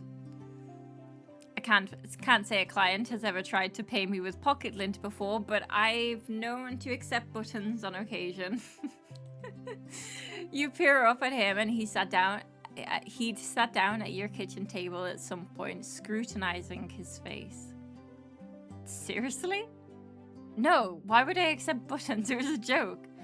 Wow, that's actually kind of impressive how you kept a completely straight face while joking. I thought maybe you worked with a button factory. I do, but they pay me direct deposit. You do?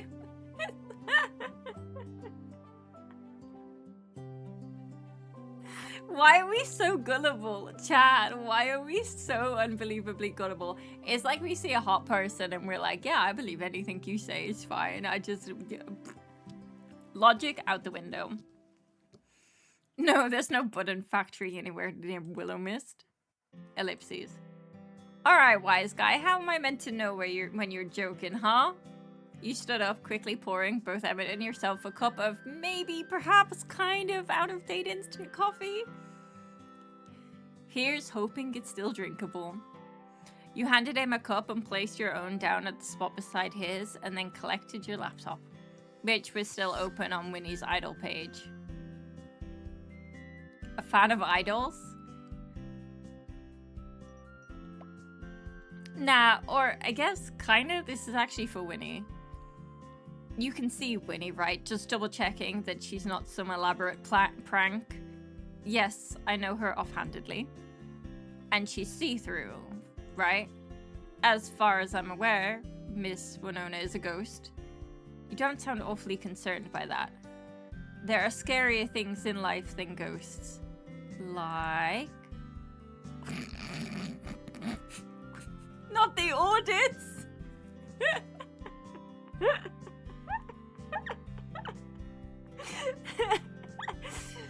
I mean, listen, he's not wrong. Wow, that ought to come with a warning. You're making me shiver. Putting aside the non-work talk, please navigate to this website and download the software. I will give you a license to use it under my business. Emmett pulled out his own laptop and then showed you the download page for some piece of accounting software which you promptly downloaded. Have you ever used a program like this before? What if I said I had? I would acquire whether you were lying or not. Okay, I haven't, really. I'm new to all of this. Any guidance you can give me is appreciated. Not to worry, it's rather beginner friendly, and your aunt's business is quite simple. It's all cash in and cash out. I would suggest continuing to use the book downstairs for keeping track of sales, as Ms. Marigold will find it more comfortable when she returns, but once a week you can copy the numbers in here. He leans over, slightly pointing towards the screen. Ms. Marigold chooses to pay off her bills weekly. I had suggested monthly or every 2 weeks, but she was adamant about it. These bills will cover water, power, the usual. Payment for your employees is already paid directly out of your aunt's account, so there's no need to worry about that. That saves me a bit of effort. Just make sure to put in some time aside every week to pay the bills. Got it. My weekends are about to go crazy. So I just click here to find my bills? No, over here. He leans over again, and you couldn't help but notice the scent of his cologne. It was almost floral. In fact, if you had to pinpoint it, it smelled, the way it smelled, maybe sparkly. We were joking yesterday about, oh my god, I can't English. My brain, I'm trying to talk and my brain's going 50 miles an hour. Of course he smells good, right? Of course this motherfucker smells good. Look at him. He looks like he smells good. We were saying yesterday, we were joking about him being an incubus, but, distracted. Your hand brushes against his for a split second, and time seems to pause. Oh my god. We took Tan's chat. Emmett quickly put his hand back and cleared his throat before continuing like nothing happened. He has to be some sort of demon, right? Like, I mean, not just for the fact that he's an accountant, but yes, just there. Click on this tab and it will show you an overview of your pending payments for the week. I'm so curious about him. Right, I got it. Oh, right, I got it. Thanks, Emmett. Vampire? Wet Cat is a vampire. Florian is a vampire. They wouldn't have two vampires. And we deducted that Quinn is a werewolf. Not a vampire, is a werewolf. Because him and Florian don't get along, and he mentioned something about a full moon. So Quinn's very much a werewolf. We just don't know what this motherfucker is. Which I love. I love that there's one that's like not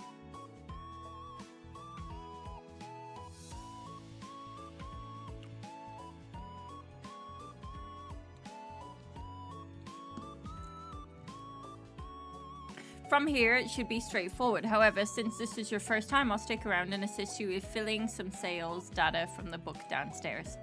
Really? That's awfully kind of you. At that, he let out a rare laugh. I am paid by the hour, Dara. I wouldn't call it kindness.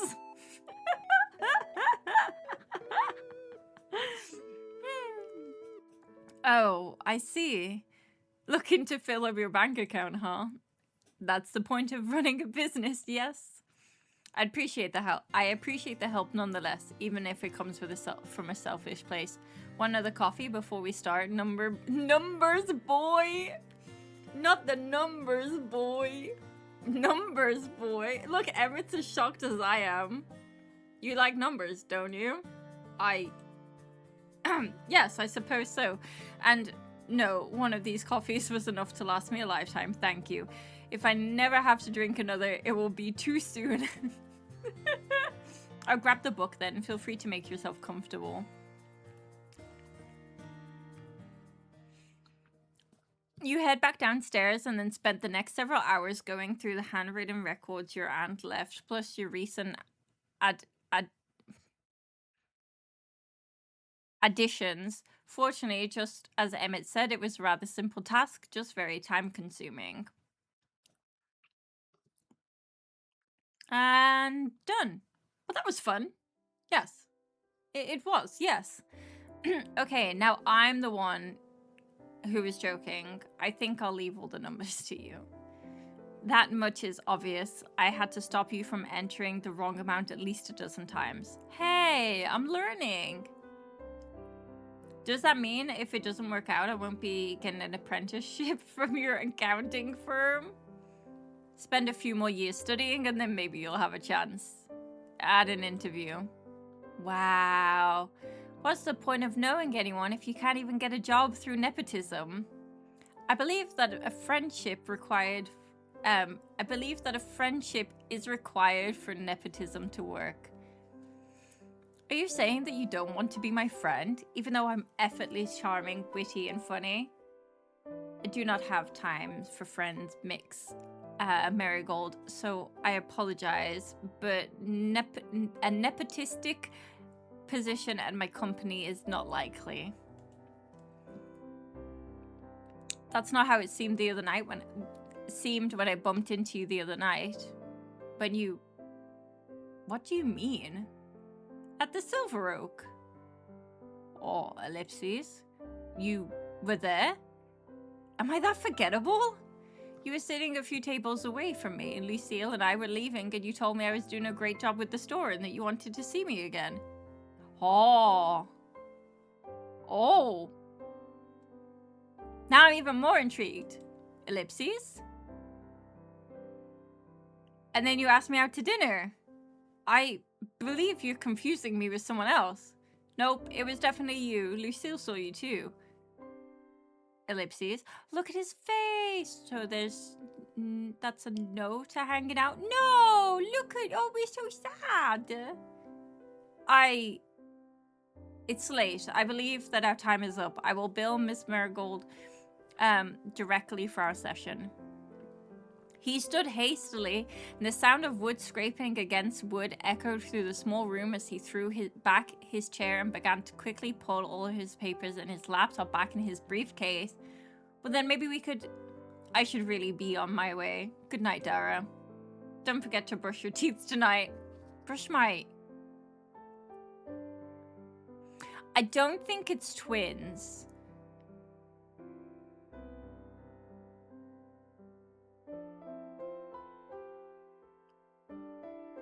I don't think it's twins.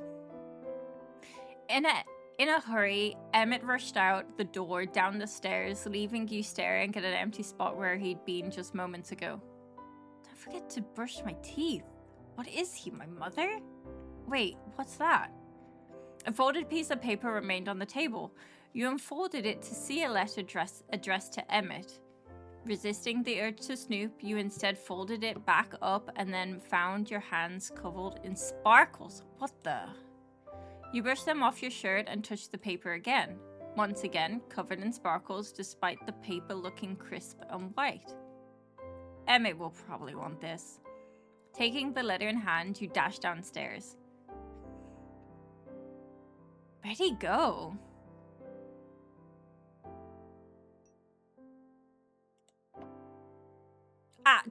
I need a smart check?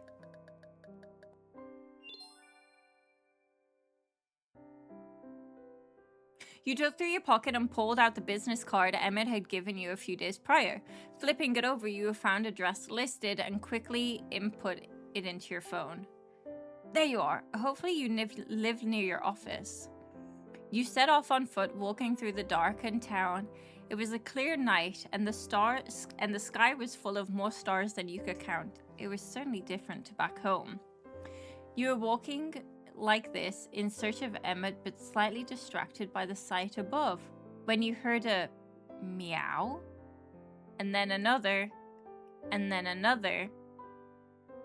Where's that coming from? Following the noise, you turned into a side street and saw a group of kittens huddled together surrounded by a certain man. Don't worry, I brought you food. There's no need to get violent. There, eat. Emma was crouched low to the ground, holding out. He likes cats, chat. I'm fucked. It's over for Jerry. Just love my life now. Emma was crouching low to the ground, holding out a small white plate bordered with yellow ducks for the group of tiny cats. As the kittens meowed and ate, he stroked them, gently smiling. His normal serious face had been replaced by a softer expression. Well, I wasn't expecting to find my favorite numbers boy feeding strays. Ah! What are you doing here? As he spoke, his voice cracked and the kittens scattered, leaving the two of you alone in the dim moonlight. Ugh. I feel like this is so inappropriate. We're doing it anyway. Maybe I enjoyed your company so much I didn't want it to end. You what? Is that so unlikely? You've known me for a handful of days, and all we've done is talk business. Maybe I just like listening to you talk. We're not very good at flirting, chat. He's a furry! Yes! He looked at you incredulously, as if trying to gauge if you were joking or not. Okay, I do like you, Emmett. But I found you for a reason. You left something at the store and I wanted to return it. Really, here, sorry for spooking you. You held the letter out to him, and he finally stood up from his crouched position, dusting the dirt off his pants. He reached out and took the letter carefully as not to tear it. Yeah, I think so too, Chris. Did you read it? I'm not as nosy as I look. You dyeing your hair? What are you doing to it? Ellipses? No, I didn't read it, I promise. Well, Emmett cleared his throat and adjusted his tie before tucking the letter inside his jacket. Purple! Fuck yeah. Oh my god, I love when hair dye smells good. I apologize for my prior rudeness. It was highly unprofessional of me.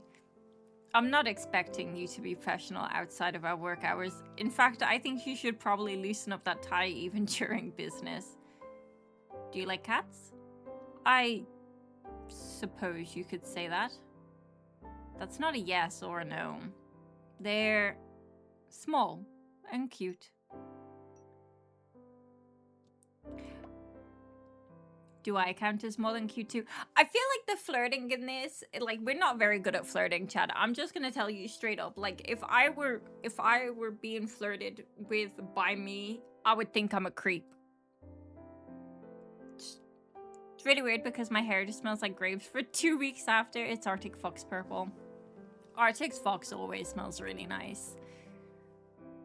Are you a cat? Do I need to be a cat? I could meow if you like. Bruh! Ellipses. Oh my god, not the blush. Dara is lying on a pretty... is laying it on pretty thick, right? I feel like a lot of our flirting, though, is very, like at least right now, is kind of like the jokey flirty that, like, kind of, like, is tiptoeing around being flirty. Like, it's not to be taken super seriously. Like, it's just like a little lol flirt. Do you know the kind of flirting that you do with your friends? Like, I feel like that's a lot of our flirting right now. But we don't know these people super well, so I don't feel like it translates. Maybe it's just because I'm autistic, but, like... It's definitely... Yeah, exactly. It's definitely giving I was just joking vibes. I've been thinking about blue hair, but it doesn't stay for anything. What do you use, Wordy? You have no sense of humor, do you? I'm joking, Emmett. You don't have to take everything so seriously. He let out a sigh and shook his head. You're an overwhelming person. You know that? We hardly know each other, and now you're trying to meow at me in an alleyway. Okay, when you put it like that, I sound like a weirdo. If the shoe fits, then what can I say? I mean, to be fair, we do sound like a bit of a weirdo. Even if I didn't flirt with them constantly, yeah. Maybe you just need someone to help you loosen up a little bit. That could be me, if you like. What exactly do you want from me? I just want to get to know you. If I can't do that if you're always running away. Overwhelming and persistent. Part of my charm. Ugh. Thanks for returning my letter. Mix. Marigold, but it's late and I really should get home now. You should too.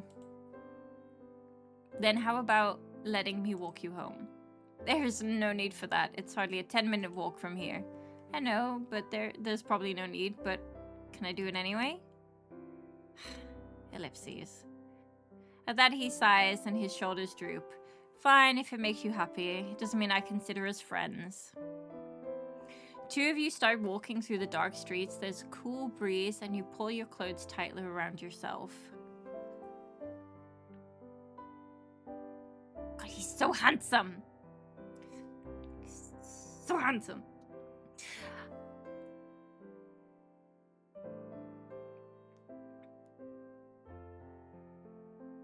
Oh, you go to a salon to do it. I wonder if they're using something...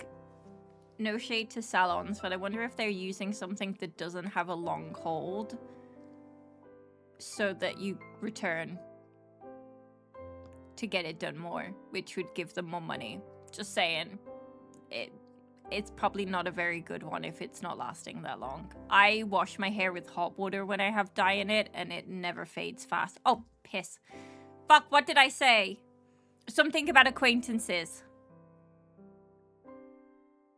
I pressed my space bar by accident. Ellipses. We can start there. Great, you won't regret it. You smiled brightly and Emmett looked at you out of the corner of his eyes. So, my close acquaintance, am I allowed to ask you something? If it's to ask not to talk to me, you wouldn't do it, would you? I don't talk that much, do I? Ellipses. Emmett remained silent. Wow, Ouch. Okay, I can't tell if you're joking or not, and that's kind of terrifying. But, okay, going back to the topic at hand. What was with you the other night? Seriously, I don't think I'm going crazy. I definitely saw you there. I was afraid you'd ask that. Fine, I'll tell you, but this will stay between us. My lips are sealed. God, look at him!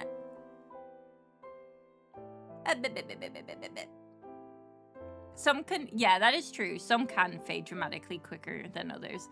Blues are hard to keep in the hair unless it's a very dark blue, which most people, yeah, this is very true.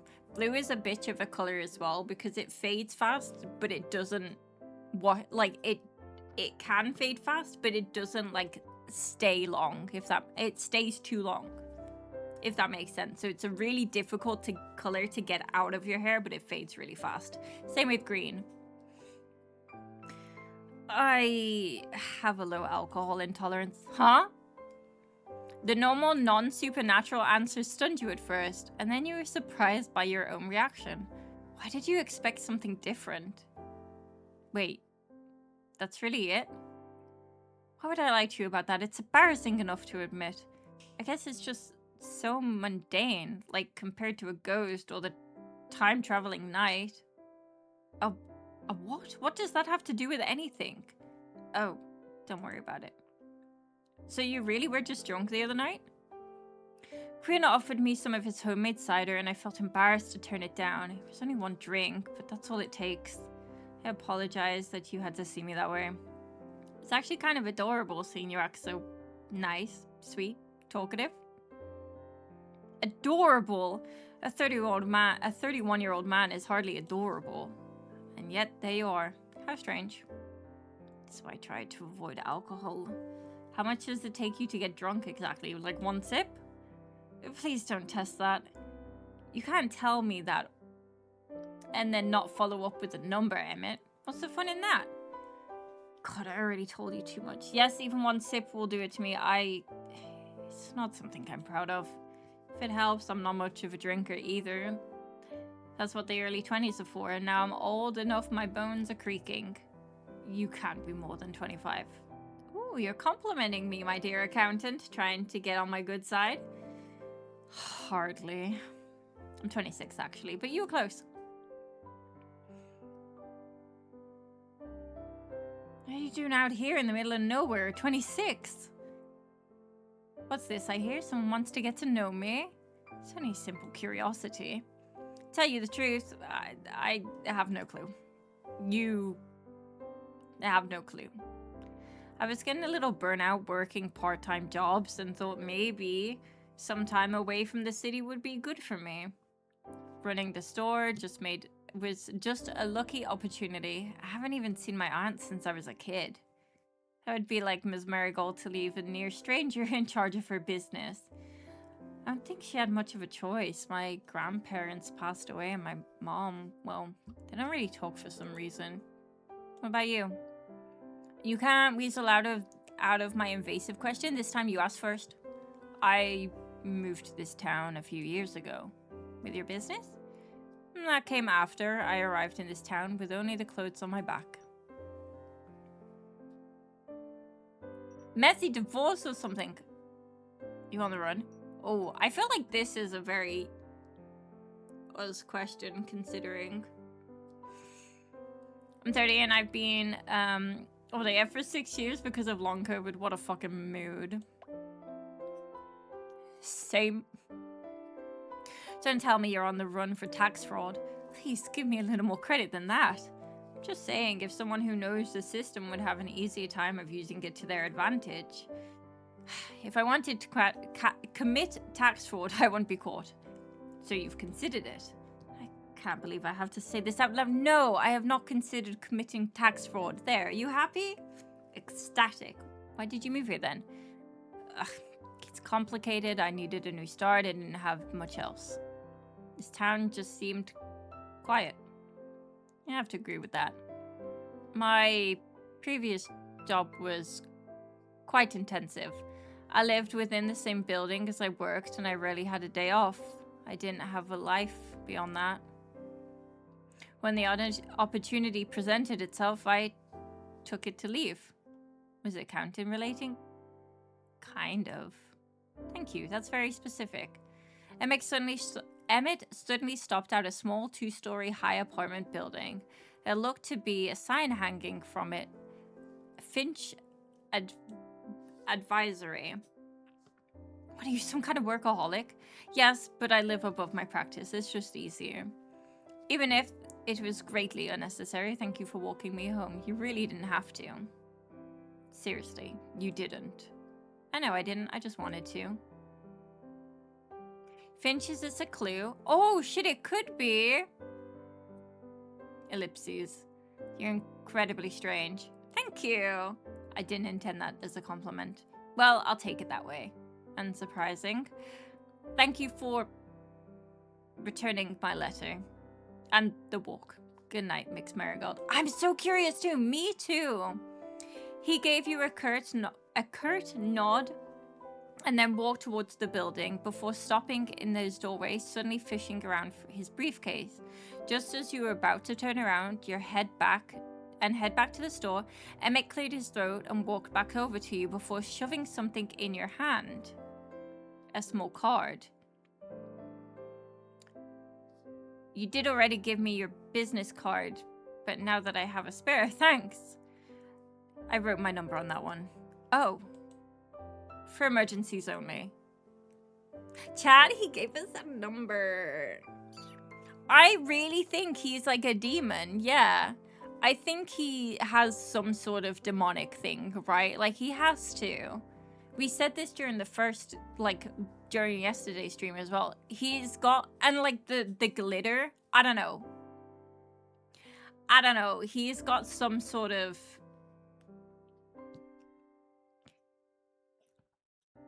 He's so mysterious, chat. Not me once again being drawn to the most mysterious fucking creature. Maybe a red herring and he's actually a normal guy. That would be really cute actually, wouldn't it? But I don't think he is. I also think that maybe we are also a witch because of the book, right? Like, we must have been passed down it. Maybe our mom and our aunt don't get along. I'm gonna save, by the way. Maybe our mom and our aunt don't get along because our mom didn't get the witch shit, but our aunt did. And now it's been passed down to us rather than our mom getting it. So maybe that's why our mom is fighting with her sister as well. Maybe she's jealous.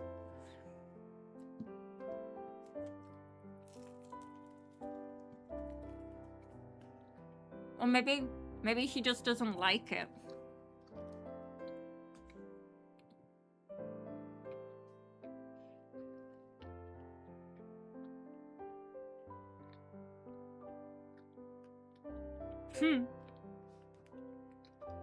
Emergencies.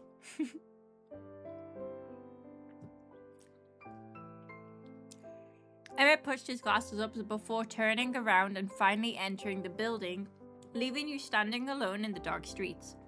The door closed behind him.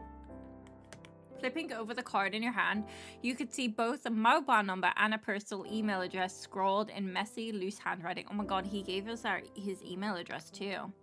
Does that mean we're friends now? A click sounded through the empty streets as a window was pulled open ever so slightly. No! And then it was shut again. Okay, dude has supersonic hearing as well. Maybe he is a cat.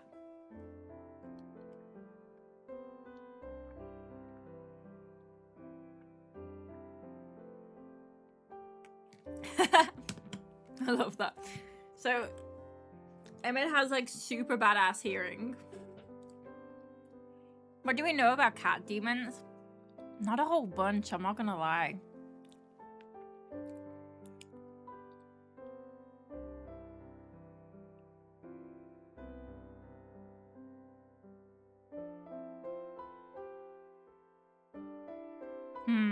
He is so I'm so curious.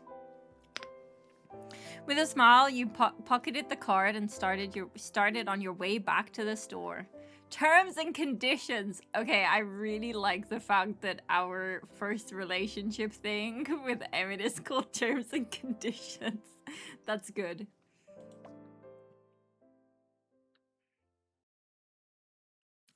The shop floor was quiet when you entered. All the lights had been turned off, and only the faint glow from the moon illuminated the store. Florian didn't look to be around. Maybe he was cleaning in the storeroom, or maybe he'd finally accepted that he was sick and needed to rest. Likely the former. Terms and conditions is a great way to start a relationship, honestly. You stroll across the store, ready to head up the stairs. Dara, you have returned. Ah! Jesus, Lucille, what are you doing hiding in the dark? Hiding at night does not hide. I was merely keeping guard while waiting for your return. It's late. You should be home. In truth, I did attempt to head home earlier, but the town was too quiet. I feared leaving the store unguarded, so I intended to come and check on you. Sir Florian informed me that you had gone out and not returned, and I grew concerned. All right. Right. Emmett left something here and I had to hunt him down. Thank you for coming to check on me, Lucille, but really, it was way out of your way to pay grade to have guard of me in these... Your pay grade to have guard me these hours. Says nothing about pay, Dara. I need no reward, only the knowledge that you are safe and well. Thanks, Lucille. I'm totally fine. In fact, we were talking and I walked Emmett home.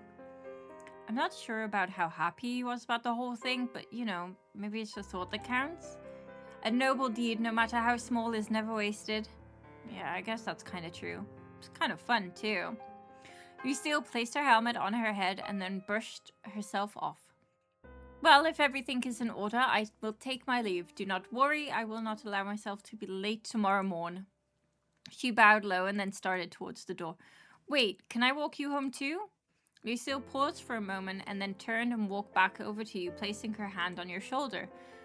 And allow yourself to be home alone after? Nay, I would not. See yourself home alone after? Nay, I would not. She shook her head.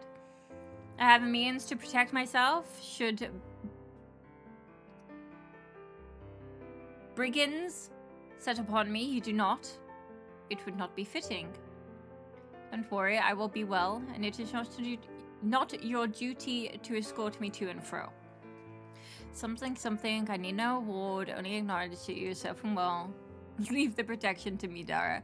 While I live and breathe, I will never allow a hair on your body to be harmed. Fine, but one day I'm gonna force you to let me look after you too. That's a deal. She nodded. You are a stubborn one. Very well, a deal it is then. Until next time then. She gave you another nod before heading out the front door and disappearing into the night. The sound of the bells chimed faintly as the door closed, and once again the store was plunged into silence. You waited for a minute or two until you heard the sound of her footsteps growing distant, and then locked the front door and started back up the stairs.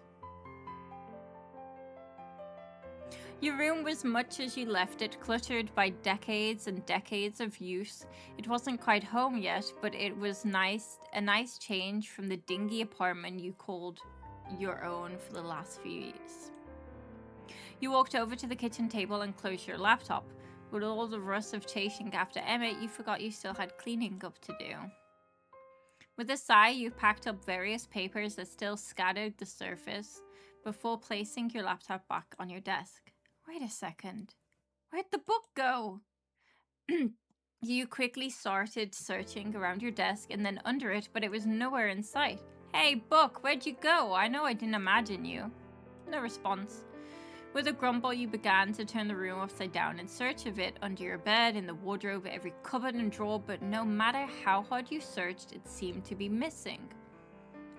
Finally, exhausted, you sat at your desk and found it sitting on the surface as if it had never gone missing in the first place. Ellipses? You're messing with me, aren't you? Still, no response, though what would have been more surprising would have been getting a response, really. Alright then, book. Play difficult. See if I care. You picked it up and flicked through the pages, the same as before, page after page after page of signals and writing and script you couldn't read. One page at a time, you painstakingly searched high and low for anything you could read. An hour later, you slammed the book down on your desk, frustrated. Nothing! You wanted me to find you, didn't you? So why are you being difficult now? At that moment, a cloud lazily drifted by the star-filled sky, and the moon shone through your window, casting a beam of light onto your desk. The light shone on the open book as if it was switched, as if a switch had been flipped. The entire book began to glow. The brightness burned your eyes, and you covered them, turning away and squeezing your eyelids shut. After a few moments, the glow faded, and when you looked again, the book was still there, sitting on the desk, but something had changed. Where before you saw plain used leather, now you saw beautiful gilded edges, intricate embossing. It looked like a piece of art more than a book. But suddenly it snapped closed, as if caught in a strong breeze. Oh, well, I never. A voice echoed from the book, and slowly it began to float off the table, hovering a few inches in the air. First, you ignored me for an entire day, as though I were some common dime-a-dozen grimoire. And now you have the gall to pore through my pages with the delicacy of an ogre cracking walnuts. Appalling, simply appalling. Let out a long-suffering sigh. I was created by the finest script embedded with the wisdom of the archmages long since reduced to dust, and this is how I'm treated? Handled like some sordid cookbook filled with peasant recipes for root stew and boiled turnips? If a book could glare, you would be sure the book was glaring at you in that moment. Well, have you anything to say for yourself, you crude toe-mangling barbarian? You're... a book. A book! A book! Why, you wretched, foul-mannered... Whoa. No need to get worked up. God, what am I saying to a book? How are you talking? I'm far from a book. I am an archive of ages, a collection of ancient lore, arcane lore, and an repository of incantations. So a book. Oh, the sheer depths of your ignorance astound me. One would think even a mind as tragic and mundane as yours could grasp but such rudimentary concepts. And you must be a so-called wizard or witch or whatever thordy monarch you humans are calling yourselves these days, yes? No, I'm just... And now you drool upon my pages and mutter incantations with all the grace of a toad gargling mud. What a joy. I suppose there's a positive side to this. Soon you'll be likely to turn yourself into a particular stupid-looking beetle, and I will no longer have to deal with your ignorance. Though, truth be told, I doubt anyone would notice the difference. What is going on here? Oh my god, the book is so pretty. I never even noticed the book. I've been looking at the text. Look how pretty the book is, chat. What is going on here is that you're an imbecile with an inconsiderate and an inconsiderate lout. I have been here patiently waiting for a proper spellcaster for years, only to find myself stuck with some dim-witted oaf who doesn't have the common sense not to handle my pages with their sweaty, sticky hands. Who? What? How are you? So the peasant finally decides to address me as something other than a measly book. Congratulations, truly, on the progress. I am Barnabas. Oh my god, his name is Barnabas. Shut the fuck up. Chat, I have a bear called Barnabas. Just FYI. The magnificent and ethereal chronicler saint of arcane perfection, linguistic superiority, and the grossly undepreciated art of proper book handling. Something you sorely lack. You're a talking spellbook. Oh, certainly, but if you wish to diminish my grandeur to the mere status of a talking book, then all means wallow in your simplistic understanding of arcane. How someone like you is fit to be my master, I will never understand. The fates truly must despise me. I'm your master? That is how this works. I, the glorious Supreme Barnabas, was created by a powerful magician to assist her in the mastery of her craft. However, when she died, she bound me to her bloodline. Long have I been passed down from generation to generation, waiting to find a master worthy of my knowledge, and somehow, despite the odds, I have ended up in the possession of a clueless dunderhead. I think you're getting confused. I'm not a witch or a wizard or whatever crazy fantasy you've got in that pages of yours. Preposterous! Only a magic practitioner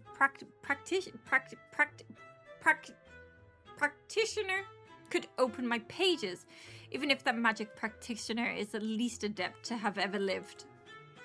You know what? I think I'm gonna put you back away in the drawer. Put me away? As though I some mere object. Oh, the audacity! Will be my guest. At that you stood, walked across the room, and threw open the top drawer of your dresser. You stuffed him in there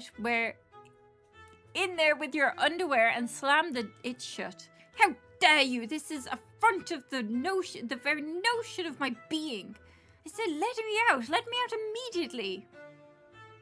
You're a really cool book, aren't you? Just teleport out. Teleport? I'm not a mere parlor trick. I'm an object of arcane beauty, a masterpiece of craftsmanship, and... Yeah. You're all cool talk.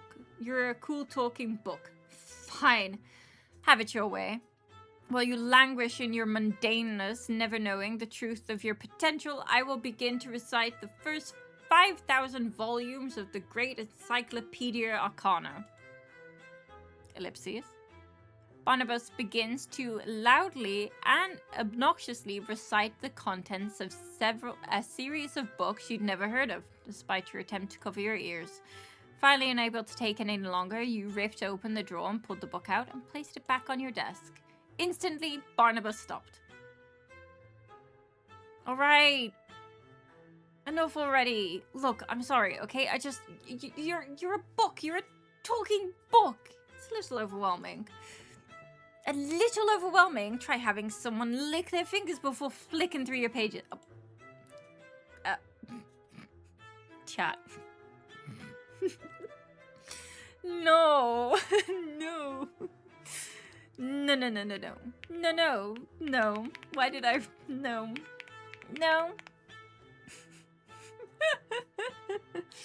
Oh, the look of horror.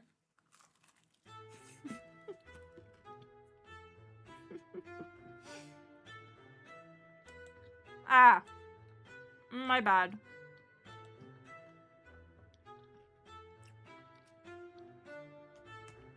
The book sighed. Yes, it's very much your bad. Now listen here. Whether you and I like it or not, we're stuck together. I am yours and you are my master. Barnabas floated into the air. This is now your duty to continue the line of Marigold spellcasters and use the powers I have to offer you to become the most powerful being this town has ever seen. I'm not sure if I want to become some magical overlord. And why not? I was created by a mighty sorceress. Now she is dead, and it is your destiny to continue her legacy. Look, I run an antique store. That's kind of what takes up all my time at the moment. Hi, Theo! Unless you have some spells in there that would make it super successful and rich. Right, I keep the give me vast fortune spell right next to the one for turning people into beetles. You're really sarcastic for a book, you know that? I have been considerably, I have to be considering my current circumstances. And you're my new master. I'm afraid the sarcasm is likely to stay here. I'm eating a nap. Enjoy your nap, Theo. Oh, goody. God, what's happening to my life right now? I have I'll have you know, I was flipping burgers a week ago. A burger flipper? Oh, no wonder you handled me so roughly. I've spent years and years in the care of some of the most talented wizards and witches in history, and I am handed over to a grease-stained fry cook. Oh, shame. It's not like I chose you. That makes two of us then. It's not like I chose you either. Look, Barnabas, we're getting nowhere here. Why don't you tell me a little bit more about yourself, and if we get to know each other, maybe we can get along better. Oh, so now you wish to know about me. Excellent social grace master. The book cleared its throat. As I told you before, I am the great, magnificent Barnabas, codex to the once magnificent Marigold Line. Why did my aunt never tell you about you? How should I know? She was always rather a distant woman, left me to grow dust on the shelves. A true crime. And you've always been a book. Of course! I am the sum of all magic ever recorded by the Marigold family. Every spell, every enchantment, every bit of knowledge, all kept right here.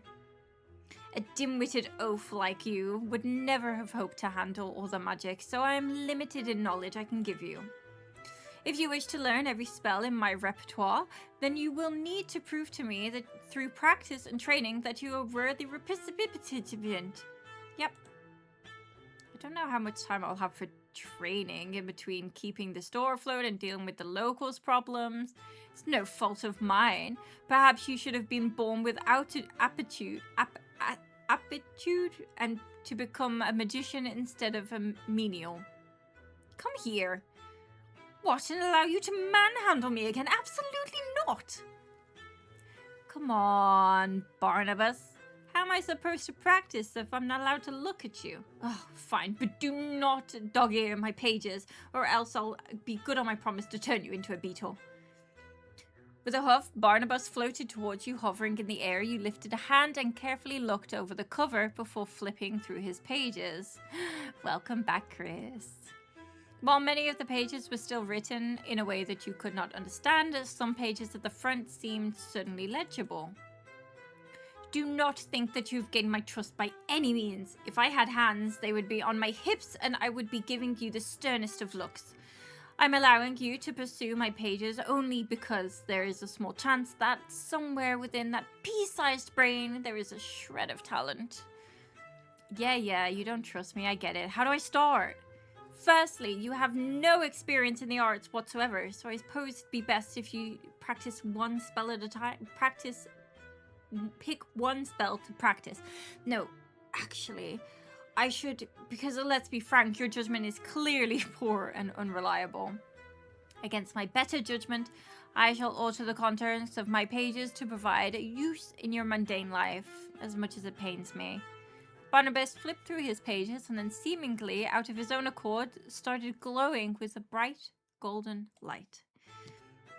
With this, I have modified the spell Relativo Oculara, and now successfully casting such a spell, your eyes will have easier time spotting things that are hidden. If the spell fails, it is because you are, in fact, a worthless and talented excuse for a human and have nothing to do with my modifications. So it helps me find things. I think of a few times that could come in useful. Yes, well, if that is all, please push me away anywhere, preferably not near your filthy undergarments. Huh? Wait, you have to teach me how to cast the spell first. Must I? Isn't that the whole point of your existence? My point is to hold information, not to hold your hand. Figure it out yourself. Fine, but if I do accidentally set the store on fire, it's on you. You pulled out the chair at your desk, sat down, and then reached out and grabbed Barnabas. Please don't let my pages be burnt. It would be terribly inconvenient. I will try, but no promises. Ignoring him, you start studying the page that detailed how to cast a spell with various diagrams and drawings and words. As you read, you learned the letters and the images seemed to float off the page and into your mind until finally everything sunk in. You pulled out a notebook and began scribbling signals left and right and center. as if it was what magic was like. As this was what magic was like, it was going to be a lot easier than you thought. Once satisfied, you put Barnabas back on the table and push the chair back. Time for a little field testing. You place the notebook down on the ground in front of you and then stuck out your hand and Reveletto Oculara. Nothing happened. Reveletto Oculara? Nothing. With a groan, you tried one more time, waving your arms about wildly. I can't say that word, but you get it. Utterly hopeless. Shut up, I have this. You're far from having this. Your pronunciation of that is that of an illiterate stable boy. Try again, slowly this time, if you please. You took a deep breath, finding the way your lungs filled with airs and focused on the spell. Reveletto Oculara. A lamp in the corner of the room began to flicker on and off, and the hanging plant near the window swayed gently despite no wind that night. Congratulations, Master. You truly are a master of the craft. The world shall tremble before your might. Hey, it worked. Look at that, I did it. Yes, congratulations on making a lamp flicker. That does mean it worked, right? Yes, the store sits on a magical ley line. There are often side effects to spells casted here. What spell can I learn next? Ha! What spell? The fledgling asks, as if the entire process was so easy. Please continue to amuse me. What? I can cast it, right? You must practice. Every simple spell are fiendishly difficult, and I will not stand idly by while you butcher them with your lack of skill. When you have more experience, perhaps I will teach you another. Perhaps. Okay, jeez. I'll keep practicing whatever I need to find something, right? Then, alright. It would be the smartest thing you've done since the day I met you. For now, though, I suddenly feel hyped. Yes, well, casting a spell will drain your magic reserves, and until you are more proficient, even the simplest of spells will require significant focus. I'm too tired for all of this. I'm going to bed. What should I do with you? I'm perfectly capable of looking after myself. Are you capable of yapping less while I sleep, or do you need to go back in the drawer? Do not even suggest such a thing. Good night, Barney. Barnabas, not Barney. Close enough. You slipped into bed and shut your eyes, waves and waves of tiredness wash over you.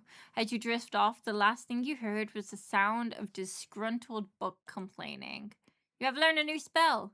Search the attic now. Oh, searching the attic now finds... Oh, nice.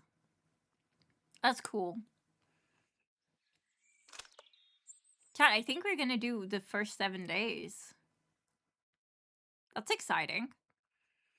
You would hope to awaken to a gentle chirping of birds or the sound of rustling leaves in the world outside your window. Indeed, you woke up to the sound of a very grumpy, posturous book opening and then shutting its cover repeatedly as loud as possible. Good morning, Master. Hold, I need to sneeze. Good morning, Master. I apologize. Did I wake you up? It's probably about time for me to get up anyway. Good, it would be a tragedy to waste your morning on slumber. Up. Let's get a move on. With a grumble, you pushed the covers aside and swung your legs out of your bed. You made your way to your dresser, picking up a change of clothes and then turning back to look at Barnabas, who was sitting on your desk across from your room. Do you mind? I'm changing. It is not as if I have eyes, Master. I see a world differently from a base creature like you. Cool, but I'd rather you didn't see me getting changed in anyway. If it pleases you, Master, I will turn around. Does that satisfy? You quickly changed and then grabbed a piece of fruit, noting that your food stock was nearly empty now. I have to find the grocery store later. Now, as much as I enjoy your presence, Barney, I got work to do. Do you want to come with, or... No, thank you. The thought of being paraded around the front of a general publice Subject to glares of those who cannot appreciate my glory fills me with despair. I will stay right here, thank you.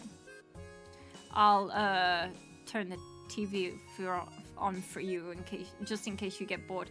Your consideration is touching, master, truly. See ya. With that, you made your way downstairs and stepped into the store proper. You were halfway down the stairs when you heard the voices talking back and forth. That was beginning to feel like the normal thing around the store, but you didn't recognize two of the voices.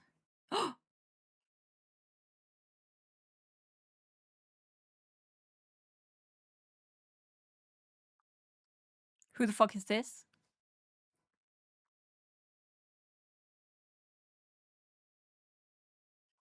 I'm afraid that is not possible. Dara requires their due rest, and besides, this is my duty to protect them. Ah, Lucille, come on, it's not that big of a deal. I just want to see them with a little bedhead. I will not budge on this matter. Sleep is more important than your senseless whims. Is there a party I didn't get invited to? This seems to happen a lot. You make a person feel left out if you're not careful. You wink towards Lucille, who instantly straightened up and then turned their eyes towards the other person. Your eyes met the others, a man with red hair you didn't recognize. He smiled at you lopsidedly before brushing a lock of hair behind his ear. Well, if it isn't the most mesmerizing face I've seen all week, you must be the infamous new owner of the store. You can call me handsome, or Eden will do.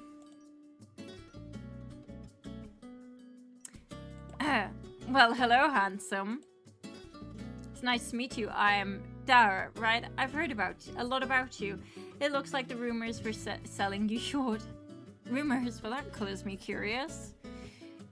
Eden took a few steps up the staircase, and his gloved hands trailing over the railing as he approached you. When he got close enough, he leaned in towards you and whispered, but he wasn't quite touching you. But it was close enough that you felt it felt like an intimate gesture.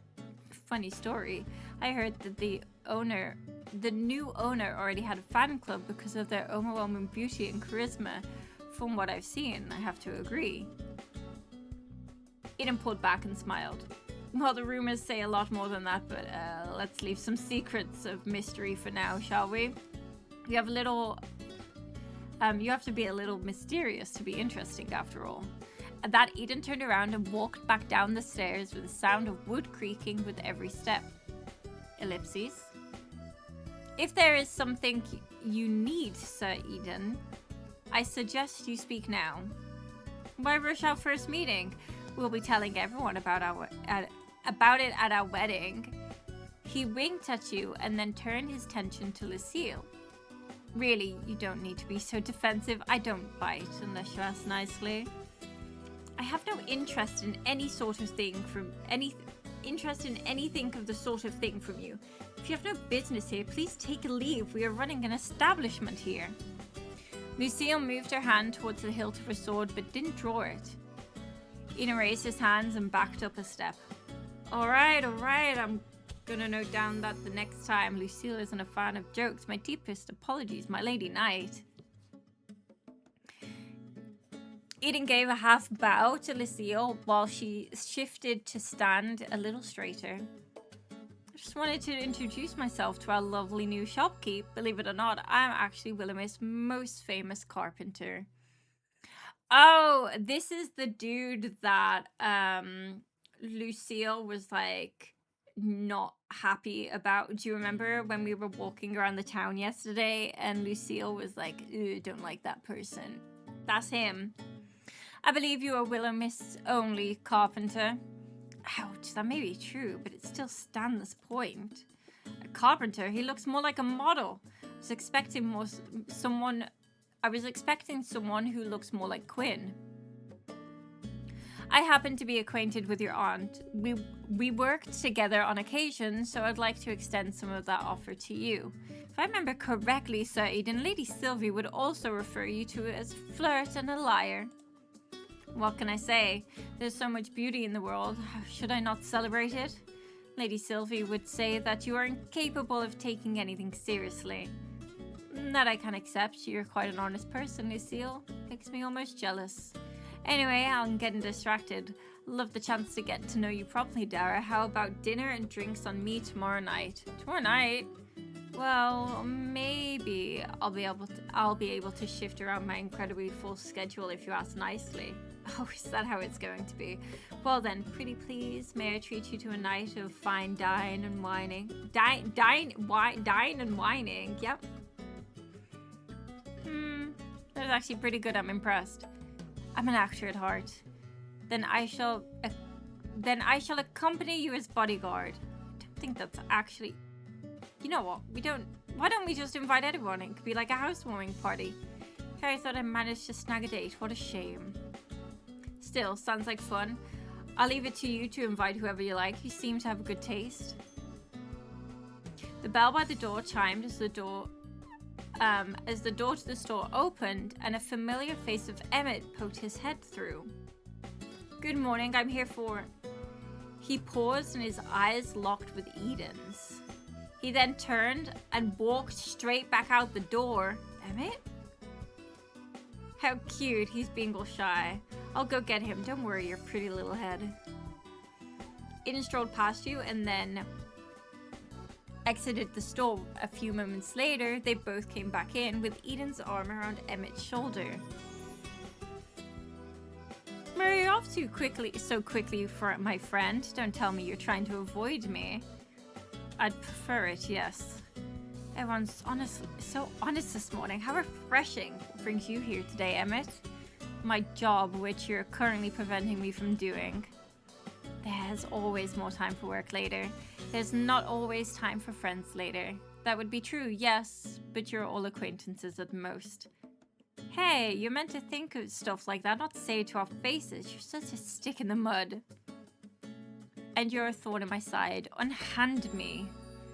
You're doing away. I might just have to hold you onto you tighter. I might, yes. And please don't. You two are friends then? We absolutely are. We absolutely are not. It's more that I happen to bump into him no matter where I go, and he takes it upon himself to bother me non-stop. We have a rival. I think we might have a rival. I'm curious. I'm curious. He works at the carpenter shop. So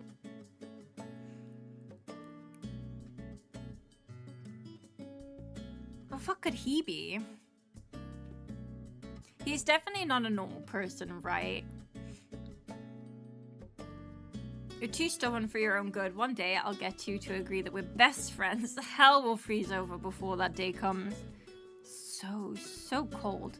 And I thought we had a beautiful relationship. You're breaking my heart over here, Emmett. Emmett, the famous heartbreaker. I like the sound of that. Don't encourage him. He'll never stop. Please encourage me more. I like a puppy. I'm like a puppy. I thrive on attention. Yes, exactly. Just like a puppy, desperately in need of discipline. Since you're here, Emmett, I was wondering if you'd like to come out with dinner. To come out for dinner with us tomorrow night. No, thank you. Scared that Eden will bite. He's going? Yeah, so far it's me, Eden, Lucille. I was gonna ask Florian and Winnie too. And I'd really like you to come, if that makes a difference. Ellipses. Fine, I'll make a spot in my otherwise packed schedule. I hope you appreciate the effort. What a gentleman, Emmett. How very unlike you to change your mind. Maybe you do have a soft spot for Daria. I have nothing of the sort. I'm merely agreeing so that someone responsible can be on oh my god. That someone responsible can be on hand to keep things under control. Emmett stroked out of Eden's grip and then brushed himself off. Now, if that's all, I need to speak with Dara in private. Well, when you put it like that, I can't help but wonder about your relationship. Do tell me what happens. I burped. I'm so sorry. Nothing is going to happen. It's a simple discussion and nothing more. Is that a blush I see on your cheeks? Ugh, Maybe you're the one who needs glasses. Here, stop making things up. Allow me to escort you out, Sir Eden, and that Sir Emmett and Dara may talk in peace for a moment. What a noble way of throwing me out. Well, it was nice meeting you, Dara. I hope to see you around town. Definitely, it's been a pleasure. No, it hasn't! What are you talking about? I'll let you know more about my services. I don't like this one, chat. I don't like him. He has bad news written all over him. But drinks first. I'm a very hands-on worker. I like to get to know my business partners before we work together. Ugh. Sounds great. See you tomorrow, Eden. Lucille put a hand on Eden's shoulder and saw him to the door, where he finally exited the store, the bell tinkling as he did. Pardon the intrusion. As I said, we need to talk. Sure thing. What's up? Did you miss me so bad that you had to come see me first thing? Ugh, don't be absurd. Did you give my business card to anyone? No, of course not. Why would I? I kept your number all to myself, thank you. Damn it. If you're not responsible, then that's even more concerning. How did they find me? Get a hold of my number? Who? What? What's going on? It's my previous employer. What would they want? Wait. Did you do accounting for a criminal organization or something? I worry about the fantasies that are going on in that head of yours. Forget it. I'll deal with it myself. You're kind of making me worry here. You're a client. There's no need to worry about me. We're close acquaintances now.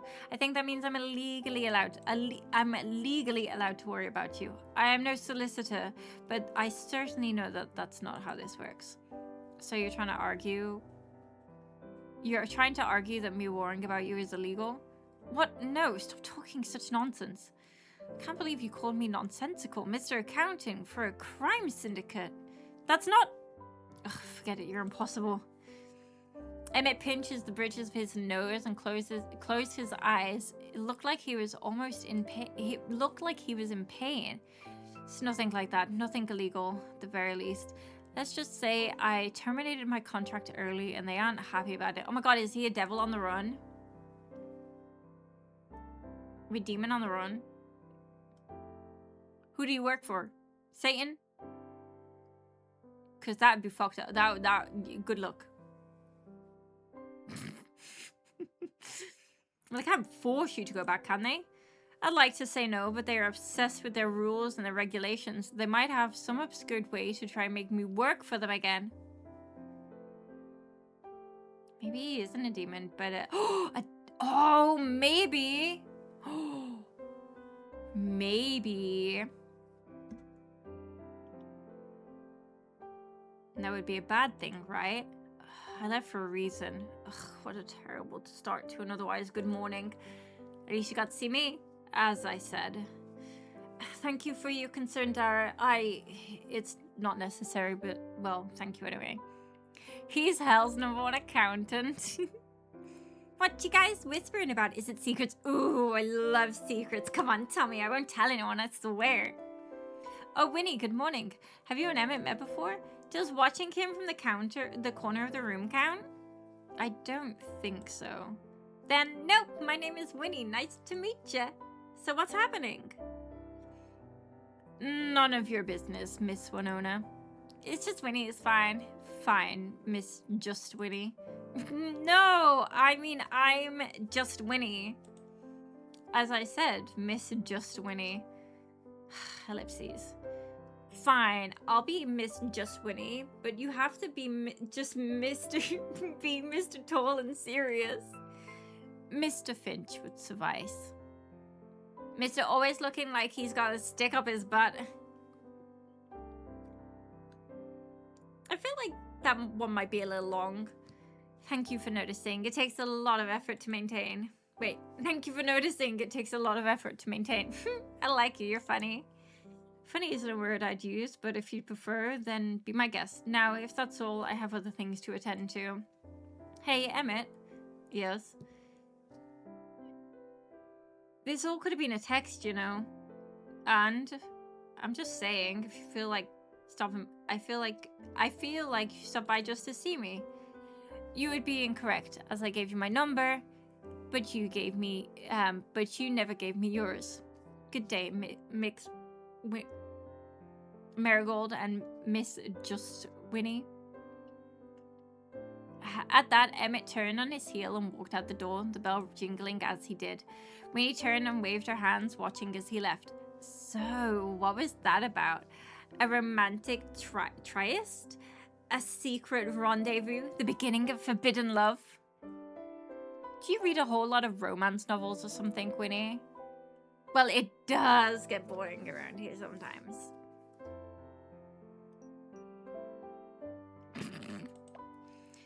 Maybe it was a secret rendezvous and Emmett just doesn't realize it yet. I knew it! Oh, Emmett and Dara sitting up a tree. When's the wedding? I could text him now and bring it down on him. Do it. He might kill me, or worse, block my number on the spot. Anyway, no, it really wasn't anything like that. Just boring work stuff. Oh, by the way, Winnie, I wanted to ask you something. Would you like to go to dinner with me tomorrow night? Dinner with you? Ooh, you invited me on a date? Sure, a date with me, Emmett, Lucille, Eden, and hopefully Florian. We're all going to be one big happy family. Okay, so this is not just a one-on-one thing. Boo. Do you want it to be a one-on-one? Well, of course. I want to get to know you better.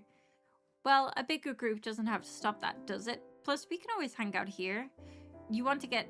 I want to get to know you better too, Winnie. Yeah, that sounds fun. Winnie shifted and fiddled with her hands. Can I think about it and let you know later? Oh, sure. It's not till tomorrow anyway, so there's no rush. And if you don't want to, you don't have to either. Oh, no, I super want to. I'll let you know. Alright, I better get ready to open up anyways. Okie dokie, see you later, alligator. Do you think Winnie is bound to the shop chat? I think Winnie might be bound to the store. Maybe she can't leave. Winnie gave a small wave and then floated up through the ceiling. I don't think I'll ever get used to that. Okay, well, we need to pay our fucking bills. And then we can man the counter. Wait. Let's sort through the attic.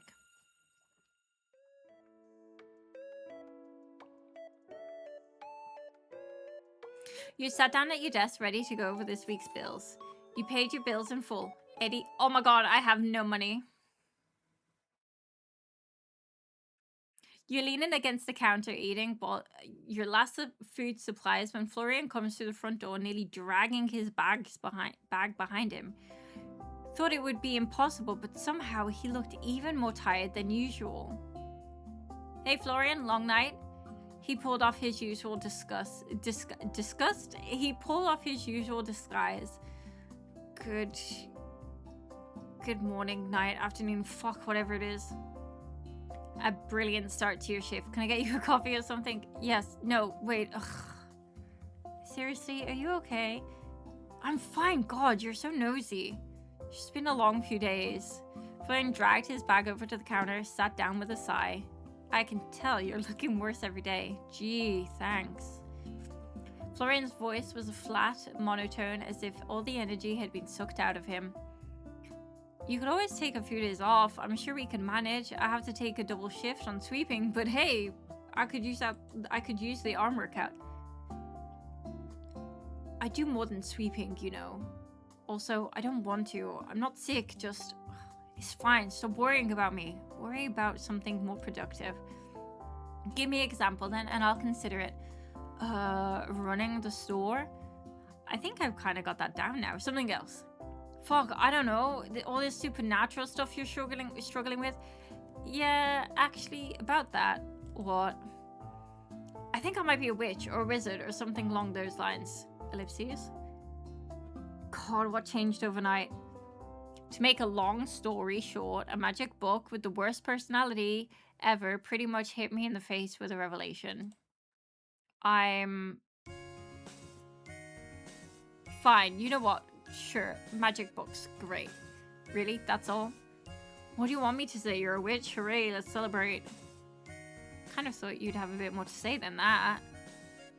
Do you know if my aunt was like this? Well, there was something certainly wrong with her. Hey, I don't mean... Look, she's eccentric and she lived here. There's always going to be something up with her. So you didn't know she was a witch? Nope, she tended to keep stuff to herself. Kind of her thing. And you're fine with that. Look, she pays me. I don't care if she's a witch or an alien or whatever. Just as long as my bills get paid. I'm sure you have sick leave, you know. You ought to get used to it. I'm not sick, leave it. Right, jeez, I'll drop it. Florian let out a breath. Sorry, I've just had a shit few days. If you're a witch or whatever, maybe you have some spell to get me my energy back. He laughed weakly and rested his head on the counter. I'd give anything to sleep right now. You can use my bed if you like. Can't think of anything weirder than sleeping in Sylvie's room. I think the bed smells more like me than her, if that helps. It does not. It's not for lack of trying anyway. Thanks for the offer though. You reached down and gave him a pat on the head. His hair was actually very soft. What are you doing? Sorry, really, it's kind of a force of habit. You reminded me of my mom's dog. Your mom's dog? Not the dog. Not the dog, chat. Yeah, well, she was grumpy and puts her head down like that, too. My bad. Hey, if it makes you feel better, you're much softer than her. Very long ellipses, chat. Well, whatever, I have to work to do. He practically flew away from the counter, cheeks turning bright red. Sorry, Florian. With that, you finished up your lunch break and got back to work. Please hold. I'm gonna pause. I'm gonna save. There we go. With that, you finished up your lunch and went back to work. The moment you dropped the box down on the floor, dust puffed up from every corner of the room. Bless you.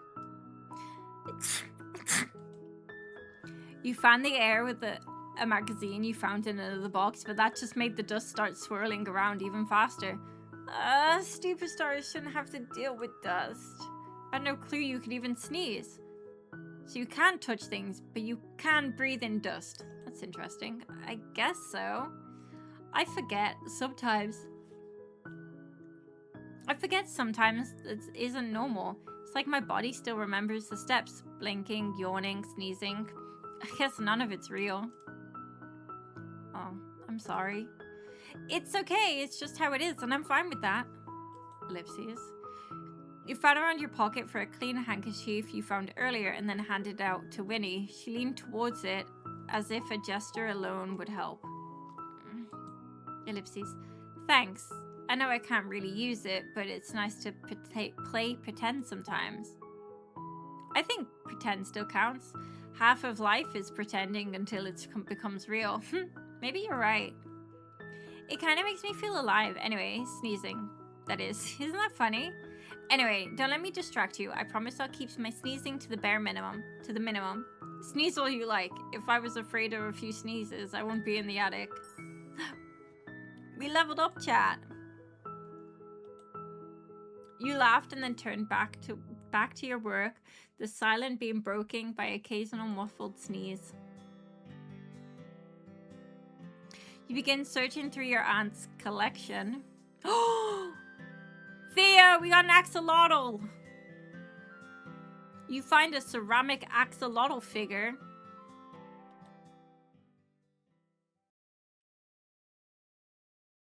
It was just past 5 p.m. when you flipped over the sign on the door to close and let out a drowsy sigh. What a day. You say that every day, you know. You're like a broken record. Well, every day is exhausting. In a good way, though. How can it be exhausting in a good way? Haven't you ever finished something and been tired but been proud of your work? Nope. I usually finish it and then wish I'd never started in the first place. You're kind of a pessimist. The world isn't rainbows and sunshine. Sunshine and rainbows. That's true, but, well, bad things will always happen, but life goes on. Isn't that kind of cool? Not really. Maybe if you didn't frown so much, you'd be more positive. I don't think it works like that. Give it a try. See? Just copy my face. It's really easy. You just relax your muscles and... Nope, still frowning. I see. It's not a frown, it's just my face. That's unfortunate for you. Not that that's unfortunate for you. What is that supposed to mean? Nothing at all. Ellipses. Nosy must running your family or something. Noisy. Noisy, annoying, and a complete pain in the ass. You forgot gorgeous, charming, and funny. No, trust me, I didn't. You grinned and Florian turned away from you, looking around at the store. It looked as if it always did.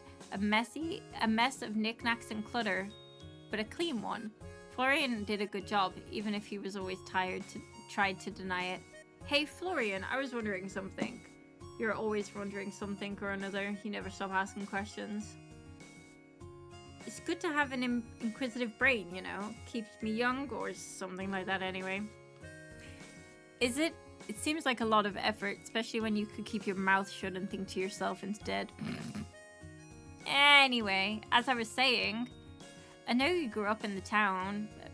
But not much else. You haven't always worked here, right? What did you do before? Is it important?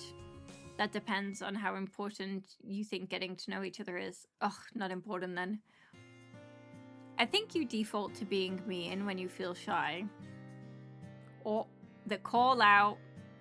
Ellipses. Look, I used to be in college, but that didn't work out. I was a dropout. I dropped out.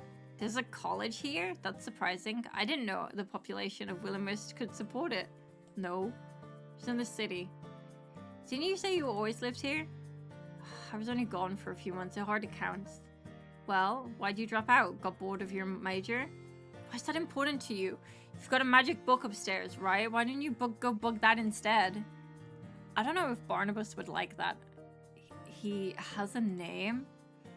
Hey, I didn't pick it. He came pre-named. Though, to be fair, Barnabas is kind of rocking name. You're changing the subject. Barnabas has nothing to do with this. I'm interested in you. Health complications, alright. I couldn't say. I couldn't stay, but I also couldn't come back when... Look, fine. If you're so desperate to know, I'll tell you, but can we sit down? My head is killing me. Of course, we can use my room upstairs, if that's alright with you. Florian looked to the side and dusted off a red appearing on his... a dusting of red appeared on his cheeks. Now he's trying to get into bed.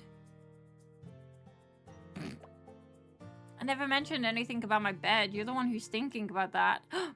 Broken! Hi, Broken. Thank you so much for the resub for 65 months. That's wild. Thank you. I appreciate it. How are you doing? I hope you well. I never... No need to deny it. You literally just brought it up. Look, you're cute, but I think jumping a little ahead, don't you? I'm not... You don't... With that, Florian turned around and stomped upstairs, huffing the entire way up. Welcome to my humble abode, Sir Florian. God, shut up. You sound like Lucille. Is that a bad thing? I know you two are pretty different, but I hope that's not a problem. One Lucille is enough. That's all. It's not like I hate her. She's just a lot. Alright, I'll keep my chivalry to the minimum, my fair liege. You flopped down on your couch, sinking into the cushions. Florian followed, though much more cautiously, perching himself on the opposite end. He looked around the room and his gaze lingered on a photo frame. It had been there when you arrived, a picture of a much younger Aunt Sylvie holding a baby. It must have been you. This place is weirdly empty. You think? It's packed with all kinds of stuff in here. Sometimes I wonder where my aunt got it all. No, I mean, Sylvie has a big personality. She kind of filled the space she was in. I'm trying my best over here. I guess that's alright with you here, too. Hey, I'll take second best to her. She's amazing. Anyway, what were we talking about? You dropping out of college. Right. Florian blinked a few times as if his eyes were trying to stay open. Are you feeling okay? Stop asking me, I'm fine. He gently rubbed his temples and then shook his head. Just a headache, no big deal. Anyway, college. I had some health shit and I left, but... Look, I won't sugarcoat it. I'm not asking for your sympathy.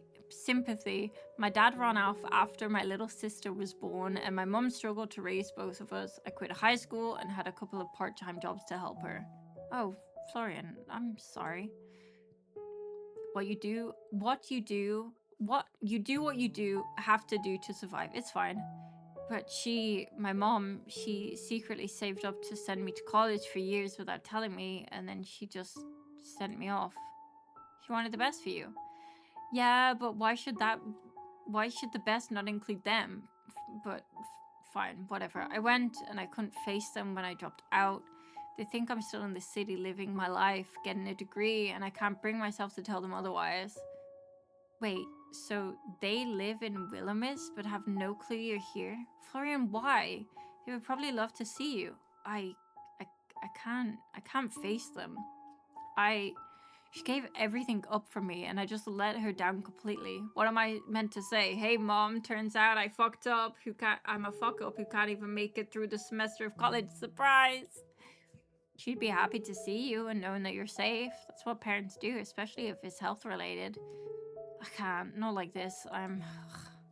Florian sank down into his hands, his shoulders trembling. I'm not who I was when I'm left. I'm not a perfect little son anymore. Do you think he's gonna hate us if we pull him into a hug? Let's do it. Without thinking, you lean forward and pulled Florian into a hug. He stiffened, his breath catching, but his hands hovered over your back. What are you...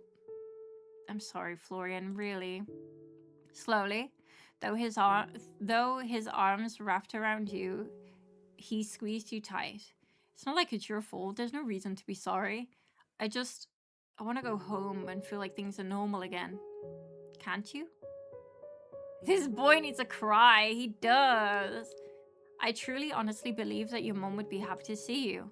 It's not just that I don't deserve it anymore. I can't trust myself around her or my sister. Trust yourself. Even you should be keeping your distance. God, you're so fucking naive. I just mess things up for you too. Everything I touch falls apart. I don't think that's true. I'm right here and I haven't fallen apart yet. The store hasn't fallen down around you. You're not destroying anything yet. I don't want to share any of this shit. You know that it's embarrassing. There's no shame in feeling emotions. Isn't that just proof we're human?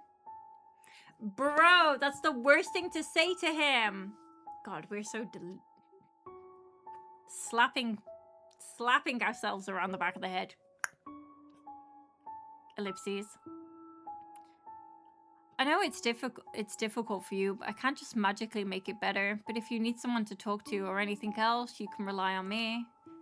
You're too nice, you know. You're gonna end up getting taken advantage of. By who? You? I don't think you have the energy to take advantage of anyone, even if you wanted to. Thanks, I guess. Florian pulled back and wiped his eyes with his sleeve. Seriously though, don't say anything about this to anyone. Our secret, I'm pretty good at keeping secrets, you know. Hardly. You've known me for less than 24 hours and you've already broadcasted my existence to the entire quaint little establishment. At this rate, I'll expect you to be hanging out with pamphlets by week's end, truly. Your disconcertion is legendary. I don't know what that means. I can't read that word. I'm so sorry, chat. What the... There he is, my favorite talking book in the whole wide world. Not a lot of competition there, but I don't let that hurt your feelings.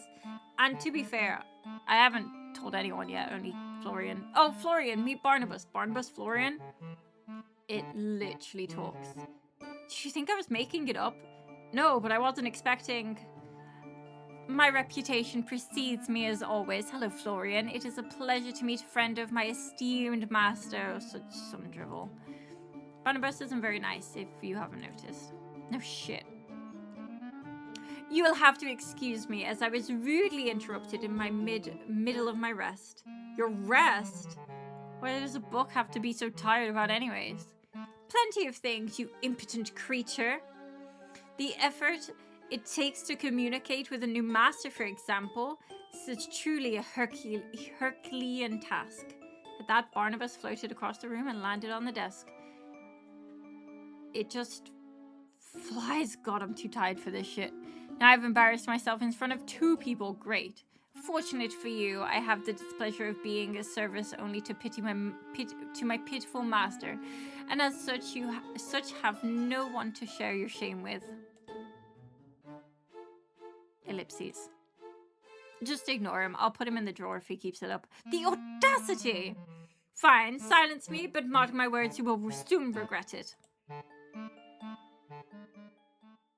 This must all be a lot for you too. Just a little bit. I'm like, I like to think I'm pretty good at running with things, but sometimes, I'll be honest, I don't even know where to start. But I got all the time in the world to work it out anyway. Aren't you going home in 3 months? Okay, I've got 3 months to work it out. Thanks, Florian. There's a cat at my door. Hold on, chat. Sorry, I wasn't trying to make it worse. I'm just kidding, really. I'm having fun. I'll be fine. I wish I could drop. I wish I could have had a drop of your enthusiasm. Change fucking sucks. Yeah, but sometimes it can be really good too. I've been here a week and it feels like I've made a whole bunch of friends. It's really great, really. It's really, really great. Yeah, well, you're easy to like. He just complimented us. Chat, that was a compliment. Am I now? For some people, not me. Oh, you don't like me at all?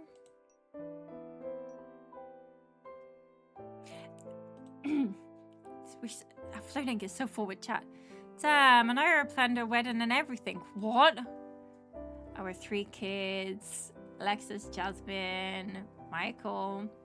A white-haired picket fence. Yeah, a white picket fence and a dog named Bobo.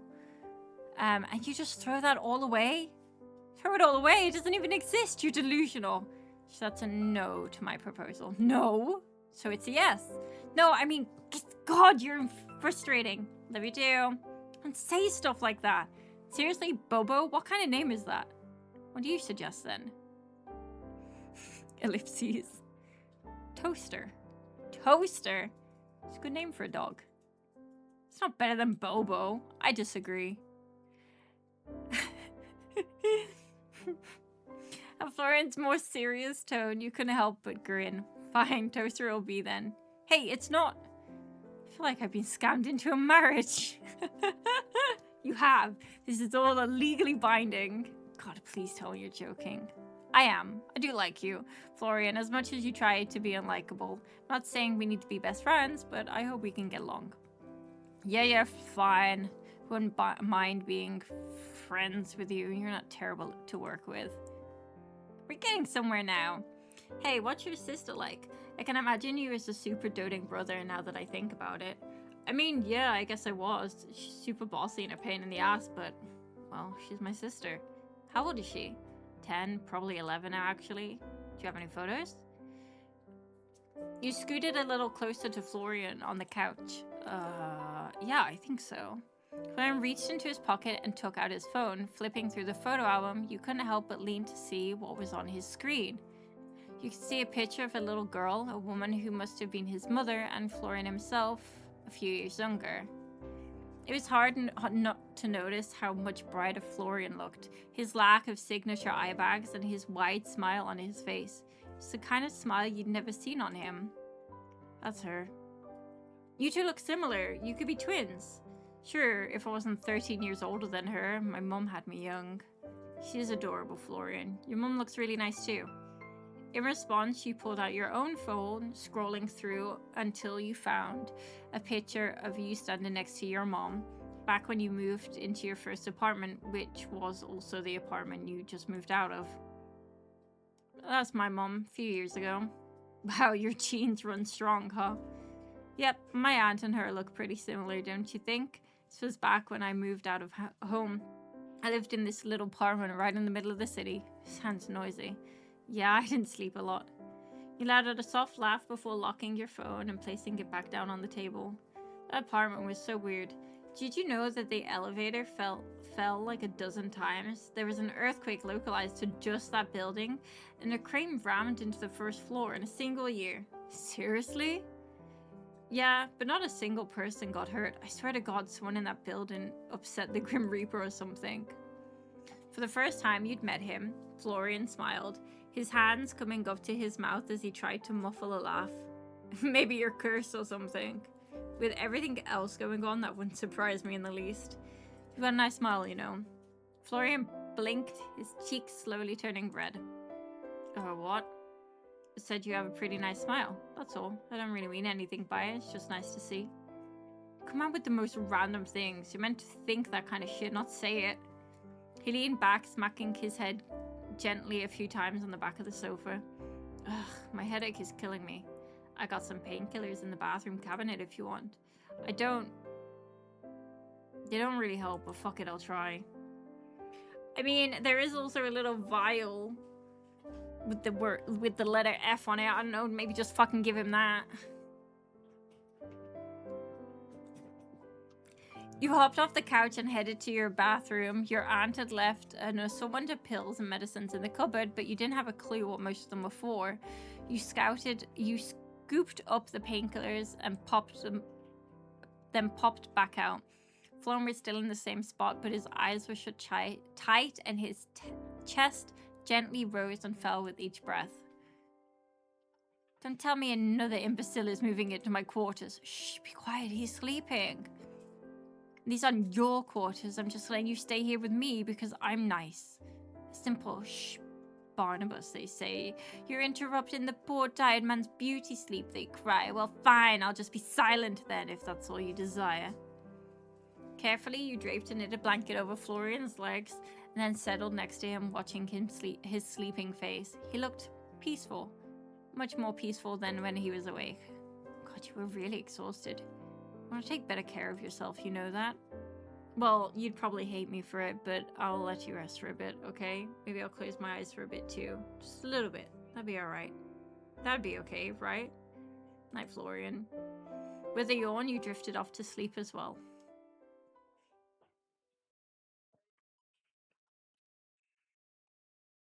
You woke up to the sound of someone shifting beside you, amongst otherwise gentle hum of night. Lazily, you opened your eyes, expecting to see Florian on his feet, embarrassed about falling asleep beside you, but instead you noticed a shadowy figure hovering above you, leaning towards you.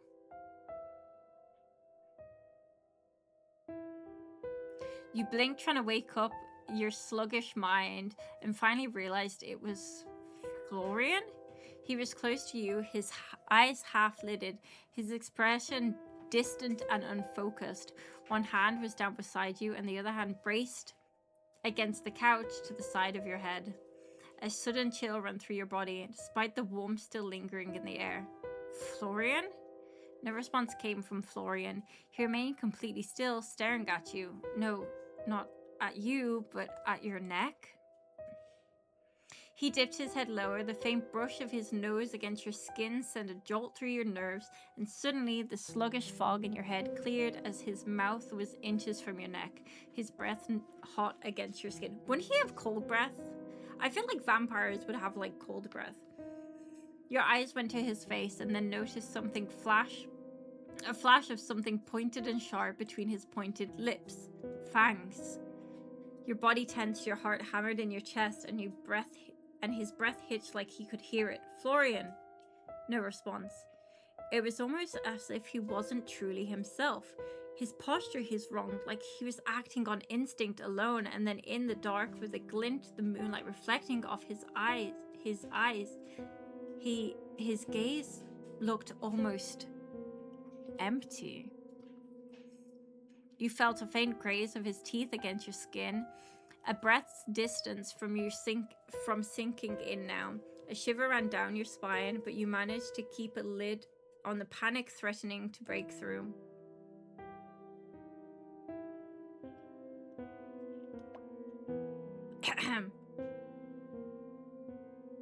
Don't judge me for my actions. You lift his hand and reach out, cupping Florian's cheek A movement causes his eyes to open wider and his lips paused. Slowly, ever so gently, you brush your thumb across his cheek, expecting warmth radiating from his skin, but instead instead of finding him as cold as a corpse, your hand shook slightly and your breath ragged and shallow. Florian, are you there? The sound of his name, he blinked a few times and then looked down. When he saw you where he was, he recoiled as if burned, falling off the sofa and landing heavy on the floor. His breathing was erratic and his hands were shaking, but he couldn't bring himself to look up. Shit, I didn't mean to. Florian, it's okay, calm down. You push yourself off the couch and crouch next to Florian. Don't come near me. Florian, seriously, it's fine, it's okay, just take a breath. God, he's angry, chat. You tried to... Oh no, Mouse is playing with one of her toys. He's so loud. You tried to put your hand on his shoulder, but he backed up, his face twisted in a pained grimace. Just don't come near me, fuck, I can't believe. I'm a fucking idiot. I shouldn't be here, around people, fuck. You didn't hurt me. But I wanted to so badly. But you didn't. I have to turn off Mouse's toy, it's so loud. Angry or angry? Or he's angry.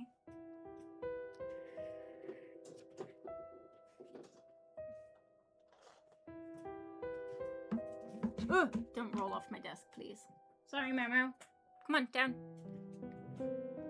You inch forward until you were next to Florian again. He turned his face away from you but didn't protest. His breath was coming fast and ragged like he couldn't quite catch it. You're a... Don't say it. I'm not. You're a vampire. You couldn't see Florian's body. You could see Florian's body trembling even in the dark. I have to go. Is that what this sickness has been about? You're hungry? I can't do this. Not again. I can't do this to anyone. As quickly as he could manage, Florian pushed himself up and ran for the door. Florian! He was fast. Faster than he should have been, especially given how weak and shaky he looked.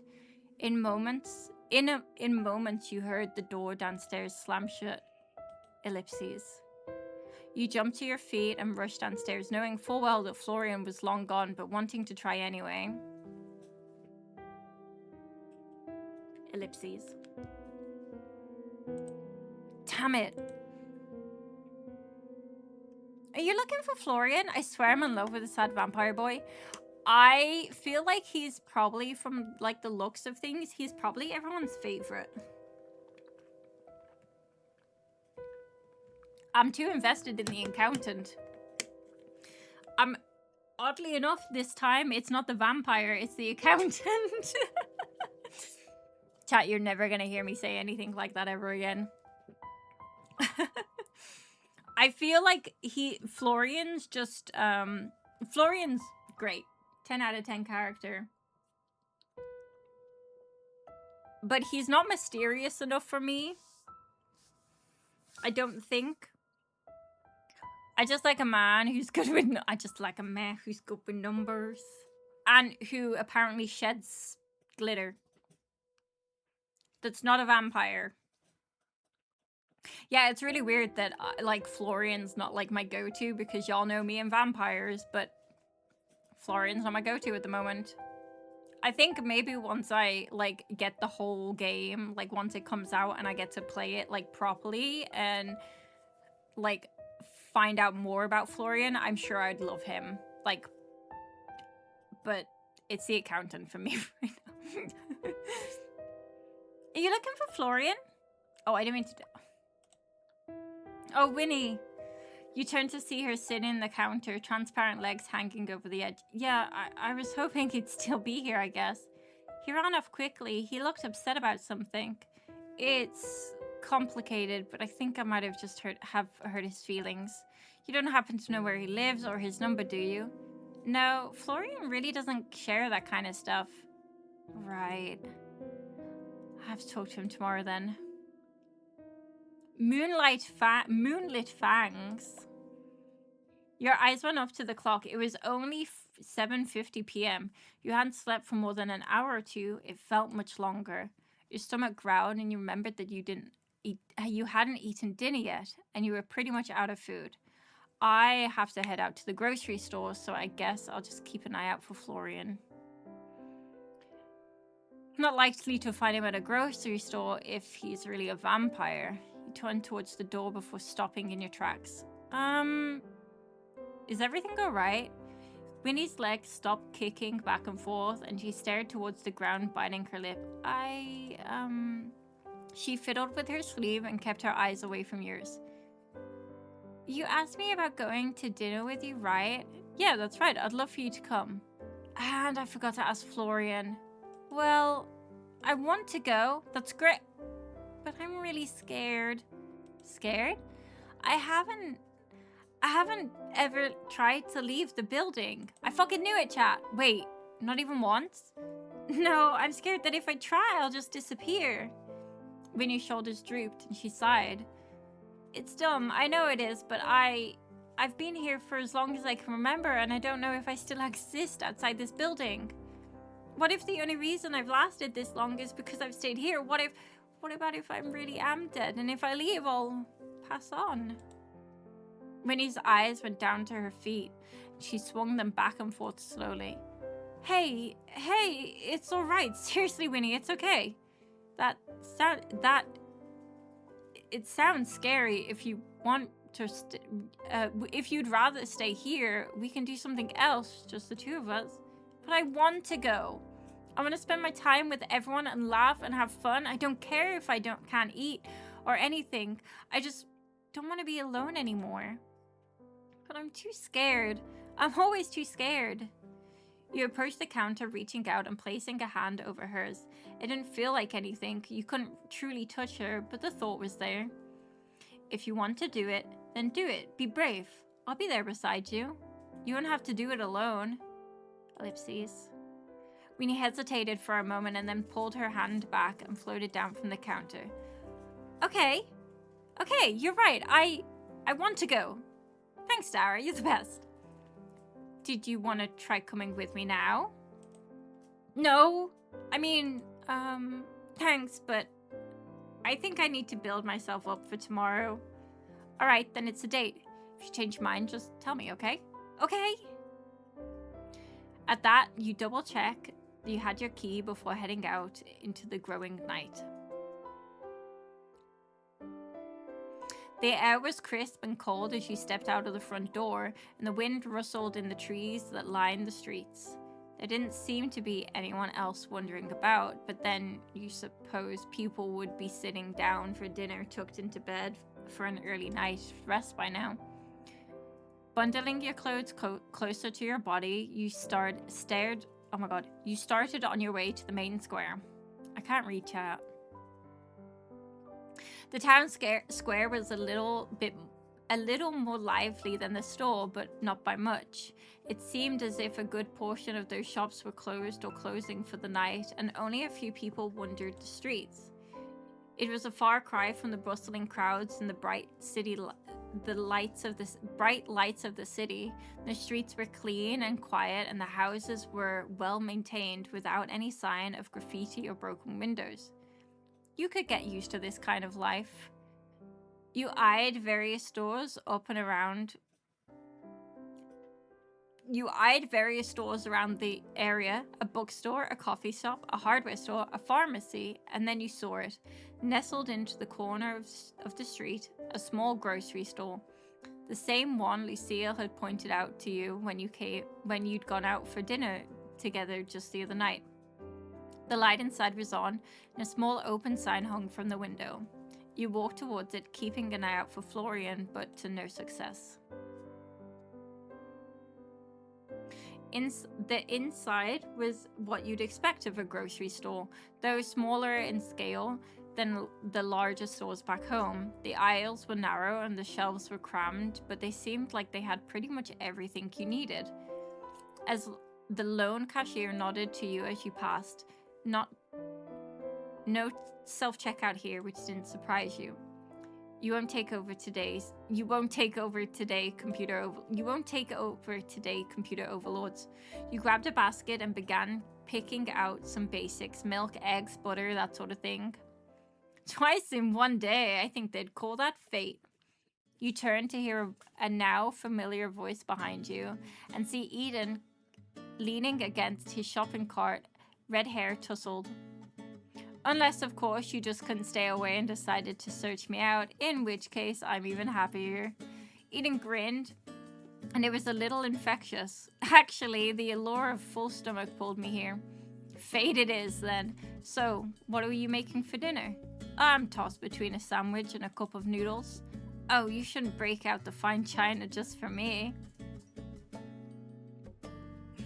I don't like this guy, chat. I do not like him. I don't want to flirt with him. I think this is the only character that I've been like, I don't want to flirt with you. Lucille says you're bad news, which means I trust Lucy. I trust Lucy, chat. I don't trust him. One day, maybe. But not today. This is the only character I've not flirted with. Sorry, this is just a meal for one. Maybe you'll have better luck with the next person you walk past. But you think I'd make a pass at everyone? You leaned in front of his cart, mimicking his posture and smile. Yes. Ouch, straight through the heart. He pressed his hands to his chest and feigned dramatic injury. I suppose I have to win you over the old-fashioned way. Which is by being so irresistibly charming and interesting that you won't be able to take your mind off me. Sounds like a lot of work for you. I'm used to working hard. Eden smiled, his eyes sparkled with the reflective glow of the supermarket's fluorescent lights. You glanced down to his shopping cart, but were surprised to not see any food. Instead, you noticed an assortment of cleaning products, gloves, strings, and duct tape. Suddenly, my dinner looks like a 5-star restaurant compared to yours. Not hungry for duct tape? Maybe it's a treat after dinner. You both laugh, and it was like a weight lifted from your chest. The events of earlier that night melted away, if only for this moment. I do a lot of DIY stuff, so I'm stocking up. Really, that doesn't look like a woodwork supplies to me. You really... Do I really look like someone who knows a lot about woodworking? You do look like someone who knows a lot about woodworking. Chat, no. Not that I've worked with wood once or twice in my life. I can't. I can't. I just...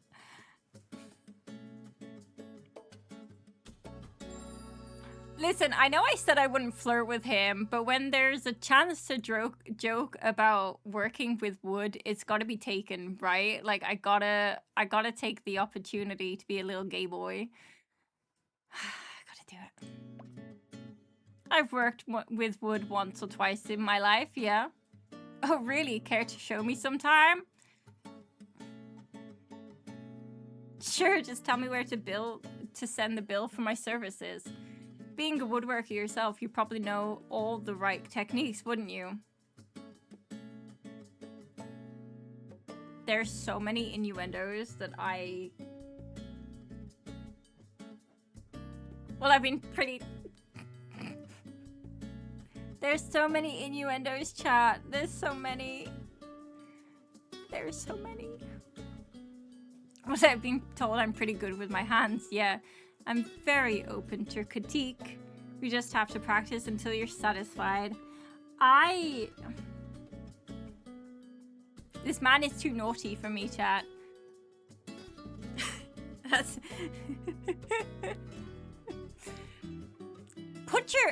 Stop it, the both of you. Put your tongue away.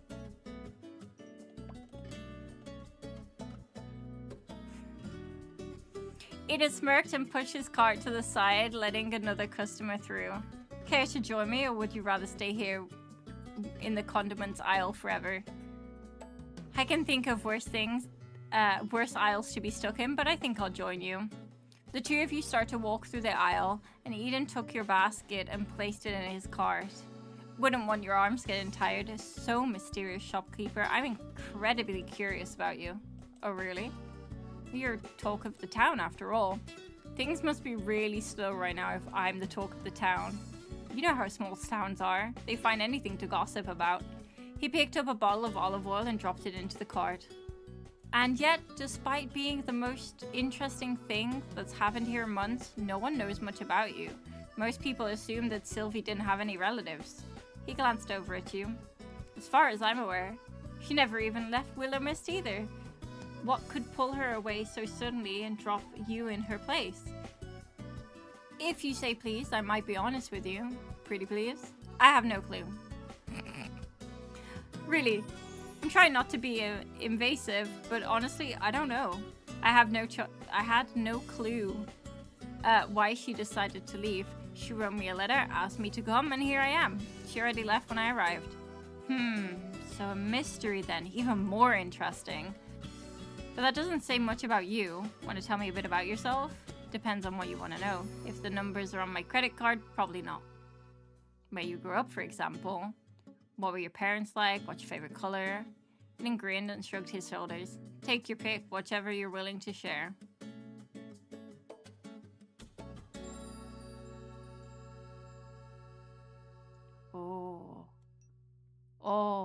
Oh. I don't think we can do that. We can't do this. We don't have the charm for this.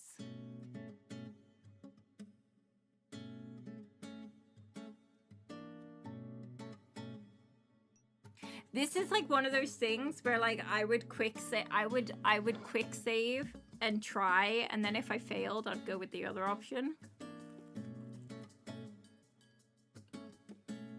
I don't want this dude knowing too much about me, but also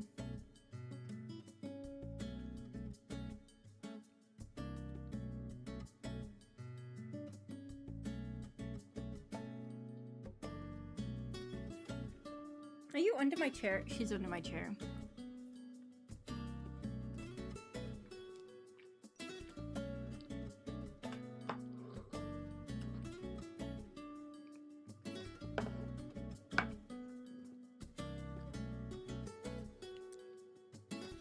You want me to condense all of my interesting experience in history down to a few sentences? I'll take an essay if you had one. I don't, but it's never too late to start. In the meantime, I grew up in the city with my mom and didn't know my dad. Sees all the way through school, and my favorite color is green. Your turn.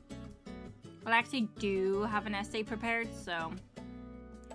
He reached into his overshirt as if he had something hidden there, but came up with nothing. Damn it, I must have left it at home. I'm sure you can give me the synopsis at least. I made a few recent amendments you might enjoy. For example, did you know that I discovered quite recently that my favorite color is orange? I bet when you meet someone with blue eyes, your favorite color is blue. Do I really seem that shallow? I don't think Lucille doesn't dislike people for a reason. Eden glanced around as if to check no one was watching. Don't tell me you brought your guard dog with you to the grocery shop to do grocery shopping. Maybe I did. She'll jump right out when you least expect it. I promise I'll be on my very best behavior then. Yeah, I'm kind of with me here. I don't like if Lucille is like nah. There's got to be a reason.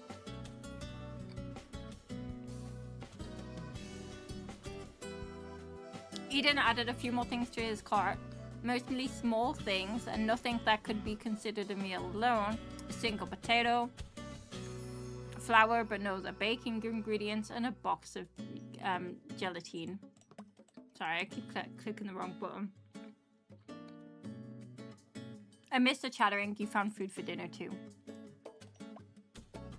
Instant noodles it was. You'd oohed and add over the flavors, but decided on original. It was original for a reason. The two of you continued circling the store until you found everything you came for. Dinner for the night, some fresh fruit, and a few essentials like soap and toothpaste wasn't too much, but it would do. Eden, however, kept your basket hostage in his cart as he continued onwards with no sort of rush.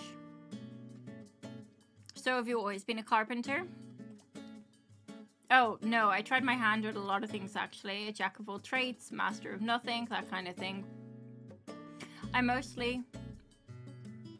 Most recently I was a bartender, but that wasn't for me. And before that, a cook, a painter, a photographer, and a waiter too. Is any of that actually true? At least half of it, probably, maybe. Really though, I didn't come into this world expecting to be a carpenter. It just sort of happened. It was a niche that was needed filling in Willowmist. The last carpenter disappeared under mysterious circumstances that had nothing to do with me. Why do I doubt everything you say to me? Maybe you're a good judge of character. He added a couple of more things to the cart and then began pushing it down another aisle. One you'd already been down twice already. What made you pick up carpentry though? That's a pretty specific skill. Like I said, I'm pretty good with my hands. You looked down at his hands, but he still was wearing the same gloves from earlier that morning. There's something satisfying about making something really good, real with your own hands. You start with just an idea, a few scraps of wood, and then suddenly, there it is. Something solid, something that exists because you willed it to. I think that's what I like about it. You take something raw, shape it into what it's supposed to be. Simple, straightforward. A piece of wood doesn't argue with you about what it should be. That's oddly deep coming from you. What can I say? I'm an oddly deep man. I'm sure you'll get to know enough about me soon enough.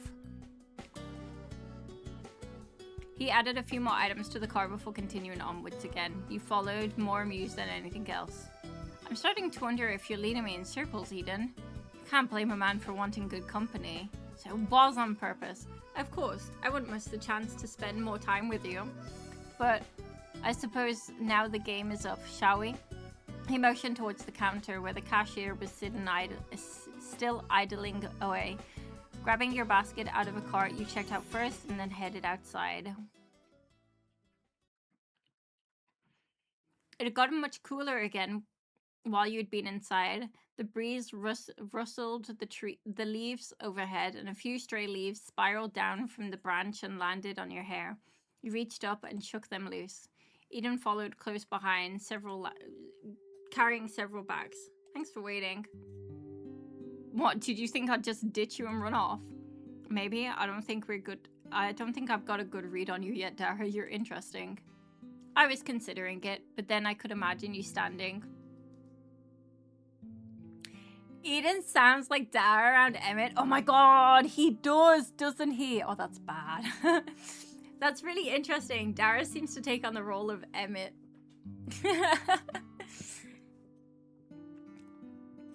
I imagined you standing all alone in the cold with big sad puppy dog eyes. Couldn't do it. Big sad puppy dog eyes, huh? So that's the kind of man I am in your mind? I don't mind playing that part. Well, I was gonna say lost child at the supermarket, but I thought you might take offense.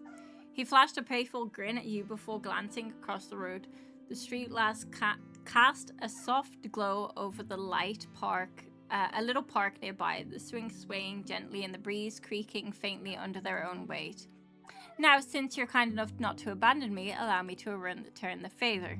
Oh, what favor is that? You're not going to grab my shopping and keep me hostage again, are you? He nodded towards the empty swings and then tilted his head at you expectantly. I happen to know that swing over there have the best view of the stars in the town. Trust me. His grin widened. Or not, if you don't want to. Sure, why not? I don't have anywhere else to be tonight. Eden somehow, with an armful of grocery bags, linked his free arm with yours and led the way over to the swings. They were, as he said, not too far away and completely deserted. A few small lamps cast the area in a pale yellow glow, and a couple of benches were positioned behind the trees, their surface covered in leaves. You could see the moon atop the trees. There was something cozy about the place, secluded and peaceful, but not lonely. Just a small hidden space in the middle of town, a perfect spot for a midnight rendezvous. Or just a place to chat, which is what you were actually doing. Eden set his groceries down on the bench and then walked over to the swings, taking one of the two. You took the other, and he gently swung back and forth.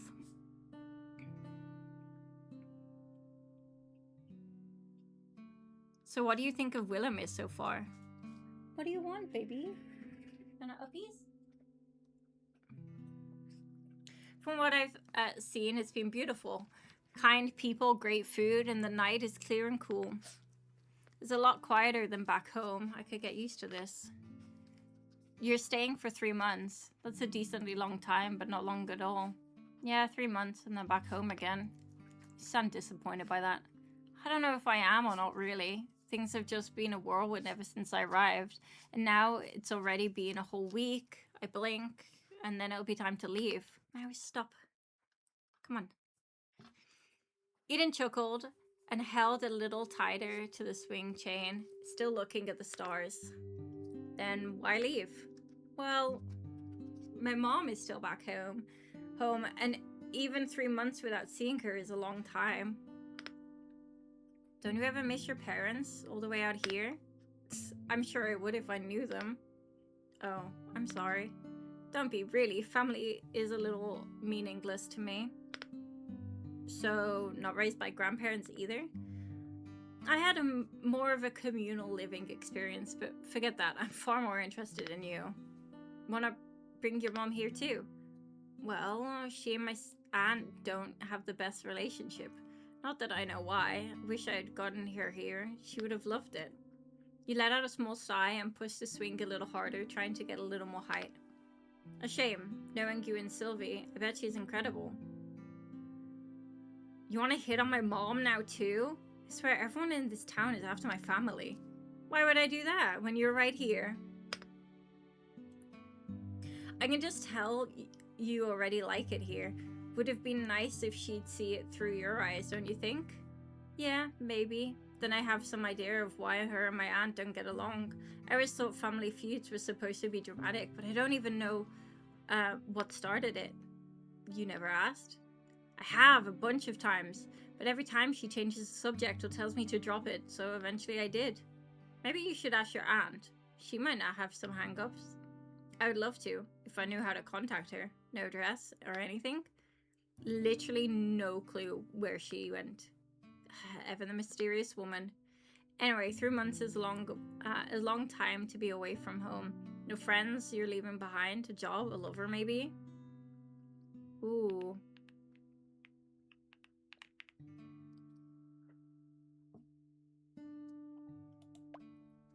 I had a job, but it wasn't anything special, just a casual position flipping burgers.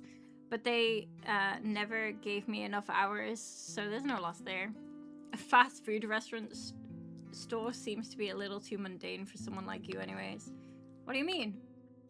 Nothing in particular, just you seem to have a spark to you, like magic. I think Willowmist suits you. You barely know me. And yet, I'm always right about these things.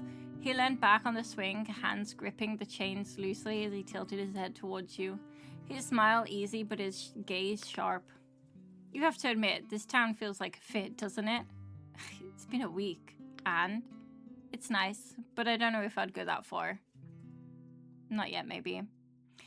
Something in his tone, playful with an edge of certainty, like he knew something you didn't. You're making it sound like I was meant to be here. Maybe you were? Ooh. He took us to the stars chat, right? And he's very certain about his way of thinking. I wonder if he's an oracle. Or some sort. He said it so easily, like it was fact. Like he had no doubt about it at all. Don't tell me you think it's fate. Fate? No, I believe in the inevitability. He turned his attention to the sky, a soft glow of the streetlights casting shadows across his sharp features. People end up where they're supposed to be, one way or another, and you, well, I think you belong here more than you realize. Everyone's designed for something, aren't they? For you? Eden's expression didn't falter, but something shifted just barely. Of course. I'm not exempt from the laws of the universe as far as I'm aware. And what is it that you were designed for? That's an awfully direct question, don't you think? If I was said I was designed to sit here and make conversations with a beautiful stranger under the stars, I would say you're dodging the question. Maybe I was made to find out things, to put puzzles together, make sense of things. That's a weird way of saying that you were meant to be a carpenter. Is it? Eden smiled and reached his hand out. Before you could react, he plucked a single leaf from your hair and held it up. He twirled the leaf between his fingers and watched it for a moment before tucking it behind your ear with a soft, deliberate touch. There, perfect. You think so? I'm not sure there's a leaf. A leaf is the best accessory. You make it work just fine. Eden's got that secret yearn. He does, doesn't he? He's a yearner. I think we found our yearner. He leaned back slightly, resting his arm against the swing chain as he regarded you, a slow, knowing smile on his lips. It's strange, isn't it? Some people spend their whole lives searching for a place to belong, and others, they just fit somewhere, like they've been here all along. Are you talking about me or you? You're like a missing piece finally clicking into place. A quiet between you stretched out for a moment before Eden laughed and pushed himself off the swing. Well, enough about that. You should get some sleep before I convince you to stay out all night. You say it like it's a bad thing. I just hate to be responsible for you sleepwalking through the store tomorrow. I wouldn't want you to miss our date. It's not a date if everyone's going. I'll just have to work extra hard to make sure that you're only looking at me. He scooped up his grocery bags with an eased motion and shifted them over his shoulder. Shooting you a playful glance, he took a few steps backwards, his silhouette cutting sharp against the lamplight. Don't miss me too much, alright? I think I'll survive. Eden. Good night. Night, Dara. Eden grinned, turning on his heel and sauntering off into the night, leaving only the faint echo of his footsteps on a quiet street. You exhaled, swinging back on the swing, watching the sky stretch vast and endless above you. The town was still, the only movement the occasional rustle of the trees in the night breeze. Some people spend their whole lives searching for a place to belong. With a shake of your head, you push yourself from the swing and collect your groceries from the bench.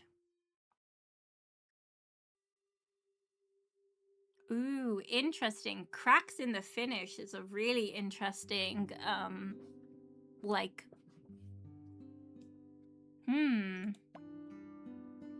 You begin to trace back the path home that was quickly becoming familiar to you as the back of your hand. It wasn't long before you were back in the town square, that was now completely deserted. The streets were empty save for a cat darting into an alley, and the only sound was the creak of a distant wind chime as it swayed softly.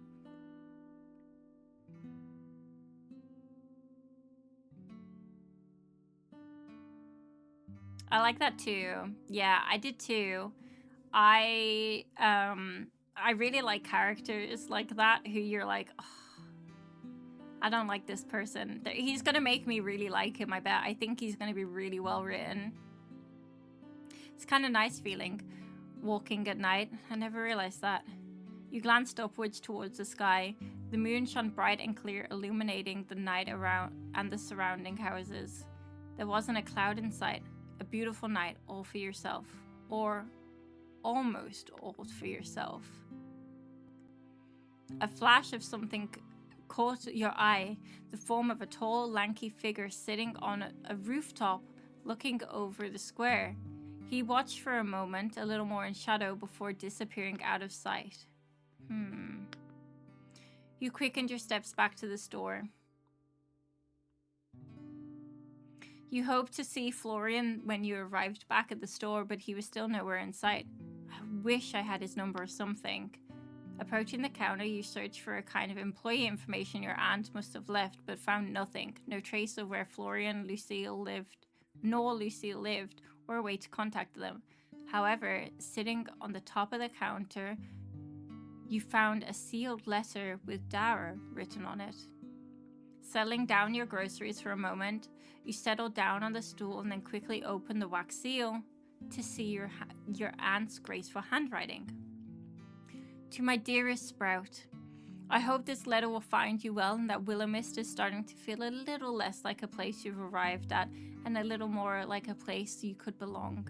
I have no doubt you've been charming the town left and right, whether you mean to or not. By now, you might be noticing that things here aren't always as they seem. Strange little happenings, peculiar folk with peculiar habits. You're sharp, my dear. You always have been. I won't insult you by pretending you haven't begun to put some pieces together. I wish I could have been the one to tell you everything myself, but, well, your mother would have never have approved. She wanted you far away from all of this, and though she had her reasons, I always thought that you should be able to decide for yourself.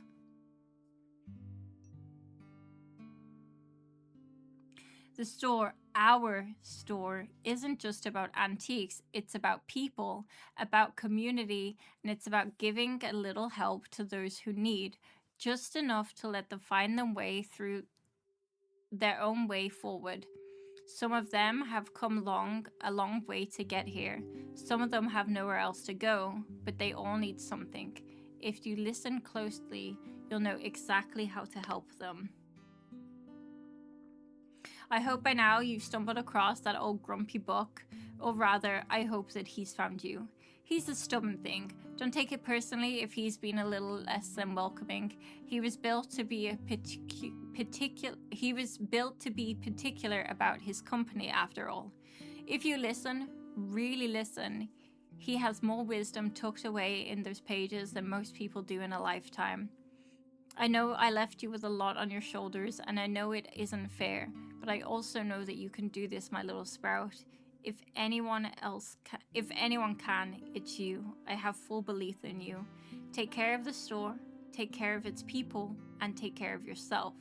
And please tell me you haven't tried to sell the bird vase. I told you it was cursed. With all my love, Aunt Sylvie. P.S. Tell Quinn I'm doing well, and that I think of him often. He always did know how to make me laugh, and I do hope the two of you have become acquaintances. With a smile, you refolded the letter and tucked it away. All right, Aunt Sylvie, I'll do my best. You're still not telling me where you went, huh? Retrieving your groceries, you headed back upstairs to unpack. Your room was much like you left it. The window was still open, and the bed was still unmade, and the cushions from the couch were still discarded on the floor from when you woke up from your wake-up call with Florian. A small amount of guilt settled into your stomach as you put away your groceries and made a late dinner. It wasn't much, but it was food. If it isn't my illustrious master returned from whatever notions nocturnal nonsense has stolen their attention this time. Barnabas flitted into view with a dramatic puff of air, as though he had been holding his breath in indignation. I do hope your day's endeavors have been worth abandoning your faithful servant for hours on end. I can imagine whatever sane nonsense kept you away was terribly important, perhaps a riveting chat with one of your incredibly mundane customers. What are you saying? You actually wanted my company? I thought you wanted to be alone. Of course, Master. I live to be ignored and neglected and left strewed and stagnant while you frolic about with your fanged employees and amateur spellwork. It brings me immeasurable joy to gather dust alone in your tiny cramped abode. Something tells me you're being sarcastic right now. You don't say! What a master of deduction. How will I ever escape the clutches of your incredible intelligence? I did ask if you wanted to come with me, you know. Which I did not. So, what is it you want then? What is it you want exactly then? Not to be alone, but also not to spend any time with me? Precisely, your wisdom knows no bounds, Master. Though, to be more candid for a moment, I prefer your company over lurking menace you insist on calling an employee. Honestly, a vampire, Master. Did you already know? I could hardly call myself a Gmour if I did not know the scent of a vampire. I didn't think being a book had anything to do with smelling people, but alright. Right, I forgot your brain lags behind sometimes, Master. Let me spell it out for you quite simply. Magic is in the air. It threads the threads of reality, the auroras of people. Their auroras people leave behind, and vampires, they reek of old blood, undead, and regret. And they're more out. They're more than. Oh my god, there are more than simple to pick out. That was a hard sentence to say. But by all means, continue trusting him. I'm sure nothing could possibly go wrong with employees emotionally fraught bloodsucker with impulse control issues and a sad backstory. He's not really employed by me, he's employed by my aunt. Either way, Aunt Sylvie trusts him, and this store is a place for people who have nowhere else to belong. I wouldn't ever throw him out. Just throw him out. Barnabas let out a long-drawn sigh, as though his entire world had grown tiresome. Oh, very well then, continue ignoring my sage advice and do as you please. After all, this is your funeral, not mine. He turned his attention towards your half-eaten dinner and snorted divisedly. A meal fit for a king, I see. Truly inspired to use of your time and resources, Master. You know, you're pretty judgy for a stack of papers. That's probably why you don't have any friends. You continue to eat, waiting for Barnabas's almost guaranteed response. A stack of... The gall of you, the gall! I do not need nor desire friends. I live to serve, not to frolic around and have fun like some. Oh yeah? Then why do you huff every time I leave you alone?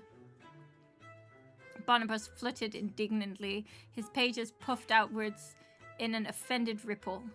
Because, Master, leaving me unattended to this drafty little hollow is a waste of rare and precious genius. Not because I'm lonely, heavens forbid. I simply find it offensive to be shelved when I am a once in a millennial arcane artifact. Totally not lonely. I'm above loneliness. Loneliness is for sentimental beings with soft hearts. I am made of enchanted ink and intellect. Besides, I have plenty of company today. Lady Sephoria of House Moonridge accused Count Belladonna of enchanting her husband with a love hex. Again! And the fallout was positively catastrophic. Wine flung, curses shouted, a hat of caught fire, utterly riveting. Now, I could be going crazy, but I'm pretty sure there's the characters from a television show. The real sorceresses of Silverkeep, in fact. It does not surprise me that you do know so little about it. It's a fascinating documentary. A documentary. And you enjoy watching this documentary? It was pure academic viewing, Master. A study of the impersonal dynamics amongst magically inclined nobility. It's research. Do you spend all day watching it? I may have absorbed 8 episodes, but only because Countess Belladonna's familiar betrayed her, and I had to see how that arc resolved. For scientific integrity, obviously. Scientific integrity. Honestly, if they simply enchanted their contract bindings properly, none of this would happen. Amateur hours, truly. Also, Sephorina's illusion magic is atrocious. I know how to read, chat. Her whole tower is a lie. No one will be taking it seriously. You do know it's all fictional, right? Obviously, Master, but some elements ring true. Magic, after all, is based purely in reality. There has been countless ladies... I don't know how to say her name. Seraphinas and Countess Belladonnas through history. Anyone like me in there? Why, yes! There happens to be a talking toad that advises the Countess. I believe the character's node is called Toadsworth. You share many qualities. Careful there, Barney. Compliment me too much and I might have accidentally fallen for you. You would not be the first human to do so, trust me, nor the last. Wow, ladies man over here. This just reminds me of Shovel talking about how Master is horny for the book. Finishing your food, you cleaned up and then glance over towards Barnabas, who was still watching you. It's late tonight, but maybe tomorrow we could do some more practicing. I am always prepared to further your knowledge and skill, Master, though perhaps you could begin tidying up your horrendous mess you call a ruin. Honestly, a pigsty, truly.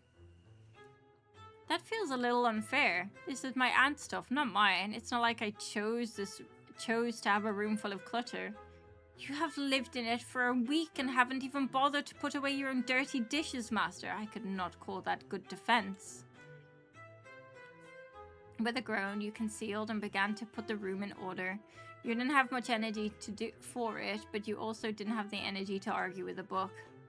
Oh, by the way, is my whole magic shtick meant to be a secret? Do I seem to have the answer to every question, Master? You seem like you like to think that, yes. Well, I am pleased to see that you accept in the truth. But to answer your question, yes. In general, revealing one's magical capabilities to the mundane masses is frowned upon, especially when one is a fledgling spellcaster who lacks any kind of control. You're far more likely to set your sleeves on fire than impress anyone. Hey, I'm already getting down that spell you taught me. As did every toddler taught in the past. I'm on a level of a toddler? Just below, actually, but don't be discouraged. Master toddlers are remarkably clever these days. You know, a bit of encouragement wouldn't kill you. No, but it might kill you. I have grown strangely fond of not having been shoved into a forgotten drawer again, so consider my criticism a public service. One day, it might even save your life. One day, I'm going to be so good at magic that you're going to eat those words. When that day comes, Master, I will serve them with the tea, jam, and on a commemorative plate. Until then, try not to burn down the house. I wonder how flammable you are. Excuse me? Did you threaten to ignite me? Me, the illustrious Barnabas the Magnificent? I have you know that I am warned against the flame, though clearly not against rude commentary from reckless amateurs. Honestly, how flammable are you? Have you no shame, no decorum, no decency? You're so easy to wind up, Barney. Yes, well, enjoy your jest at my expense, Master. It's good to have a hobby when one lacks talent. I fucking love this book so much. I'm sure you will know all about that. Getting back to the don't tell anyone unless you burst into flames, yada yada yada. Is it okay if I trust someone? That is your decision, Master. There have been many famous spellcasters who were quite open about their craft and others who were inherently secretive. Some were revered as visionaries, others were burned at the stake. It's all a bit of a mixed bag, really. Trust is a valuable resource, best spent in small increments and monitored closely. So you're saying I should trust, but be careful. No, I'm saying you should trust me and be wary of everyone else. But since I know you won't listen, yes, be careful. At least try to be. Magic may be your inheritance, Master, but secrecy is your own shield.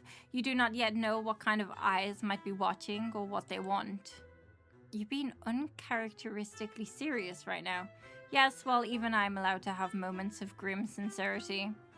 Now, if you're quite done probing the depths of the philosophical trust, please turn on to the next episode. Please turn the next episode of The Real Sorceresses of House of Silverkeep. I need to see if Lady Safina finally hexes that two-faced necromancer or just throws another goblet. Yeah, here you go.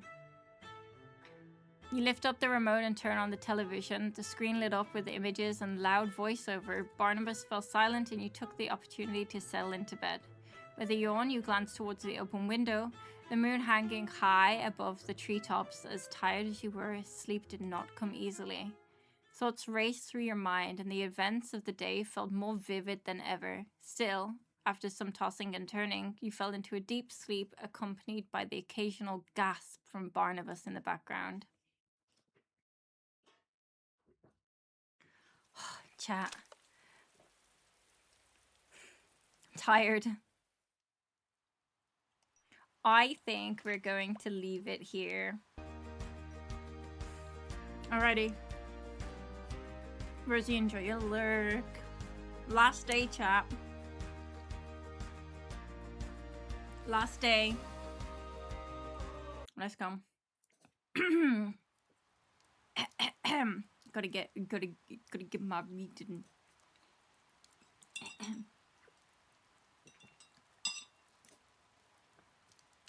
You woke to the soft patter of rain. Wait, hold on. I have to do it this way because I can't. Hold, please hold, chat. You woke to the soft patter of rain against the windpane, gently as a lullaby still echoing in the quiet hush of the morning. With blurry eyes, you saw the world outside of your window was tinged in grey, the colours muted. The rain fell in steady sheets, and the air in your room felt cooler, calmer, like a storm had swept away yesterday. Wrapped in the warmth of your blankets, you let yourself sink a little deeper into the mattress, lulled by the rhythm of the rain and the soft creaks of the old building. You would not believe this, Master. It's just preposterous. Lady Safina has betrayed Countess Belladonna for the 3rd time. And this time, there's public hexes thrown about as if they were common insults. You peeked out of the covers towards the TV and found Barnabas still on the couch where you left him last night. Light flickered through the rain-speckled window, and the room still held that quality of early morning. But of course, peace could not survive. Barnabas. And don't get me started on Lord Thistlewick. He faked his own banishment, Master. Banishment! Who does that? Arnie, did you even sleep? I'm a sentient Gamor. The fact I must explain this to you so often, however, does not surprise me, as I believe your brain never fully developed. I transcend such trivial moral needs, like sleep or hunger, but if I were capable of exhaustion, I would say that I'm running solely on indignation and disbelief. Watch that show all night. Naturally, I couldn't possibly pause while Countess Belladonna was tittering on the brink of scandal-fueled exile. I have 2 options. Lay in bed and listen to my book talk about an unpopular TV show, or get up and go to work. Ellipses. It's not really a choice, is it? You rose from bed, stretching a little as you did. A glance at your phone told you that it was nearly 8 a.m. The sun had risen, even if the sky remained cloudy and grey. You dressed and then got together a simple breakfast before heading downstairs. When do we shower? I'm a little worried about our hygiene levels. I'm just saying, chat.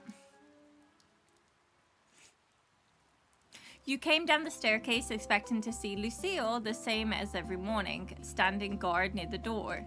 But she was nowhere in sight. Instead, you noticed Winnie sitting at the front desk. Dara, finally! Were you waiting for me? Not really waiting, exactly. I was just getting lonely. Florian is usually here overnight, but after he ran off yesterday, he never came back. I'm sorry, Winnie. You know I'm just upstairs, right? You can always come hang out if you're lonely. Ellipses. I guess. I just didn't want to get you hurt again. What, you're still thinking about the glass thing? Don't worry about it. It was a silly accident. Then maybe we could have a sleepover sometime? Sure, I'm sure Barney would love that. Who? Oh, Dara, do you have a secret boyfriend hidden upstairs? Wouldn't that be exciting? Alas, no. He's a stray I picked up. A cat? That's even better than a boyfriend. I mean, Winnie's not wrong. Listen, chat, Winnie is not wrong. No. What the hell? We're friends, right? Yeah, of course. The bestest friends ever. He's a book? A book? He's called Barnabas. He talks and everything. Got a bit of an attitude problem, though. Winnie stared at you blankly. Like a diary? A spell book? Whoa, like a magic and stuff? Apparently there's some things my aunt didn't tell me about her and myself. Typical, huh? You're a witch? Something like that? Only you and Florian know though, so don't go telling people. My lips are sealed. This is so exciting. Can you turn me into a frog? Oh, actually, when Florian comes back, turn him into a frog.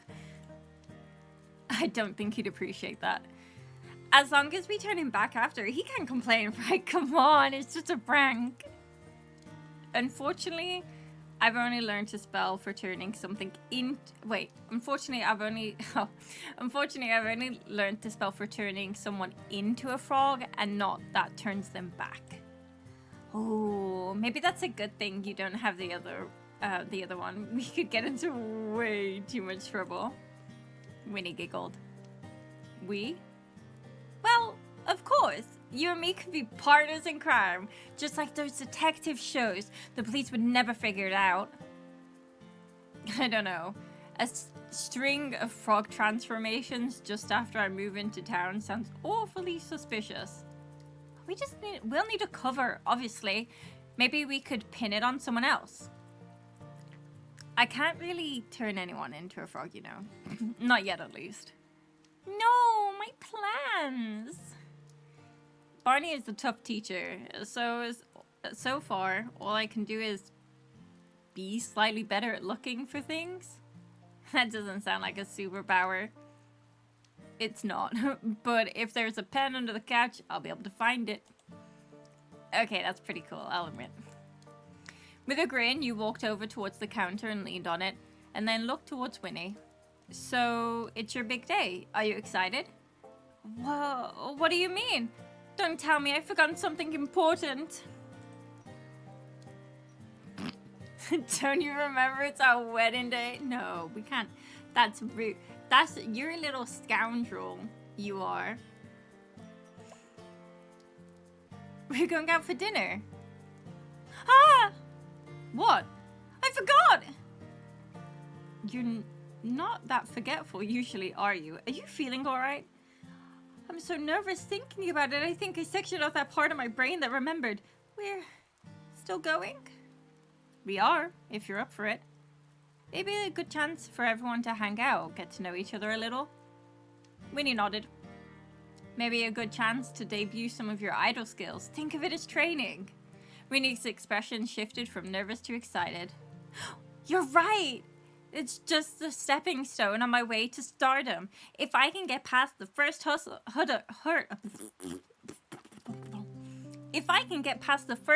nothing can stop me. That's the spirit. Spirit. Okay, I didn't even mean that one. The sound of thunder in the distance roused you from your conversation, and as the clock struck 9, the rain grew heavier. I wonder where Lucille is. What do you mean? It's Sunday. The store's closed today. Ellipses. It is, isn't it? I'm such an idiot. With a sheepish laugh, you rubbed the back of your neck a little embarrassed. I could have slept in some more.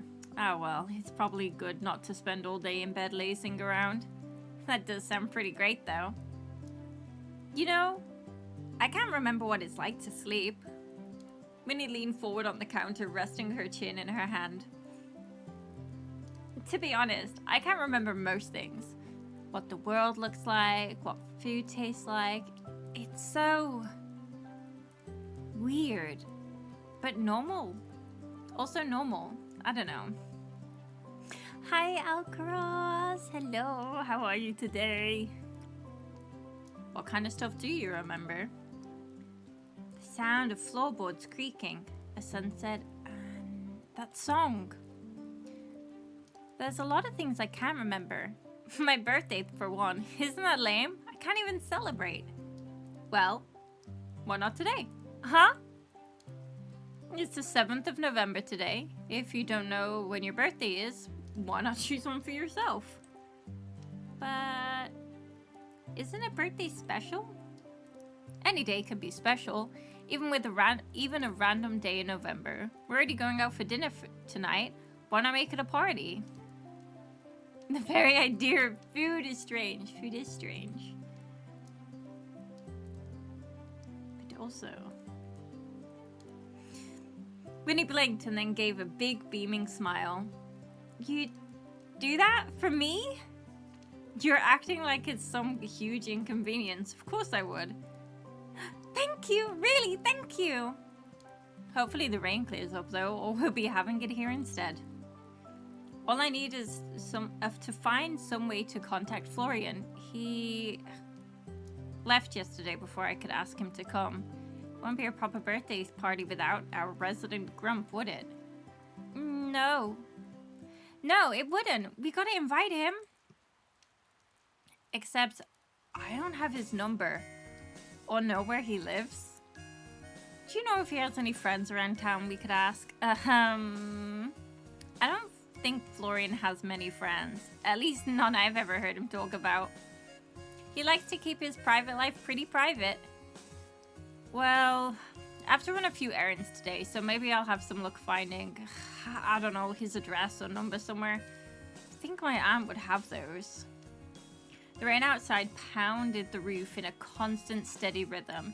It was calming sound, even if it was making leaving the house a little less ideal. Since it's your birthday and everything, how about we keep each other company too? I would love to. Let's get to it then. Ooh. What happened to going outside?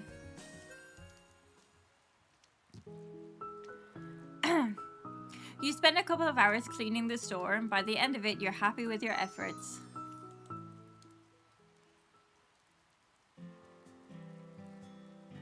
You began searching through your aunt's collection. Ooh!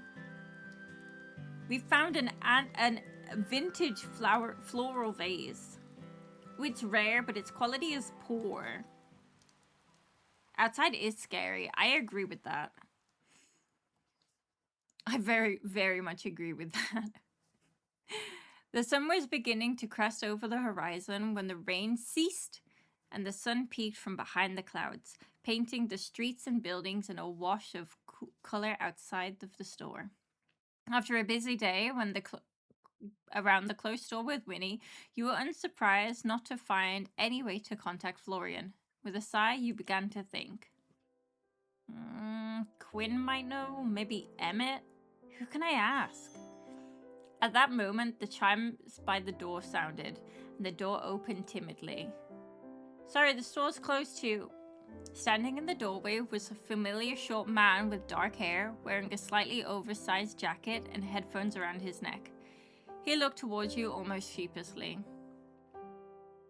Can we talk? I'd say we already are. He rubbed the back of his neck, not meeting your eyes. Yeah, I guess so. Sorry for running away. He glanced towards you, but quickly away again. And sorry for what I tried to hurt you, so... God, this fucking sucks. Apology accepted, but on one condition. Can you tell me what's going on with you? Yeah, I guess that's fair. Where's, Winnie? She was upstairs still. I'm guessing she doesn't know. No one knows, except Sylvie. I had to tell someone. Look, this is new to me.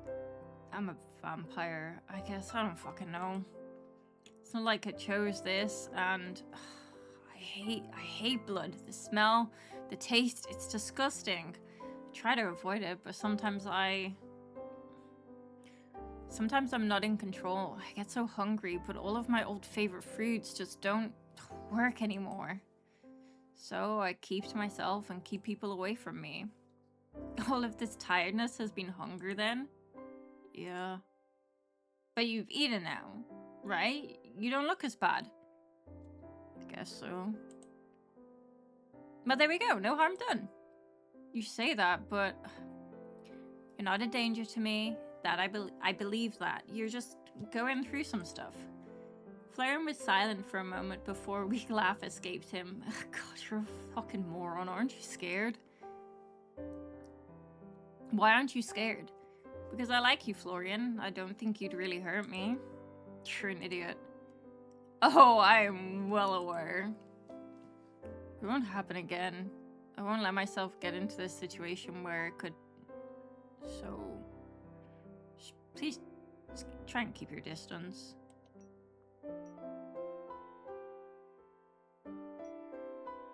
I don't know how to answer this because I feel like he needs reassuring, but I also feel like he also doesn't want to be pushed and he needs to take his time. Like, this is very reassuring, but also it's very forward. And I don't know if he needs us to be forward or if he just needs us to respect his boundaries right now. Do you know what I mean? Like,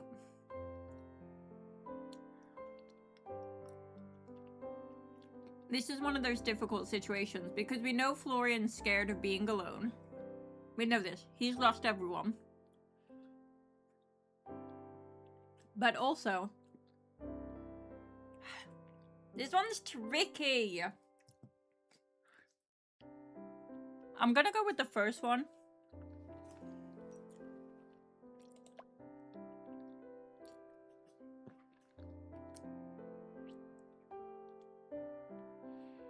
I'm not gonna abandon you just because you're scared of yourself. You can ask me to be careful, but please don't ask me to pretend I don't care about you. I don't deserve that. Oh.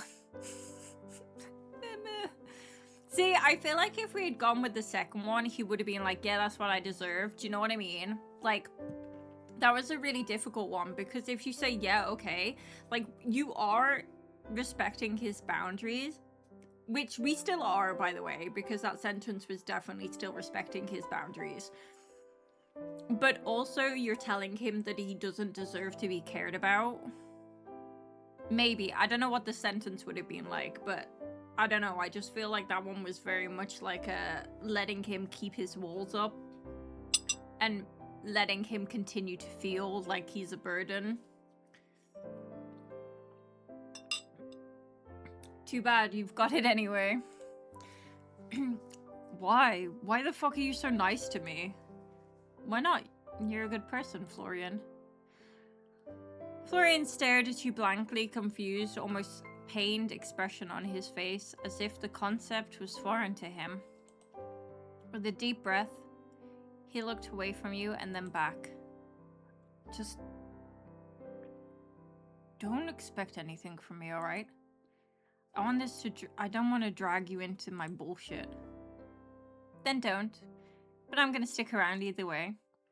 Now, I've got a question for you. How does one go about inviting a vampire to a birthday party? What? I meant to ask you yesterday, but things got a little hectic. Eden invited us all out for... And now I'm realizing we're going out for dinner with two people who can't eat. God, am I just that insensitive or what? You're inviting me out? Yeah, of course. I'd love you to be there, but if you don't want to, I'll go. If it's fine. It's more than fine. It just wouldn't have been the same without you. Where does the birthday thing come into it? Oh, well, we decided it's Winnie's birthday today. Is it her birthday today? Likely not, but today is as good day as any for someone who doesn't remember their birthday. There was a knock at the door and it slowly opened once again as Lucille walked in. You almost didn't recognize her. For the first time since meeting her, she lacked her characteristic armor, but instead wore a much simpler blouse and trousers. Oh my god. I don't think I'm ready to see Lucille out of her, like, night armor. Night armor? That made sense.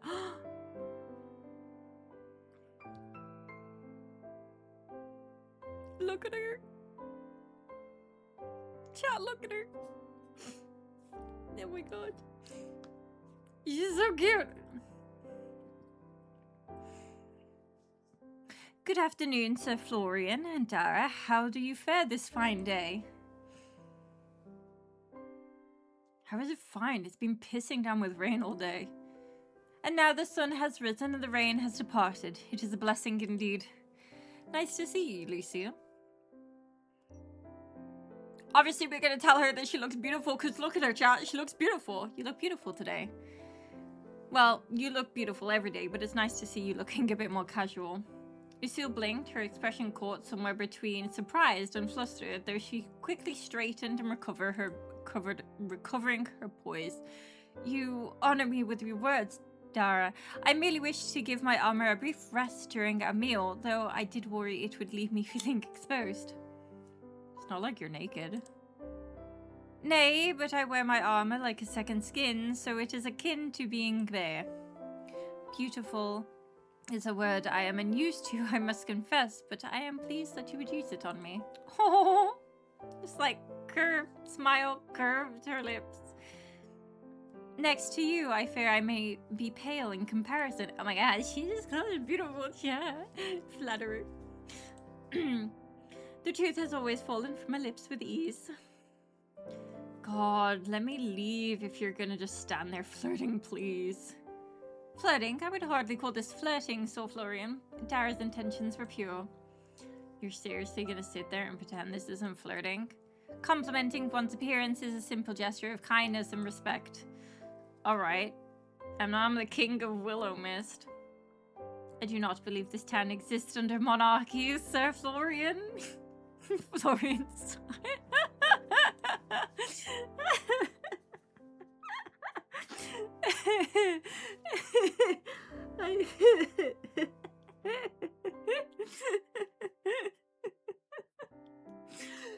Oh, bless her cotton socks, chat. Oh. It was sarcasm. Ha, my mistake. It is sometimes difficult to discern, though I appreciate your efforts, Sir Florian. Yeah, whatever. Whoa, everyone's here! Not quite everyone. Emmett and Eden haven't turned up yet. Winnie hurried down the stairs and her eyes immediately lit up at the sight of Florian. Florian! What? You came back! Yeah, I kind of work here. Boo, you know that's what I meant. I meant after you ran off last night. You fled during your shift, Sir Florian. Ellipses. It's my fault, actually, but we worked it out. It wasn't... Yep, all worked out. Ellipses.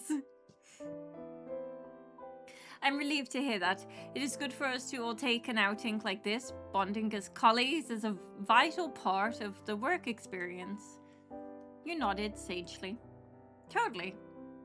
Do I work here? If you can't get in the way of work, then sure.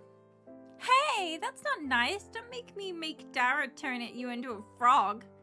Into a what? I'm afraid I must admit ignorance on this topic as well. I mean, who can't turn someone into a frog? Lucille raised an eyebrow and Florian stared flatly at her. And then you. Anyway, Eden and Emmett still haven't arrived, huh? I wouldn't be surprised if Emmett just doesn't turn up. He's never wanted to get to know us before. Why would that change now? You shouldn't think such things, Sir Florian. He will surely arrive soon. However, if Sir Eden were to find himself lost in a ditch somewhere, then I would not be surprised, and nor would I be upset. I really want to know why they all dislike Eden. Like, I need to know why they all dislike Eden. Oh, I forgot you didn't like him. It's not a simple dislike, there's just something uncanny about him. She paused, considering her words carefully. I think that Eden is like a demon of some sort. That's my shout for Eden. We were talking about this last night in a VC, and I was saying that my thought is that Eden is a demon of some sort, because maybe he's a dragon. What about if Eden's a dragon and knights slay dragons?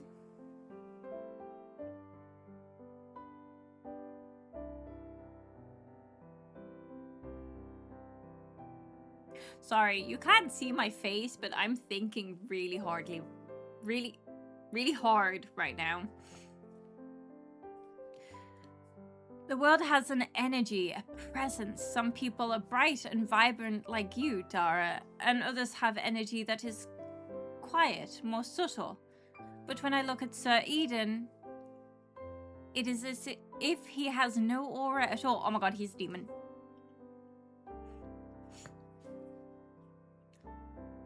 Maybe? Maybe you just don't like him. It's not illegal or anything. I would like to think that I am not so petty, but...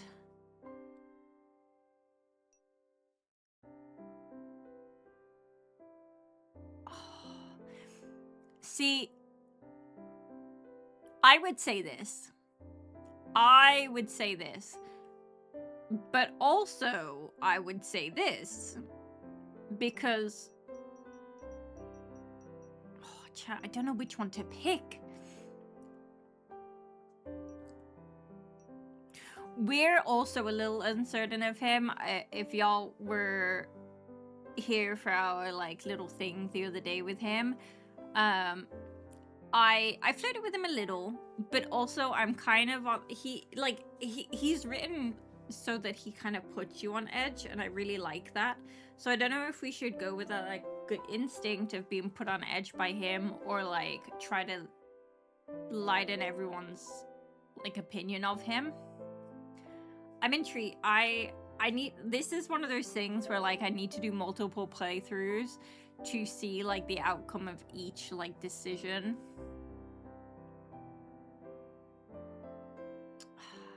I feel like Dara's too nice. I think he's fun. Fun in a wouldn't trust you as far as I could throw you kind of way, but fun nonetheless. Okay, well at least we've stated that we don't trust him.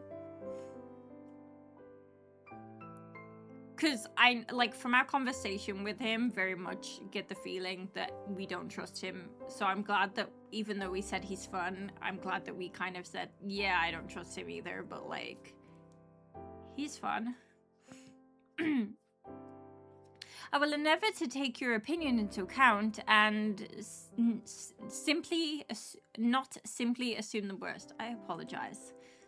You don't need to say sorry for not liking someone. There's a hell of a lot of people I don't like too. That's fair, but it's a shame to let detest rule one's emotions. The chimes by the door rang once again, and when the door opened, you were surprised to see two silhouettes. One taller, standing rigid, and the other stood with a confident swagger.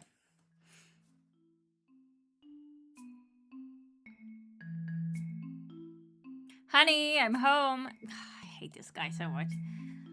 I told you not to say that when we got here. And I told you I wouldn't listen. Now he's ready for a night on the town. It's dinner, not a pub crawl. Emmett, Eden, I'm surprised to see you arrive together. We happened to bump into each other. Fate can have such a heavy hand. You were loitering about outside my house all afternoon. I could hardly call that fate, even if such things were to exist. Fate works in mysterious ways, my friend. As I said, it's hardly So mysterious, that fate. God save me.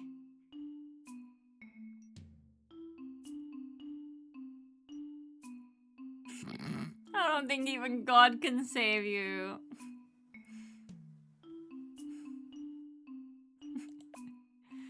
Sorry, Emmett, I don't think God can even save you now. You don't need to remind me. Good evening, Sir Emmett, Sir Eden. It was a good evening, yes. And I'm sure it will be still. I don't think I've ever seen the store so full in my life. Too much life, if you ask me. Ignore Florian, he's been sourpuss. A what? A sourpuss! Come on, it's my birthday, cheer up! Your birthday? Well, no one told me that. Actually, we just decided it this morning. How very curious of you. This makes me think that you don't know when your birthday is, really, perhaps? Well, it might be today. It's a 1 in 365 chance. I don't know about you, but I like those odds. Honestly, I think it's a great idea. We should all get a birthday cake whenever we want. That sounds facetiously impossible, irresponsible. Cake is never physically. I don't know this word, chat. Irresponsible, Emmett. I bet you have a secret sweet tooth hidden under that suit somewhere. I bet he has something hidden under his shoes. Chat, shut up. Jesus fuck, mouse. What are you barking at?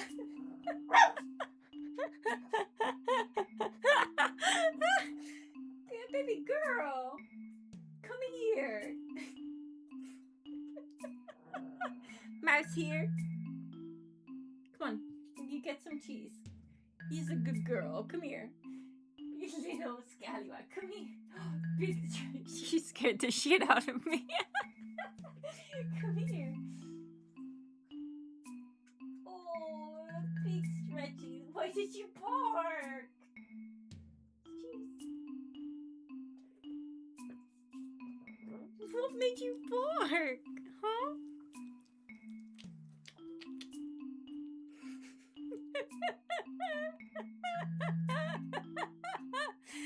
Oh my god, that's so funny.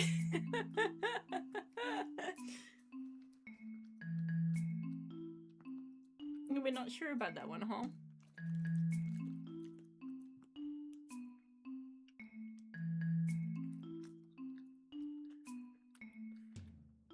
Fiscally? Fiscally, okay.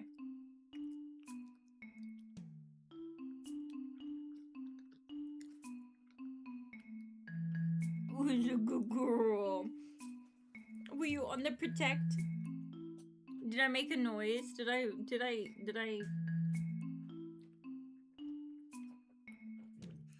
Apologies for Mouse's barking.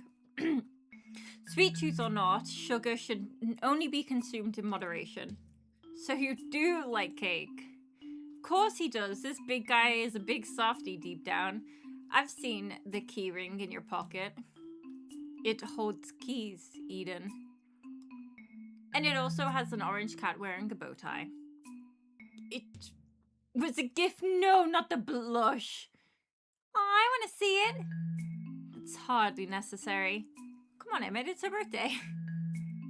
It is quite literally not her birthday.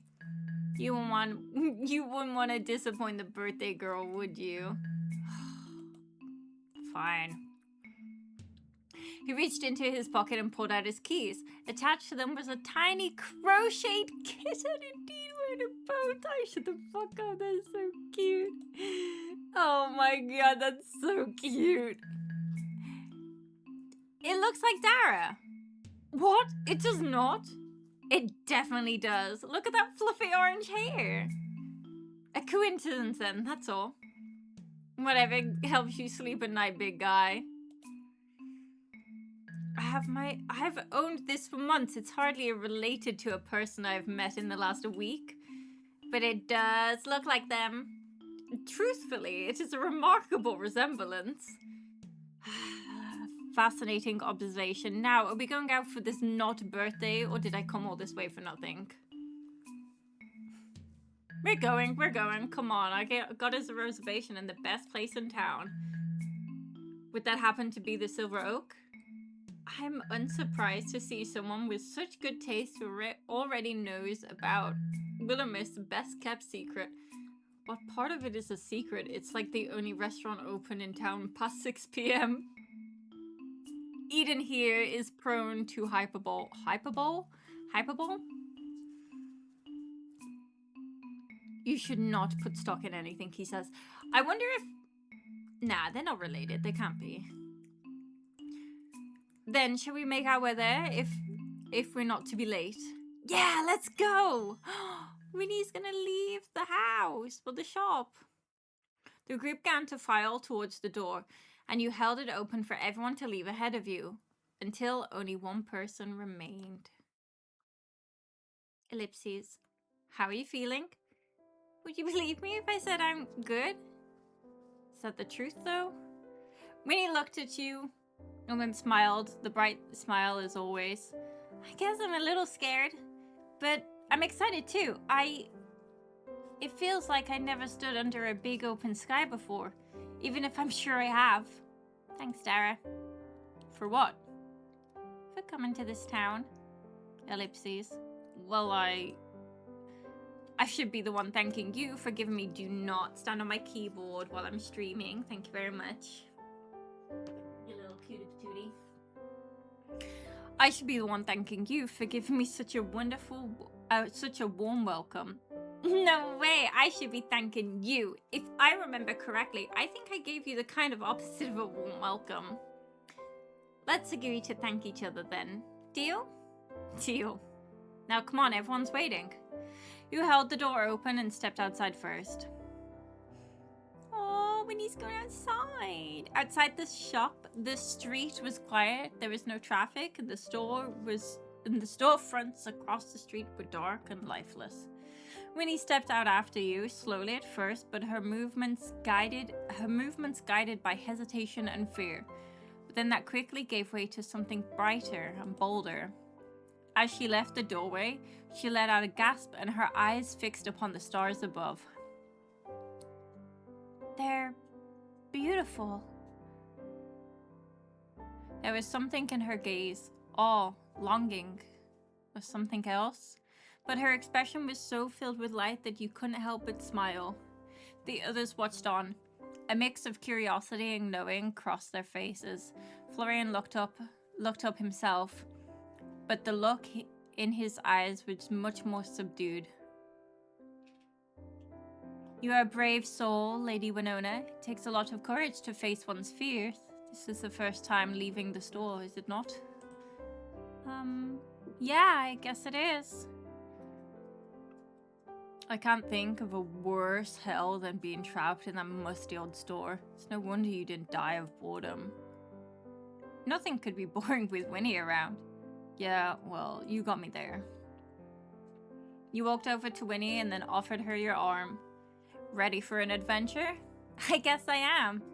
Winnie took a breath and then looped her arm through yours, or at least tried to. Though neither of you could touch each other, it was a strangely comforting gesture all the same. Slowly, the group set off, heading up the sidewalk. As you went, Winnie kept glancing around, taking everything in with wide eyes. You couldn't blame her. There was a lot of new experience waiting after all. Girl, come here.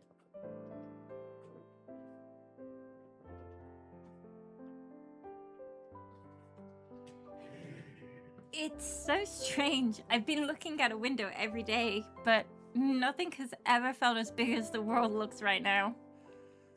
A gentle wind blew through the streets, ruffling clothes and sending leaves skittering across the pavement. You couldn't help but notice the way Winnie's hair and clothes stayed totally still. There was no movement to her except her steps, as she made no noise either.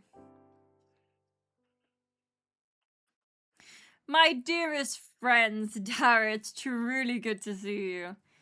Hey Quinn, how are you? 1,000 times better now that I see you're here, and you've brought quite the crew with you.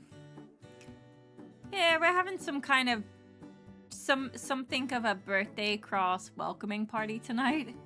How very wonderful. My friends, I will give you the finest service this humble restaurant has to offer. Thank you, Sir Quinn. We appreciate the hospitality. Lucille, you're looking positively radiant tonight, my dear. Did you do something with your hair? Lucille cracked a smile at that, a little sheepish, but her eyes seemed to sparkle in the low light. Perhaps it is lack of armor that makes me look different. I find it more comfortable than expected. Well, either way, it is a pleasure to have you once again. Please allow me to see you to a table. The group followed Quinn further into the open-air dining area, which was beginning to fill with customers at this time of night. It was fortunate that Eden had thought ahead and reserved a table. Your group of 6 sat down and Quinn left you menus and took drink orders. Oh, look at us!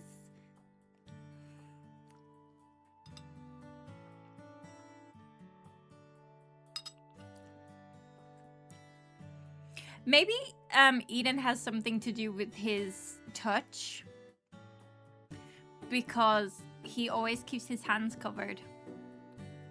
Just a thought. There we are. I didn't know you were so familiar with the Onodara. What can I say? I have a way with people. That much is obvious. You have all of us wrapped around your pretty little fingers. Speak for yourself. Some of us are trying to do our jobs. Perhaps that is something you should consider, Eden. Are you trying to tell me that your relationship is entirely business? Entirely! That's how an employment contract works, yes. Eden let out a laugh at that, shaking his head. You play so hard to get. Emmett pushed his glasses and crossed his arms and looked away from the table. I'm not playing anything. I'm simply doing my job. If you were only doing your job, you wouldn't be sitting there right now. I'm simply... Look, do you two need a moment, or should I start handing out earplugs? Jesus. Shut up, Florian. It's like seeing a TV drama in real life. No, he's right. We shouldn't try to have all the spotlight, not when we have the birthday girl and Dara right there. You know, it dawned on me that some of us have known each other better than others. Perhaps we should do a bit of ice breaking. Like what exactly? Oh, I know. I saw this game in the magazines. 2 truths and 1 lie. Eden's eyes light up. Now you're speaking my language. We have an ad starting in 4 minutes, by the way, chat. I know. Lucille is beautiful, right? Like, especially in... Oh, they did... Oh, everyone's so pretty. Look at them all. That sounds stupid. I'm in agreement. This game is for children. On the contrary, perhaps such a game would allow us to be better acquainted, though I am familiar with how it's played. It's simple. You just have to state 3 things, 2 of which are the true, and 1 of which is a lie. Usually everyone has to guess which is which, but I think it would be more fun to leave people wondering, what do you say? Lucille made eye contact with Eden across the table, and a silent, unspoken challenge seemed to be between them. I agree, this sounds quite interesting indeed. I'm looking forward to getting to know you further, Sir Eden. Careful, beautiful people know how to swing a sword, and my beautiful people who know how to swing a sword are my weakness. Ellipses. I'll go first. Do I really have to play? As it is Lady Winona's birthday, and she wishes it, you must. Ugh, fine, whatever. Winnie beamed. Yay. Okay. All right. 1. I'm a really good singer. 2. Sometimes I randomly smell disinfection when there isn't any. And 3. I love the ocean. What a spread of options. Now all of us will be guessing all night. This is just stupid.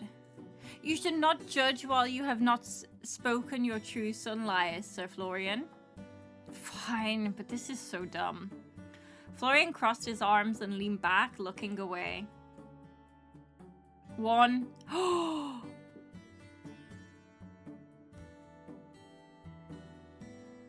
Fuck, chat. No wonder he hates to be. Oh.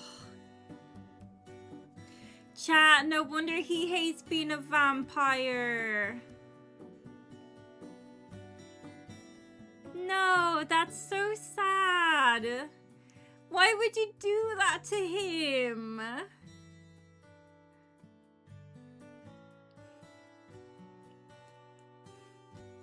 No, that's so sad. I couldn't think of anything worse. I know. Relatable. That's horrible.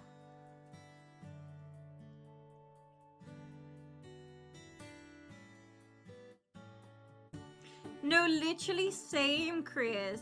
Like, I know, like...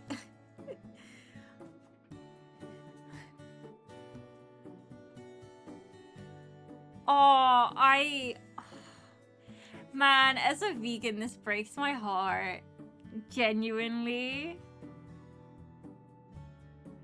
Like, I could see it being okay if, like, you're a meat eater. But, like, dude, being a vegetarian and then being turned into a vampire? Fuck. I genuinely feel for him right now. Like, I'm genuinely tearing up. I don't even care about the other two, like, sentences. That one has hit me so hard. Like, I don't know if, like, most people will understand, but, like, obviously, Chris, you get it. And especially if you're, like, most, like, plant-based. Because you can't stand, like, the thought of what happens to animals, which is, like, one of the reasons that I'm vegan. It's not, like, the only reason that I'm vegan, but, like, the animal cruelty side of things is definitely a huge driving force. So, like, if he's... Like, it's not even just the ethical stuff for me. I genuinely do not like the sensory experience of being... Yeah, I'm the exact same, Chris. Like, So, like, the biggest reason that I became vegan was because my Crohn's, like, I cannot digest meat protein.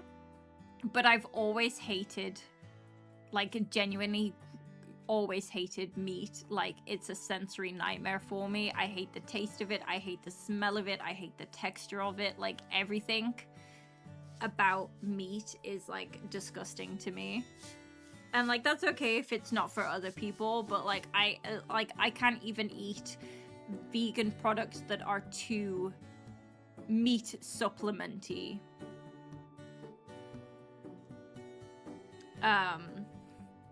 Man, I'm not gonna continue yet because we have an ad break.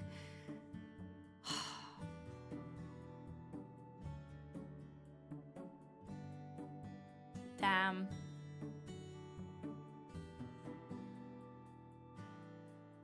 I feel like I need to hold.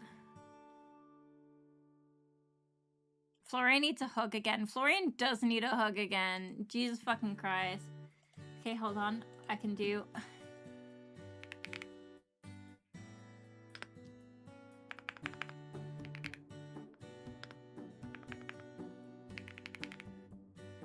Yeah, there's my angry face.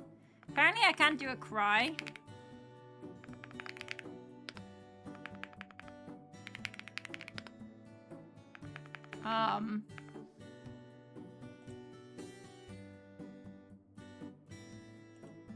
Hold. Okay, no. There we go. There we go. There's my sad face. That's my sad face. For Florian.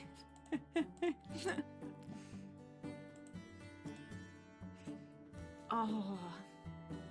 Dude, that's brutal. I wonder, we were talking last night and Kenzie saw some things. I wonder if this is what she saw.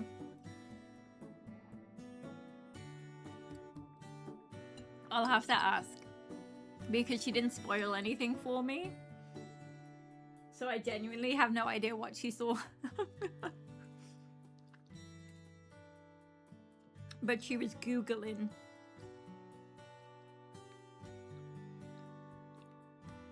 Okay.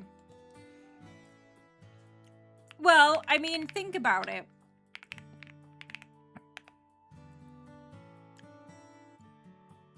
Someone did try to kill him.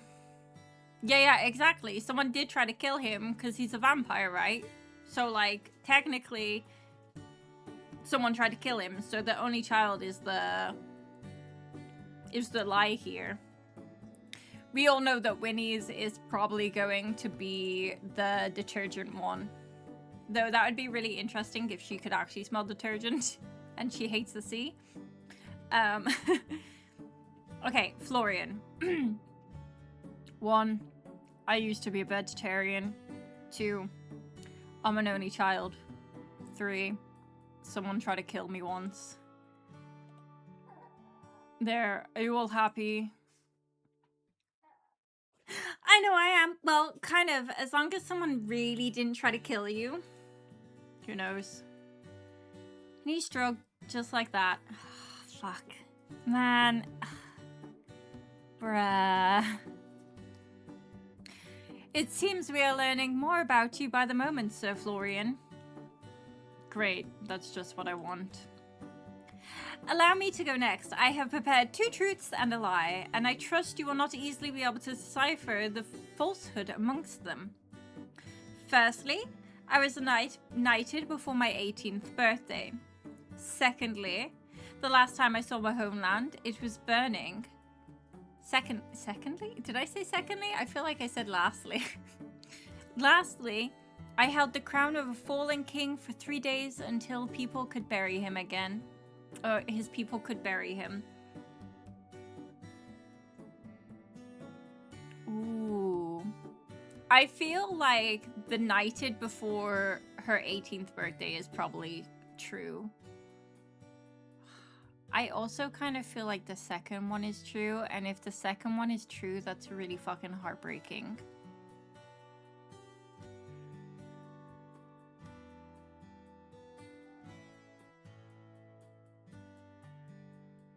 I guess we'll find out as the story goes on, maybe.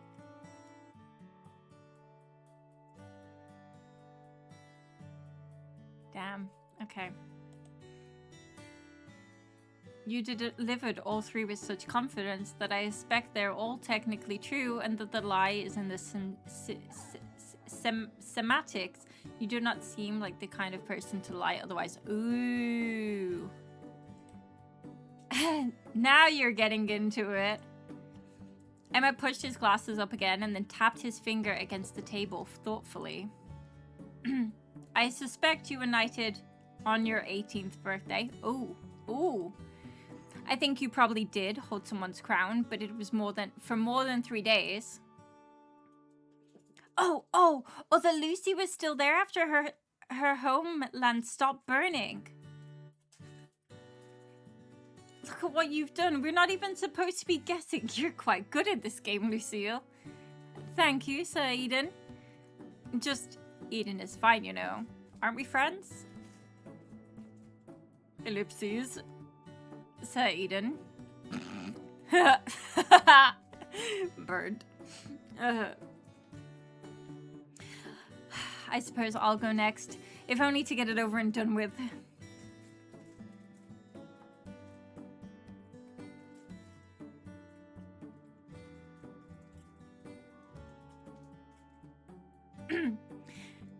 Prophesas. The pink in my hair is natural. I believe that is the truth. I grew up in the town over from Willowmist, and I've never had a cavity. I feel like the hair thing is natural.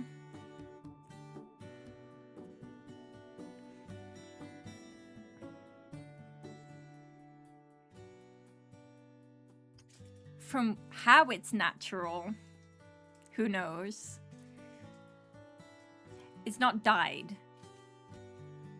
That's the important part. It's not died. It's a natural occurrence of something, I suspect. I grew up in a town over from Willowmist. Didn't he tell us where he grew up? I've never had a cavity. He actually has just a full set of veneers. All his teeth are veneers, actually. Does that suffice? This is more than I've got out of you all week. I told you, I have no interest in personal relationships. That one's definitely a lie. That wasn't even part of the game. He did, yeah, exactly. He did tell us he's not from here.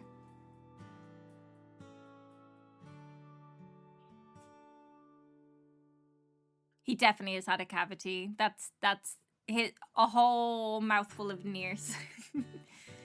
But it is a lie. I've been sneaking suspicion you might actually like us. Some of us, at least. Not you, at the very least. And what about Dara? I find Dara tolerable, in a business sense. Easier to deal with than Ms. Marigold, that's for sure, certain. Tolerable? There, Dara. There's pretty much a marriage proposal coming from him. I'm already dreading coming. There's no need to have regret, Sir Emmett. It is in the company of comrades that even the most hardened hearts soften. Oh, you're not helping, Lucille. Stop. On the contrary, I believe that I am offering him a valuable opportunity of introspection. What's he doing?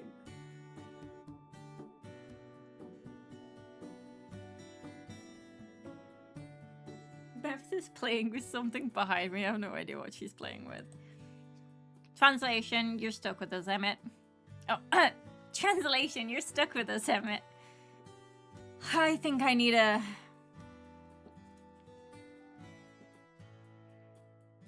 drink? Then rejoice, my friends, for your wish is my command. Quinn sets down all the drinks around the table and a wide smile on his face before pulling out a small notepad and taking your orders. You watch as everyone ordered, minus Winnie, before it stopped at Florian. I'm not really... Go on, Florian, it's my treat. Ellipses. Actually, we're planning to share something, aren't we? Were we? Yeah, remember Quinn could get pasta... Quinn, could we get pasta for two? Fantastic taste. I would expect nothing less from my wondrous Sylvie... Chat, my speech has gone. Relative. Ah, she adored my pasta. How I miss her. She'll be back soon enough. I'm sure she misses you too. Quinn smiled a little wistfully. Your words warm my heart, but come, we should not waste the moment. To the kitchen!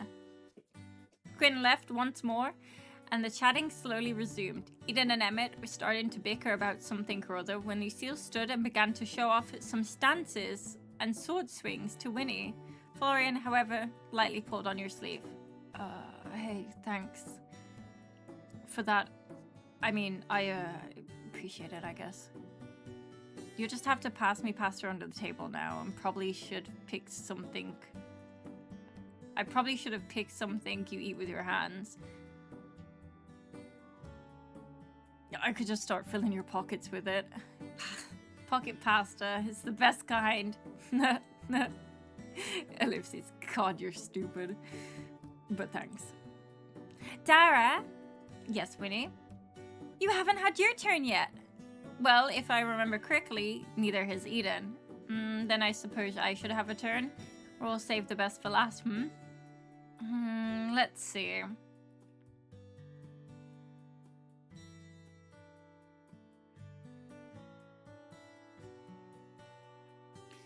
I had a lovely childhood.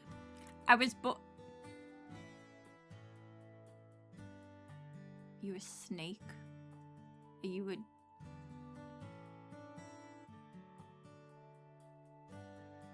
I had a lovely childhood.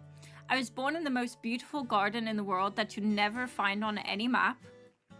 And I've read over 10,000 books, though I couldn't tell you what any of them were called.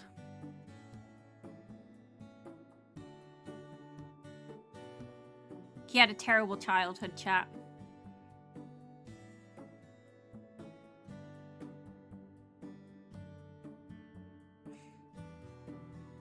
That one's the lie.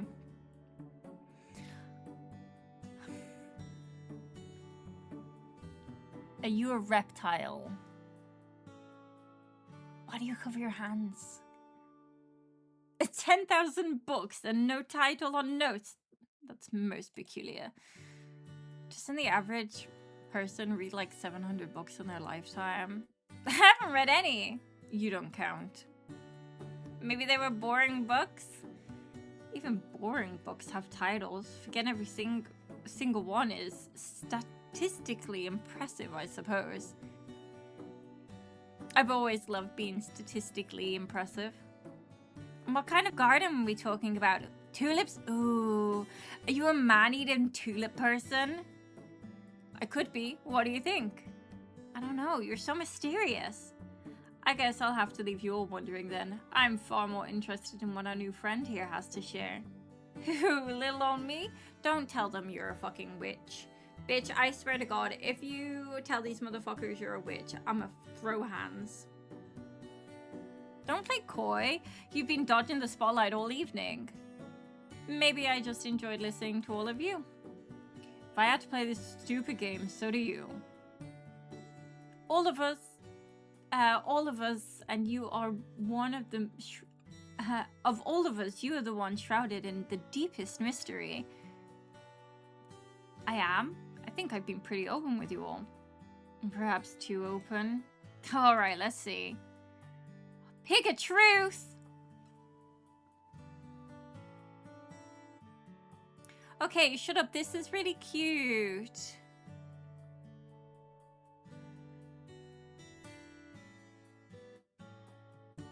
I used to write letters to the moon as a kid. Okay, this is something Dara would do. I never did get a response. That would explain a lot about you, actually. Well, I think that's adorable. I bet the moon read every single one of them and didn't know how to write back. That's what my mom used to say too. Pick a truth. Yeah, I know, Mouse. That's what I've been saying. You barking at the donkeys? What are you barking at? What are you barking? Oh my goodness. Oh my goodness. There's nothing even there, you silly goose. Oh. Close the curtains. You come sit on my lap. What are you barking at donkeys for? They're not even there.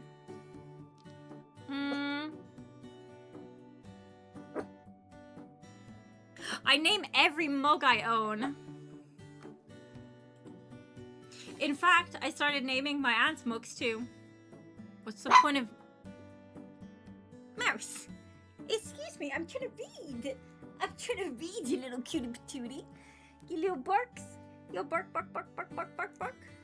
What are you barking at? What has you so talkative? Huh? Are you just wanting to be a part of the stream too? What's the point of naming inanimate objects? I'm pretty sure you named your cat keychain. That's different. Hardly. Pick a lie.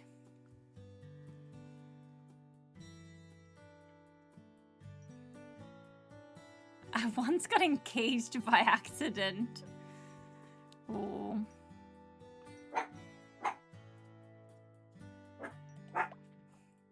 I graduated top of my class. Straight A's all the way through. My teachers loved me. What was your favorite class, if I may ask? Maths. If I remember correctly, you distinctly said you did not like to work with numbers just the other day. Well, it's been a long time since I was in school, you know. Bon appetit! I hope you're all hungry. Quinn placed a large bowl of pasta between you and Florian, and everyone else's dishes in front of them. The smell made your stomach growl. You were really starting to miss proper food with all the snacks and sandwiches you were living off. Thanks, Quinn. It smells amazing. It is my pleasure, Dara. Please eat to your heart's content. Oh, I wanted to tell you that my aunt sent me a letter. Ah, apple of my eye, muse to my culinary creativity, light of my life. How is she? She's doing good, I think. She said she thinks of you often. She did?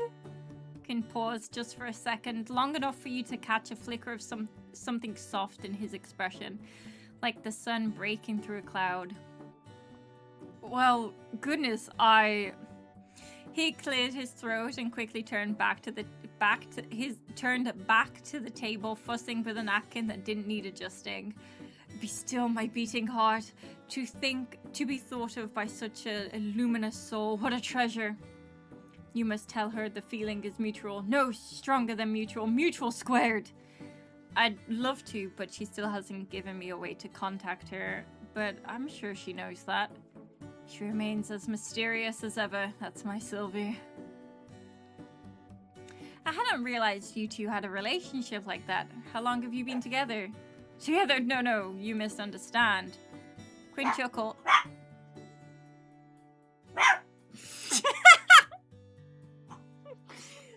Mouse.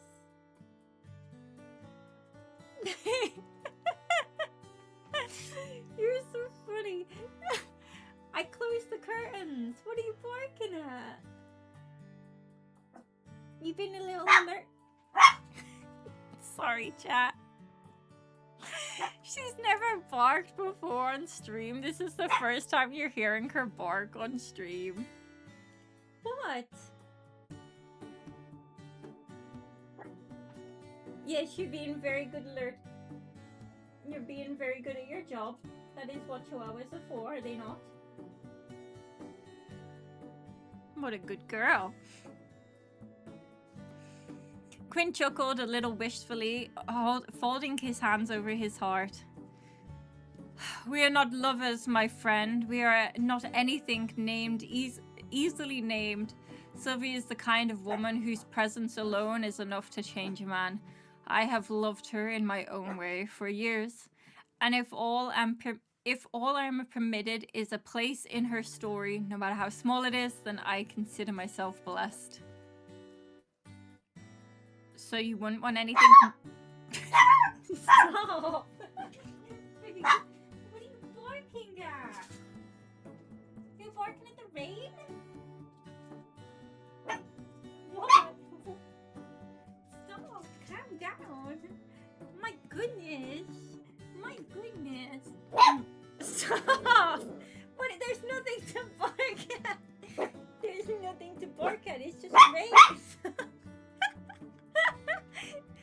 Mouse! You're being very loud. You're being very loud. You are. You're being so loud. Oh my goodness. Hey, there's nothing to bark at. It's just rain.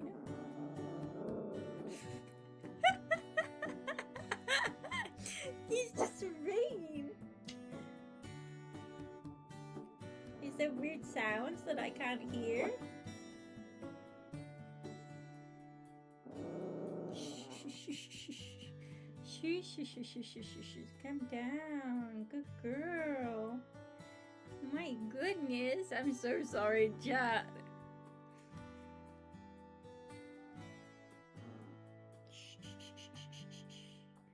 Oh, calm down. It's just rain. It's just rain. It's very strong rain. I haven't heard any thunder either.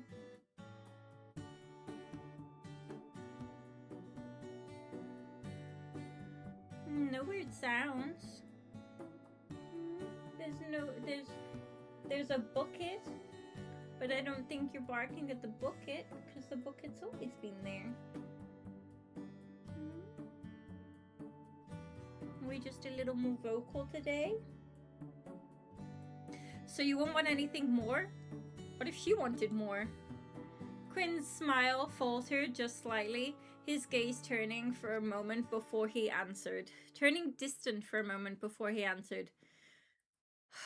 Then that would be the greatest honor of my life. His words were quieter than usual. Then, with a small laugh, he shook himself free of the mood. His usual flamboyance returned as like a well-worn coat.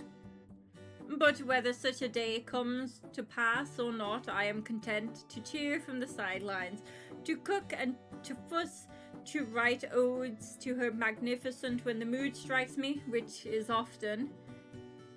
You're kind of a hopeless romantic, huh? Hopeless, never. I remain full of hope, overflowing with it, in fact. And now I am passing that hope on to you. Eat, drink, enjoy your evening amongst your friends. Those evenings are the finest ones. Quinn bowed and left, and the conversation quickly returned.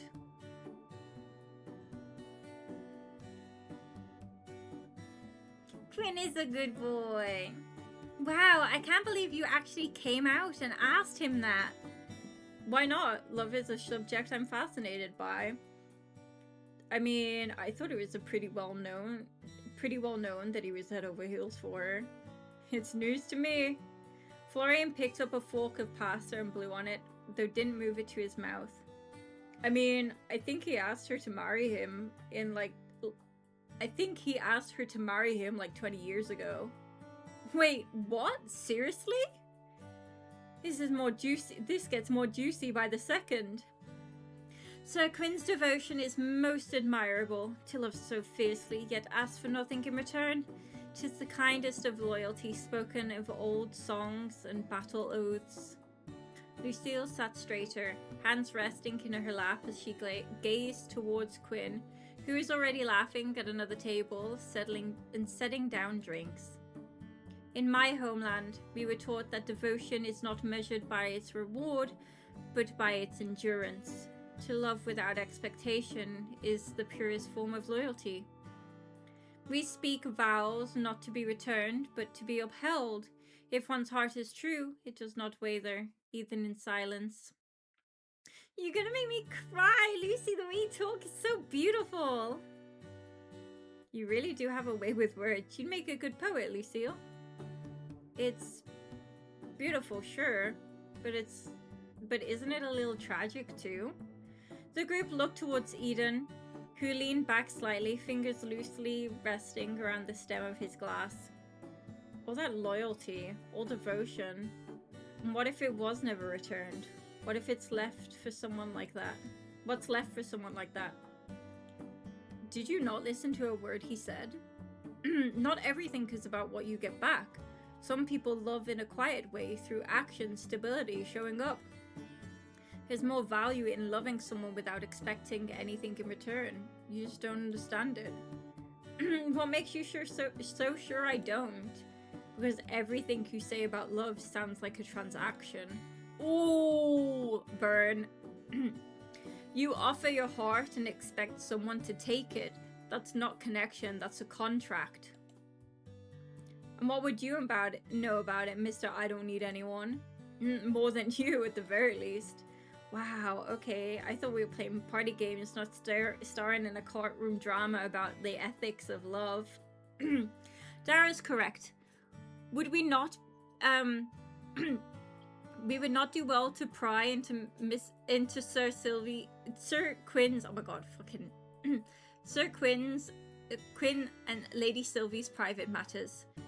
Even the most pure intentions may bruise where they mean to heal. I would not like to see Sir Quinn hurt by our words. You're right, of course, my apologies. Still, I enjoyed the conversation. Hearing everyone's views is enlightening.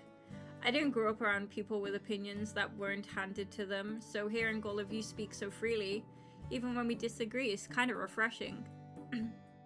Though, if you ever want to have a less existential discussion about love,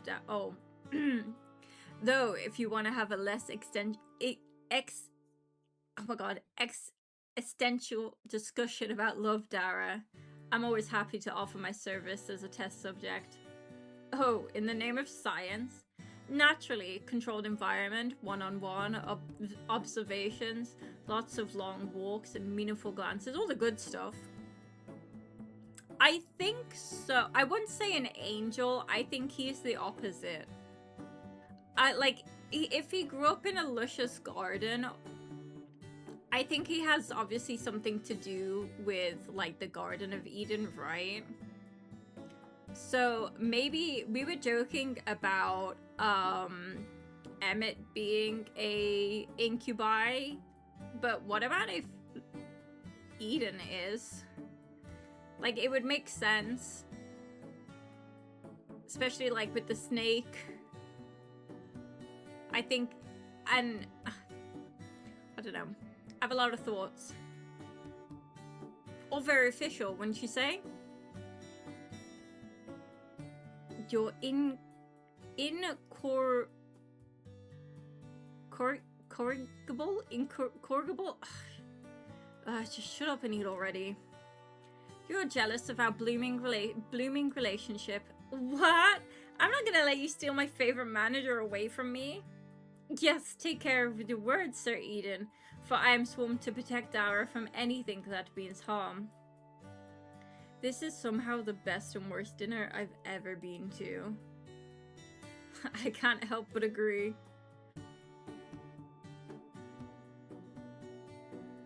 Emmett reached out to the glass to the left of his plate, lifting it up for a quick sip. Emmett, that's not... Too late. Emmett had already taken a mouthful, pausing as the taste hit him. He slowly sat the glass down, blinking once. Your drink. I didn't realize we were close enough to share. I'm honored, Emmett. You switched the drinks. No one switched anything. You grabbed it yourself. Is Sir Emmett quite all right? He stared down at the glass in betrayal and then turned to you, squinting silently.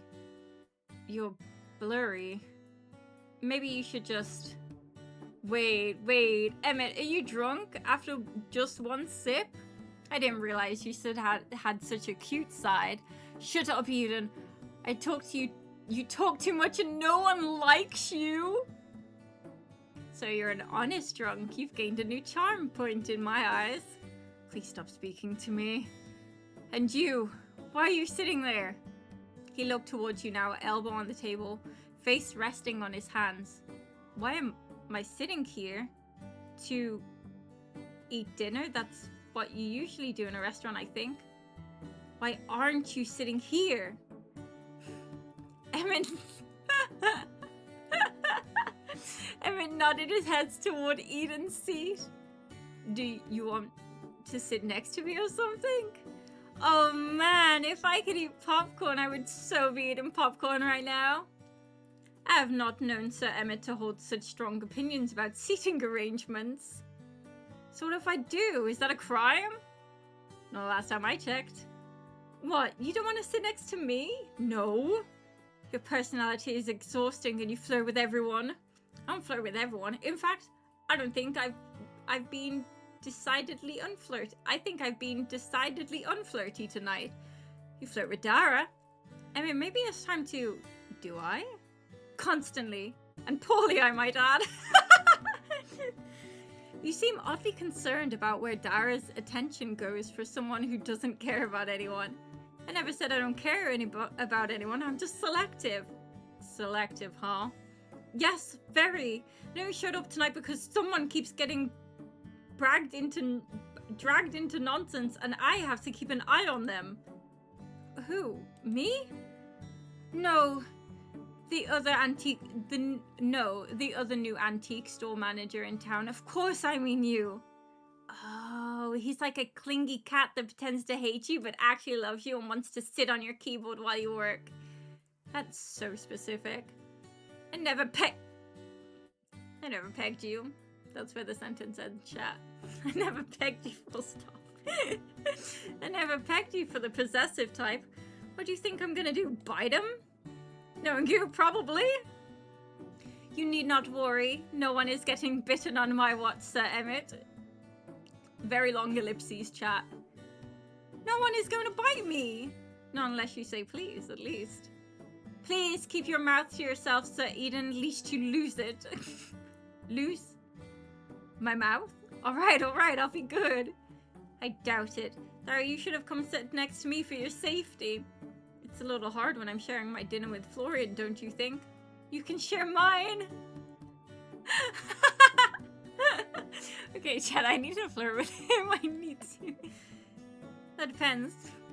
Will you feed me? If I say, ah. There was a pause, half the table watching, half of it holding in laughter, before Emmett, entirely without hesitation, lifted his fork in the most absurd seriousness imaginable. Then say it then. Oh, stop, Chad, I love him even more. Ellipses. Ah. The fork slips past your lips with a simple gesture, but it's... Okay. Go on. Don't bark anymore. The fork slips past your lips. It was a simple gesture, but something about the way his eyes were on you and the look in them was strangely intimate. Oh my gosh, he actually did it. Wow, that's pretty good. I'll have to try that next time. But I think I'll stay here and finish my meal. Hey, think about it like this. You can keep it better on Eden if you're sitting together. Reduce to a third wheel. It seems as if I have to step up my game. Hey, Emmett, I have a question. Why do you stop by the store so much these days? He's helping me with... I know, but all the boring numbers and stuff, but... It's not just that, is it? It's part of my job. I'm ensuring the transition is smooth and that Dara isn't unintentionally ruining the store's finances. Come on, Emmett. Just admit it. You're hovering. It is not dishonorable to show concern for one's companions. Are you checking in on me? Of course I am. He cleared his throat, adjusting his glasses. You suddenly dropped into a role with little warning in this town of all places. Monitoring your adjustments is just prudent. Ooh, that would be an interesting theory. That is an interesting theory, should I say. Aw, he's worried about you. That's very sweet, Emmett. Thank you. I have to remind you that of this entire conversation tomorrow. You owe me like $5, Florian. Once again, what does a ghost even need $5 for? Well, go on. What a bet at my expense did you make this time? I bet that Amit had a soft spot for you. I mean, he never stopped by so much when Sylvie was around. You picked up the last of the pasta on your fork, already full to bursting. Apparently eating pasta for two all by yourself was difficult work, though fortunately no one had seemed to notice Florian's lack of eating. Minnie hovered towards Emmett, poking fun while he attempted to swat her away unsuccessfully. Eden and Lucille were engaged in a lively conversation about something or another, and for a moment you felt at peace. It was strange. You hadn't known anyone here longer than a week, and yet here you were, talking, laughing, and having dinner together, like you'd known each other all your lives. It was a feeling you'd never felt before, not back home. Not even back home. The closest you'd ever come was a night you'd stay up playing video games with friends or over voice chat, and even then there was a distance between you, a separation in place. Here though, it was different. Even when Emmett and Eden were arguing, there was something comforting about the knowledge that they were right beside you, a mere arm's length away. You leaned back, fork resting against your plate. Your stomach was full and your heart a little more so. Okay. New bet. No, I keep losing bets with you. I don't want to do them anymore. This is wrong answer. Okay, here it is. I bet Lucille could eat out Jerry. The other way around. Out-eat Florian and Emmett and Eden in a pie eating contest if she wanted. Is there a pie eating contest coming up that I haven't heard about? Well, no, but we could always organize one. Oh, I'll pass. It is not a wager I wish to entertain, Lady Winona, but I am flattered by your confidence in my constitution.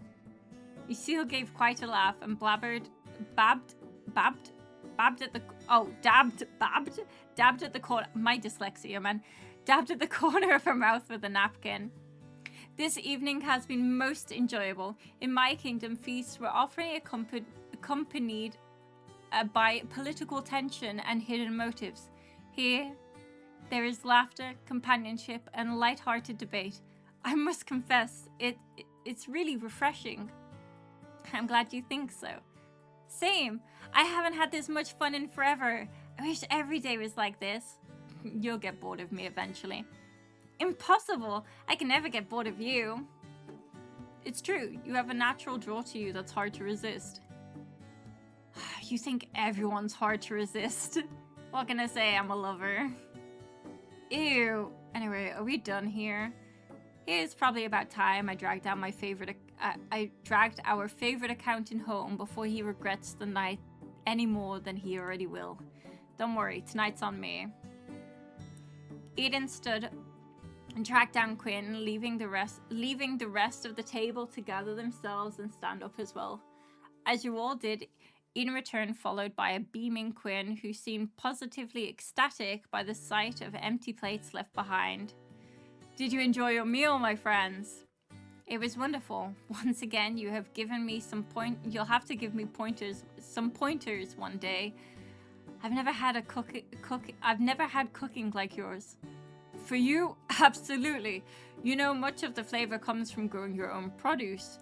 Why, we have a beautiful harvest of carrots just the other day. I shall drop some by for you. I will drop some by for you to have some time, yes? Oh, Quinn, you don't have to do that. It would be my pleasure. Plus, to be perfectly honest, I have far more than I need. You, my dear, would be doing me a great favor. Well, in that case, I'd love some. Thank you. Wonderful, wonderful. I'll drop some by next time if I can. Next week if I can. Quinn smiled, eyes crinkling. And then, after bidding everyone goodnight, he disappeared back inside the restaurant. That was cute. With that, it was time to head home. You group found your way back to the road, said your goodbyes and happy birthdays, and then turned back towards the direction of the antique store before stopping in your tracks. Someone else came up beside you. Hey, did you miss me already? Hardly. Look, fuck me, how many times do I have to say thank you today? I wouldn't complain about it. I won't complain about it one more time. Are you that desperate for validation? It helps boost my ego. Ellipses. Thanks for earlier for not just kicking me out for the pasta. The pasta was entirely selfish of me. I was just really hungry. Could you just accept my gratitude? I'm not good at this kind of stuff. Talking, feelings, whatever. Well, for someone who's not good at this kind of stuff, you're doing a pretty fine job. This was, pretty terrible overall, but not as terrible as it could have been. That sounds like high praise coming from you. Is my company so bad? No. It's whatever. God, what am I trying to say? Look, I don't really do this whole people thing, even before. But I didn't hate being with you or anyone else. For the first time in a long time, I feel like a normal person. Normal's nice, but I'm here for you. Wherever you're feeling, whether you're feeling normal or strange, or like you want to bite me, you shouldn't say that so casually. I'll get the wrong idea. What? What, that I won't mind? Ellipses. You're insane. Maybe, but you're still talking to me, so what does that make you?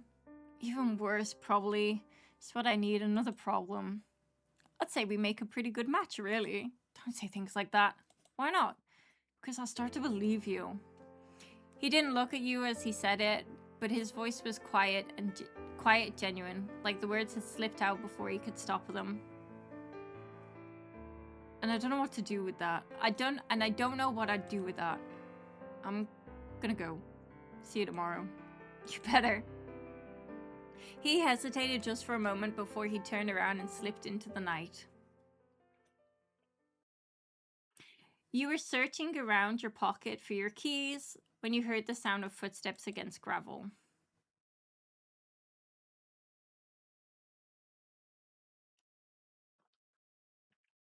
Who in the sweet Jesus is this?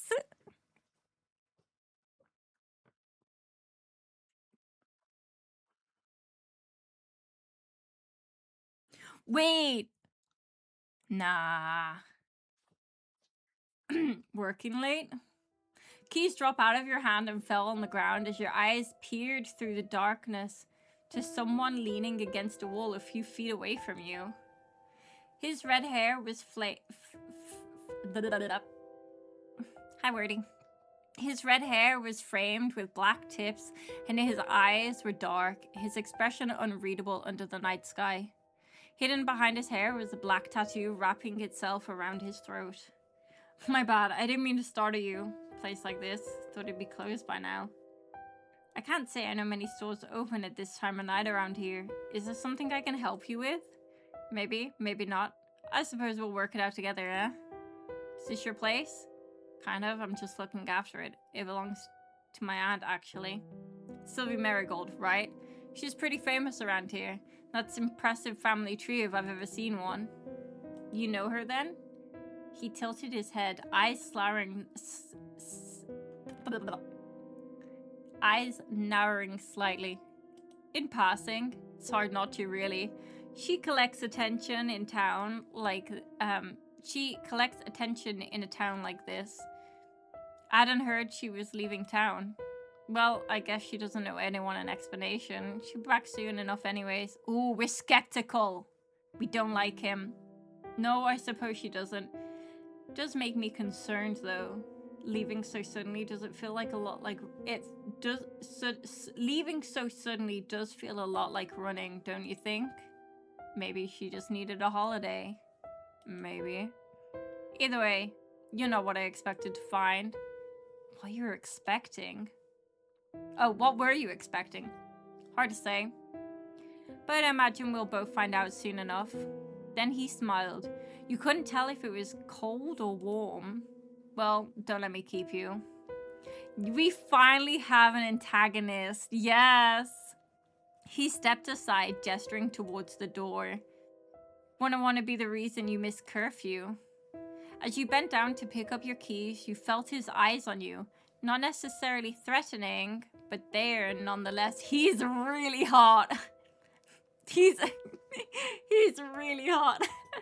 Just so you know, I happen to know someone who's very curious about you. Yeah? Should I be flattered or concerned? Maybe both. He knows my name, chat.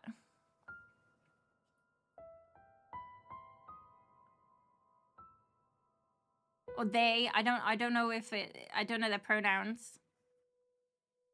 I'm sure we be seeing each other around, Dara Marigold. Oh, he turns, hands in pockets, already walking away. Hey, what's your name? Sadly, Wordy, we can't romance the Gale House and Fusion. He's down bad for our aunt. Is this meant to be Kyle? Kale? Don't forget it, alright? You hurried inside and locked the door behind you.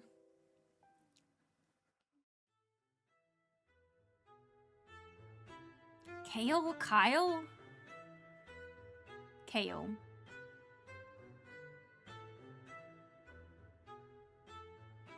Stumps in a corner and yeah, I'm sorry, Wordy. He's down bad for our aunt. He's not romanceable. He's also like twice our age. It's like in his 50s or something.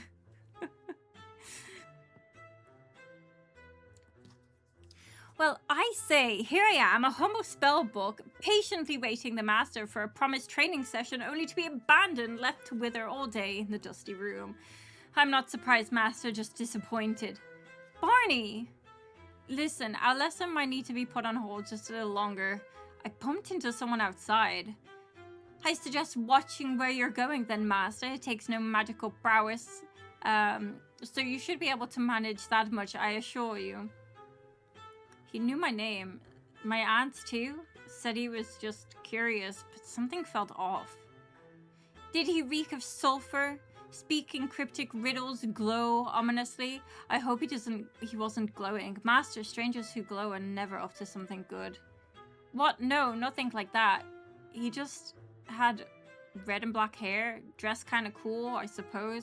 Black tattoo on his neck. He said his name was Kale? Kale, you say? Yeah, does that mean something to you? Kale, a tattoo on his neck, stars above. Where have I heard that name before? He cleared his throat very deliberately. Well, I would never jump to conclusions without proper research. That would be terribly unprofessional of me. However, I may need to consult my appendix of suspicious persons, errant entities, and known troublemakers. It's rather a long list, you understand? Well, thank you for that, I think. Of course, it's my pleasure, Master. But it seems our lesson will once again be put on hold. Please do try not to suddenly combust or otherwise harm yourself in the meantime. I would hate to be placed back on a shelf waiting for the next terrible spellcaster to come my way. I'll do my best to try to not combust. That's the bare minimum effort, Master, but I suppose I'll take it. You smiled faintly and moved to replace your clothes with your pajamas, the quiet of the apartment settling around you like a familiar quilt. Barnabas drifted lazily to your desk, muttering something about cross-referencing character flaws. You decided it was best to leave him.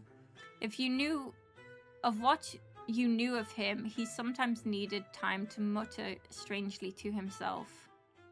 You turned towards the window, a reflection soft against the darkened glass. Outside, the town of Willowmist slept, quiet, calm, and just a little strange.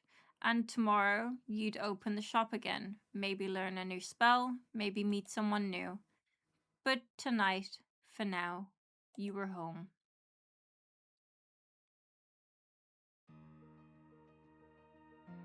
God, that's such...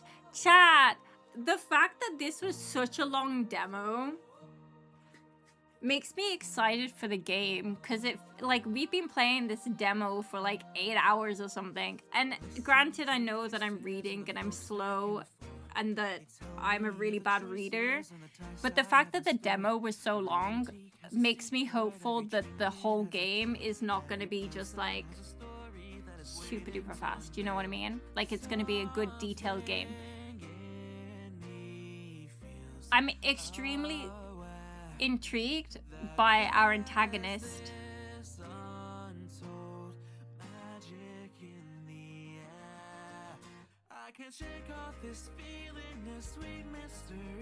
Look at all these backers.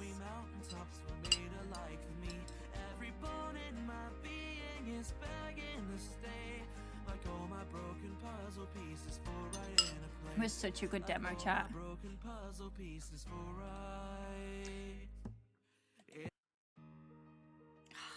Chat, it was so good. I'm afraid most people are going to dismiss it because of the amount of reading. I know a lot of people who love visual novels. I am very much a visual novel lover. I said this at the start of the stream. I don't know if this is a game that I will stream, like when the full game is out.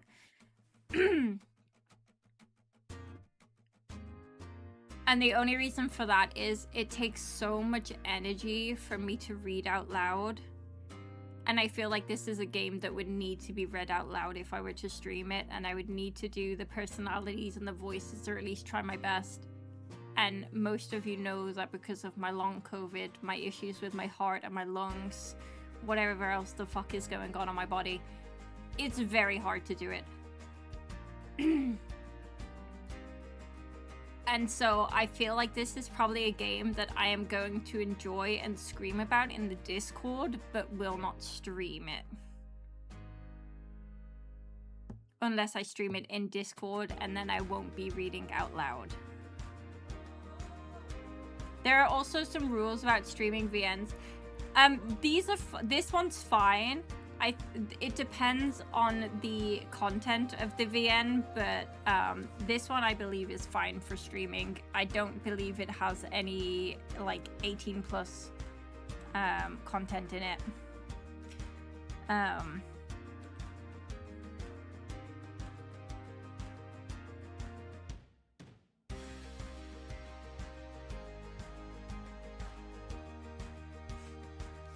So I think this one would be fine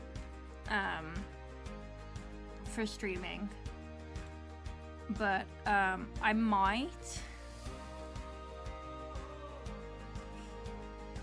might play a bit of it in the Discord, at least when it comes out. God, this was fun. I really love the characters. I hope that at least, even with my terrible reading, and the fact that it took me 3 days to play the demo, I hope that y'all enjoyed it, and I hope that maybe it's something that you'd enjoy playing yourselves. I'm so intrigued. I want to know if we get the extras for this too. We do. Look, we get the your gallery. You'll get these as you unlock the story. So obviously we have ones for the demo, but like you'll have more of these from the story. So we have our little letter. Lucille. Look. Gorgeous. Winnie. The art is so amazing. I didn't even notice. Do you know when we were reading this part, I didn't even notice that we're looking at Winnie through our phone. I didn't even notice this detail. I'm not gonna lie. I was too focused on how beautiful Winnie looked. I'm so curious about Emmett, man. I'm so curious about Emmett. And then obviously we have Florian trying to bite us.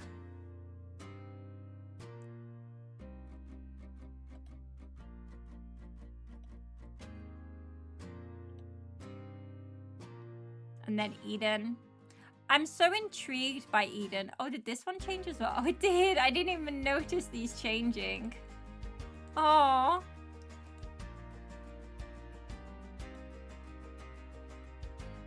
I think Eden having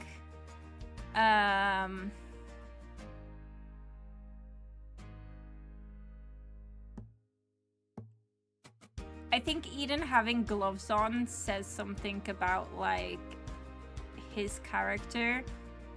I do think that he's probably a nod to the Garden of Eden, which makes me think that he has something to do with...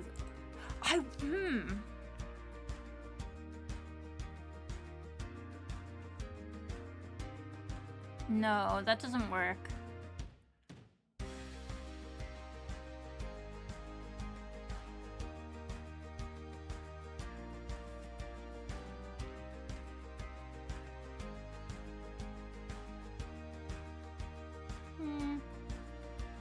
Look at all of us. God, the art is so pretty. I'm sad this one doesn't have a second.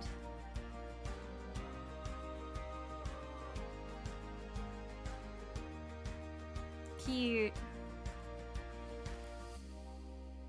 Very, very cute, chat. That was super fun. And then we have the backgrounds. Look at the gorgeous backgrounds. Oh, gosh, the art is so stunning.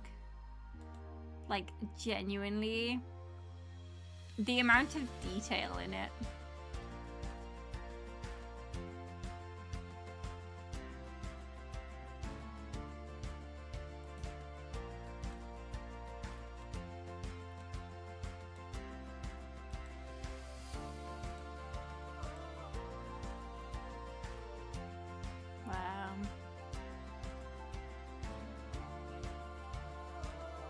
That was fun, chat.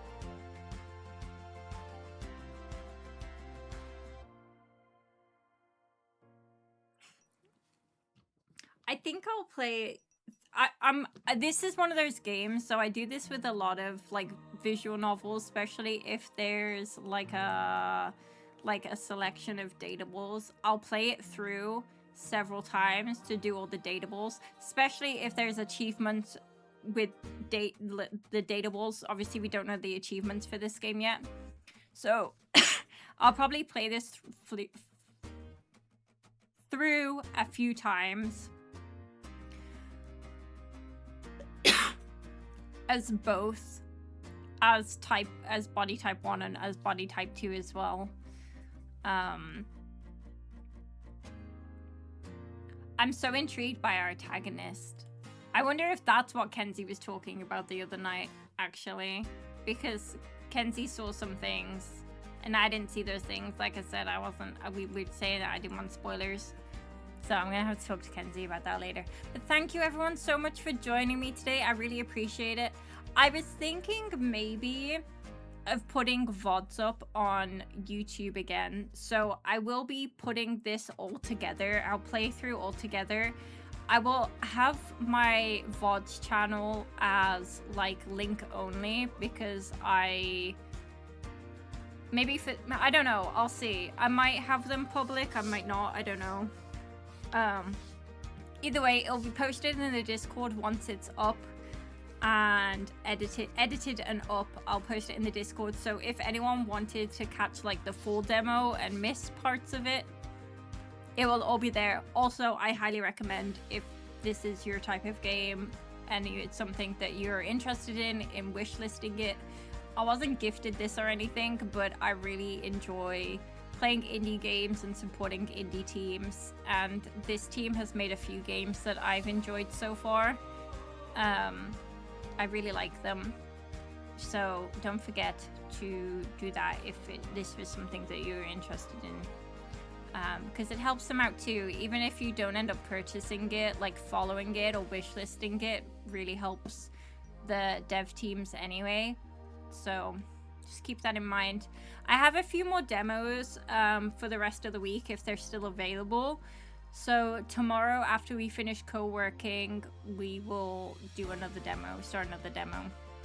So I do have 7 more demos to play through if they're available. So yeah, thank you all so much for joining me today. I really appreciate it. I'll be back with Echo now that we've finished playing Dara's little playthrough of this demo. So we'll be back with Echo tomorrow. If it comes on the Switch, I'll put it on my list. Ooh, I don't know actually. Great question. I don't know if it does. That'd be good though, wouldn't it? But thank you all so much for joining me. I'm gonna head off because I really need to rest my voice. I don't know if you can tell, but it's getting really hard to talk already. So I'm gonna head off. Thank you so much for joining me, everyone. I really appreciate it. I hope you have an amazing rest of your time zone wherever you are, and I will hopefully see you tomorrow. Bye everybody. Bye friends. Bye.